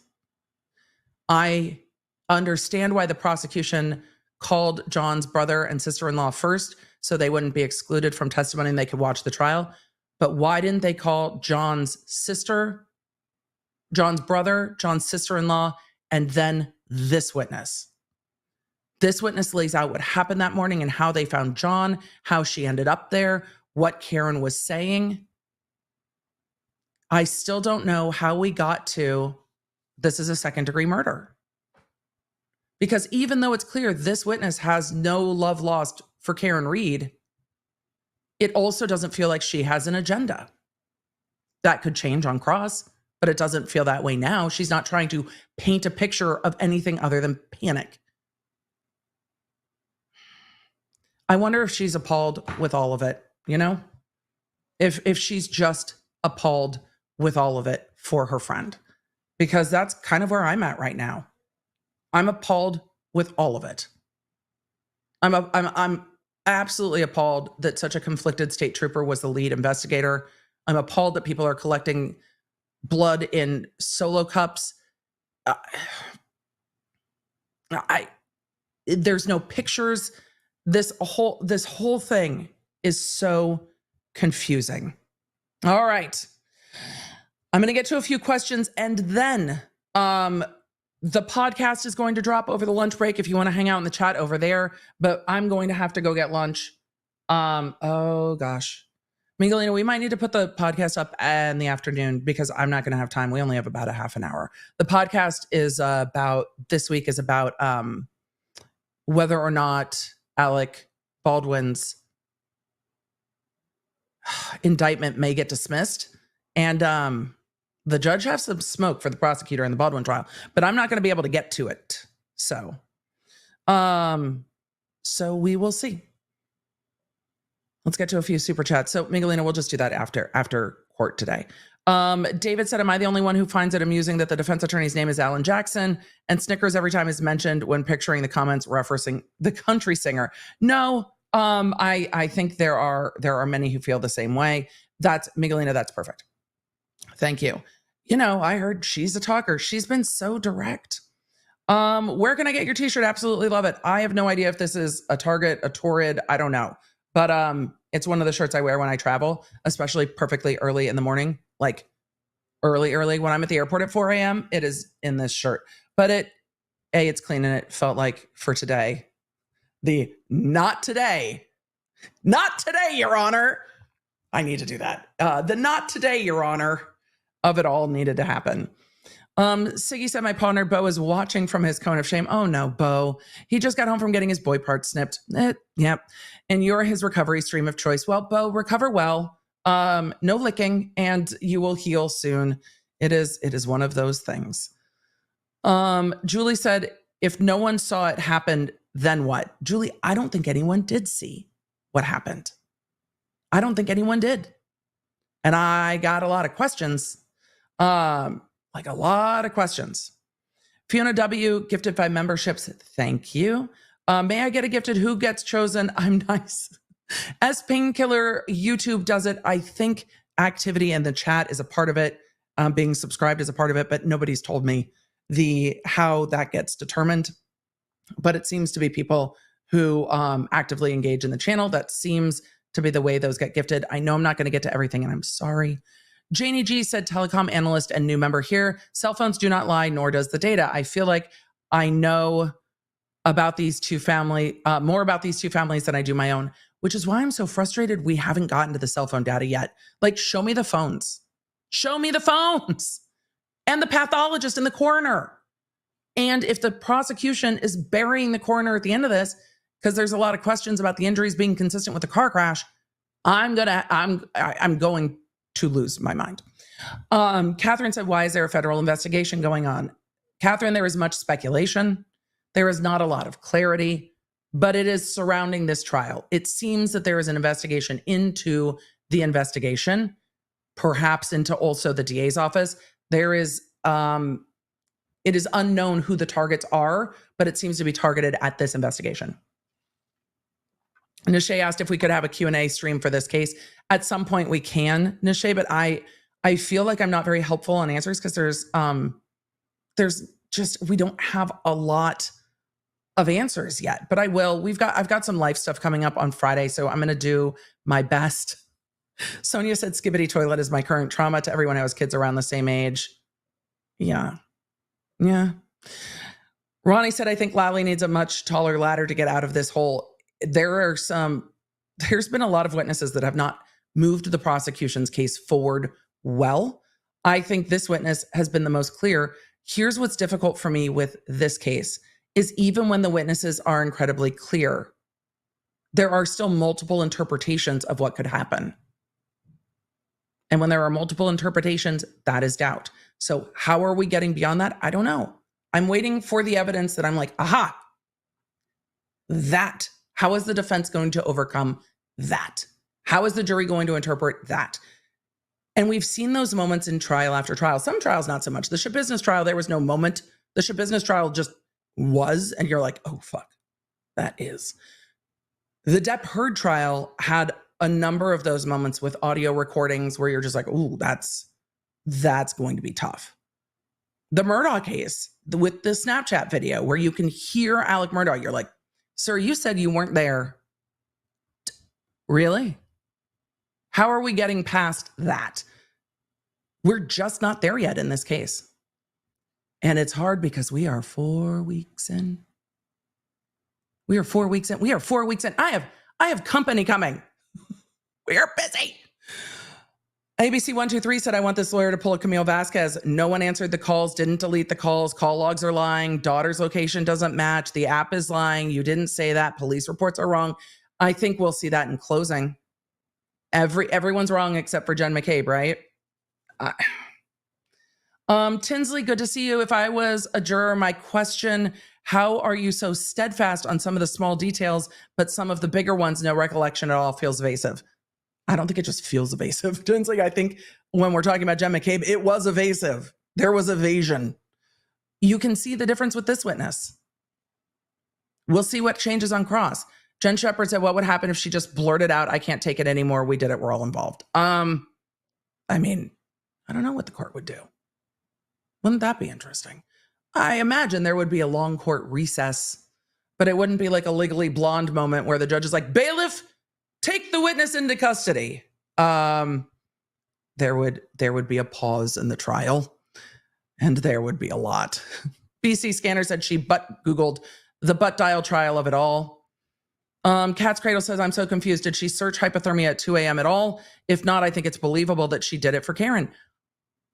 I'm waiting for the digital experts because, again, I don't know enough to know if it is the tab or if it is the search. So I am waiting for the digital experts.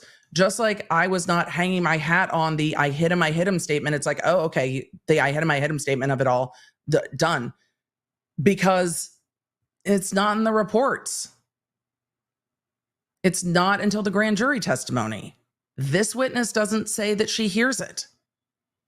So Janice P said, so now is Karen misremembering the night because of Jen? I see doubt.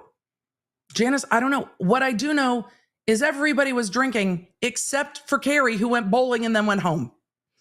And we don't know how much Karen was drinking. And we also don't know, Karen has MS. We know that.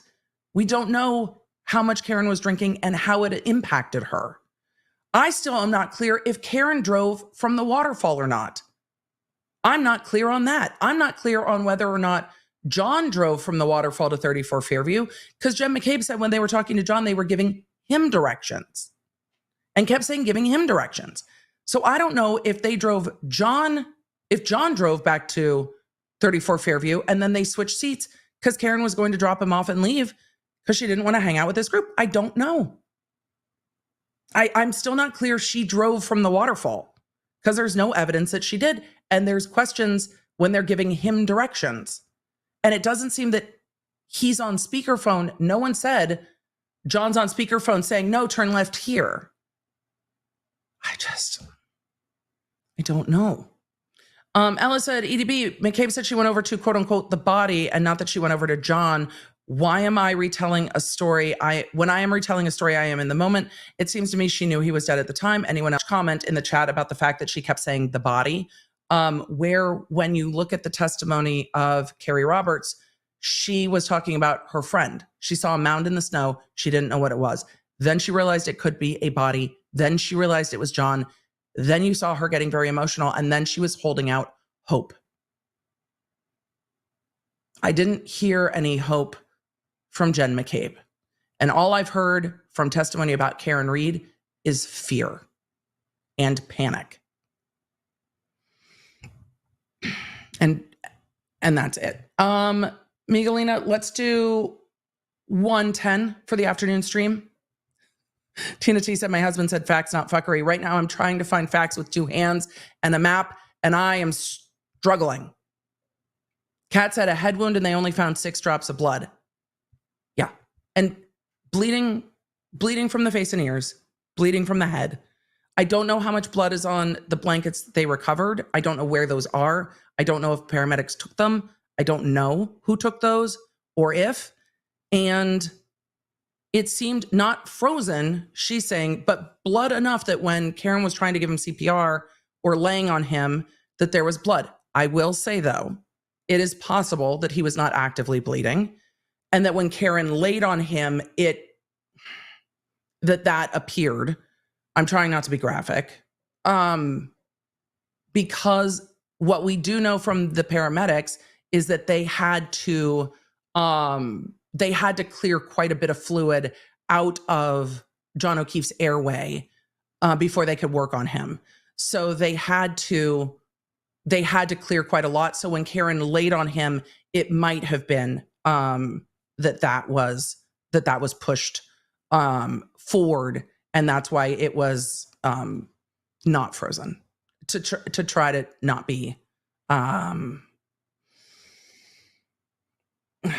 too graphic. Apologies. Jenna P says, who is CW? The Commonwealth, because it is the Commonwealth of Massachusetts, not the state. So as someone who worked very briefly as an EMT and went, this is not for me, and worked as a DA, the amount of shit that I have seen is a lot. I want to know how you butt dial with an iPhone. Franny Fruit agreed, unless it's already open, which is why having the physical phone is so important. Because I have misdialed my phone when I'm going to return a text or call somebody else. I've misdialed, but I don't think when my phone is locked, I've ever accidentally dialed. Anna says, I don't believe anything Jen or Kerry says they heard.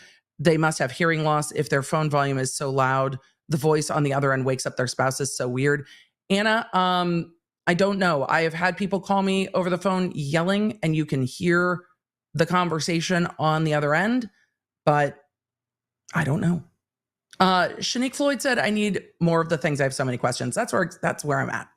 That's where I'm at. Mibby said, EDB, but is the Skibbity toilet in Ohio? What, if any, Skibbity toilet Rizzler exists? None. Quinta G said, I honestly believe Jen was gaslighting Karen in her hysteria. It's clear Karen was not thinking rationally. I agree that it is clear that Karen was panicked. Jen saw an opportunity to put this on Karen and changed whatever plan they initially had. Quinta, I don't know about the rest of it. I do think it's very clear. I, at this point, have no questions, really big questions, about the testimony of Kerry. And Kerry said no. Jen said, I saw you there. And that is when Karen was like, wait, we have to go to Fairview. That's how I took that. But Jen seemed like a witness with an agenda to me, especially at the end of her redirect when she's like, no, Karen knew where she was because she hit him. That's a lot. So we'll see what happens next. Chat, I'm going to grab a little bit of food. I suggest you do the same. Grab some water. We have a lot of time to go. Timeout, I saw my friend's name and I had to pull it up. So I heard from Natalie Lawyer Chick's stream that the reason grounds don't need to be stated for objections is that state all grounds are assumed preserved for appeal. Then if sidebar grounds are narrowed for appeal. Ty, that's sure. I don't disbelieve it. It's so odd to me, but it's just like all grounds are assumed. It makes it harder for me to figure out what's going on, but that's this court's rules. And hey, Natalie knows all of the things, so it's helpful. It's just so odd to me. Last one, Aaron Evans said, celebrating sending in my paperwork to be registered as a patent attorney after getting my official patent bar results. Aaron, I remember we celebrated the patent bar results. Not as cool as an attorney. Yes, it is. But going back to law school ain't in the budget. Aaron, it's needed work. So do not say it's not as cool as being an attorney. Most attorneys are miserable and in debt. Look, financial responsibility above all. If I had even thought about it for a second, I probably wouldn't have gone to the law school that I did. That's no shade to my law school. It's just balls expensive. And I knew I wanted to be a district attorney. And that is not a job that is particularly well paying, as government jobs are not. And so I didn't consider the cost of law. ADHD math. I did not consider the cost of law school versus the amount of money I would then make in my career and put those together. I was like, yay for law school. And then money as a construct like time. And then I was like, oh, fuck.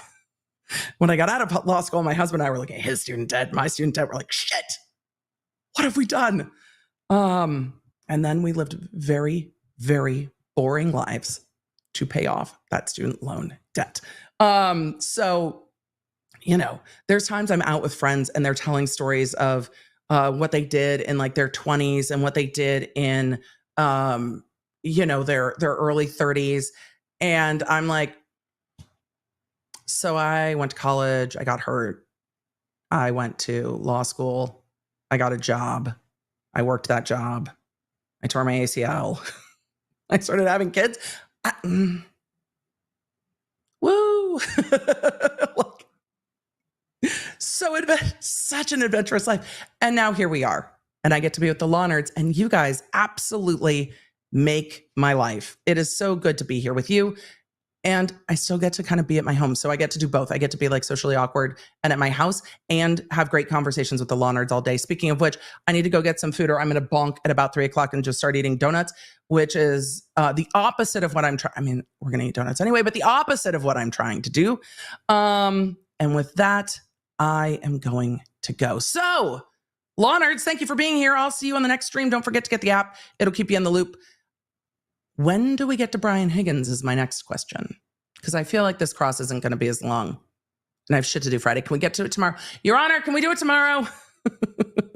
I'll see you in a few, chat. Bye. You can stay up to date with everything I'm covering and fast notifications on our free iOS and Android app at lawnerdapp.com or search the App Store for Law Nerd. You can also follow me around social media. And don't forget to check out my podcast, The Emily Show, with quick bits dropping every Monday, summarizing everything I do here on the live streams on Tuesday and Thursday for when you just have time for the quick bits. Thanks for being a Law Nerd.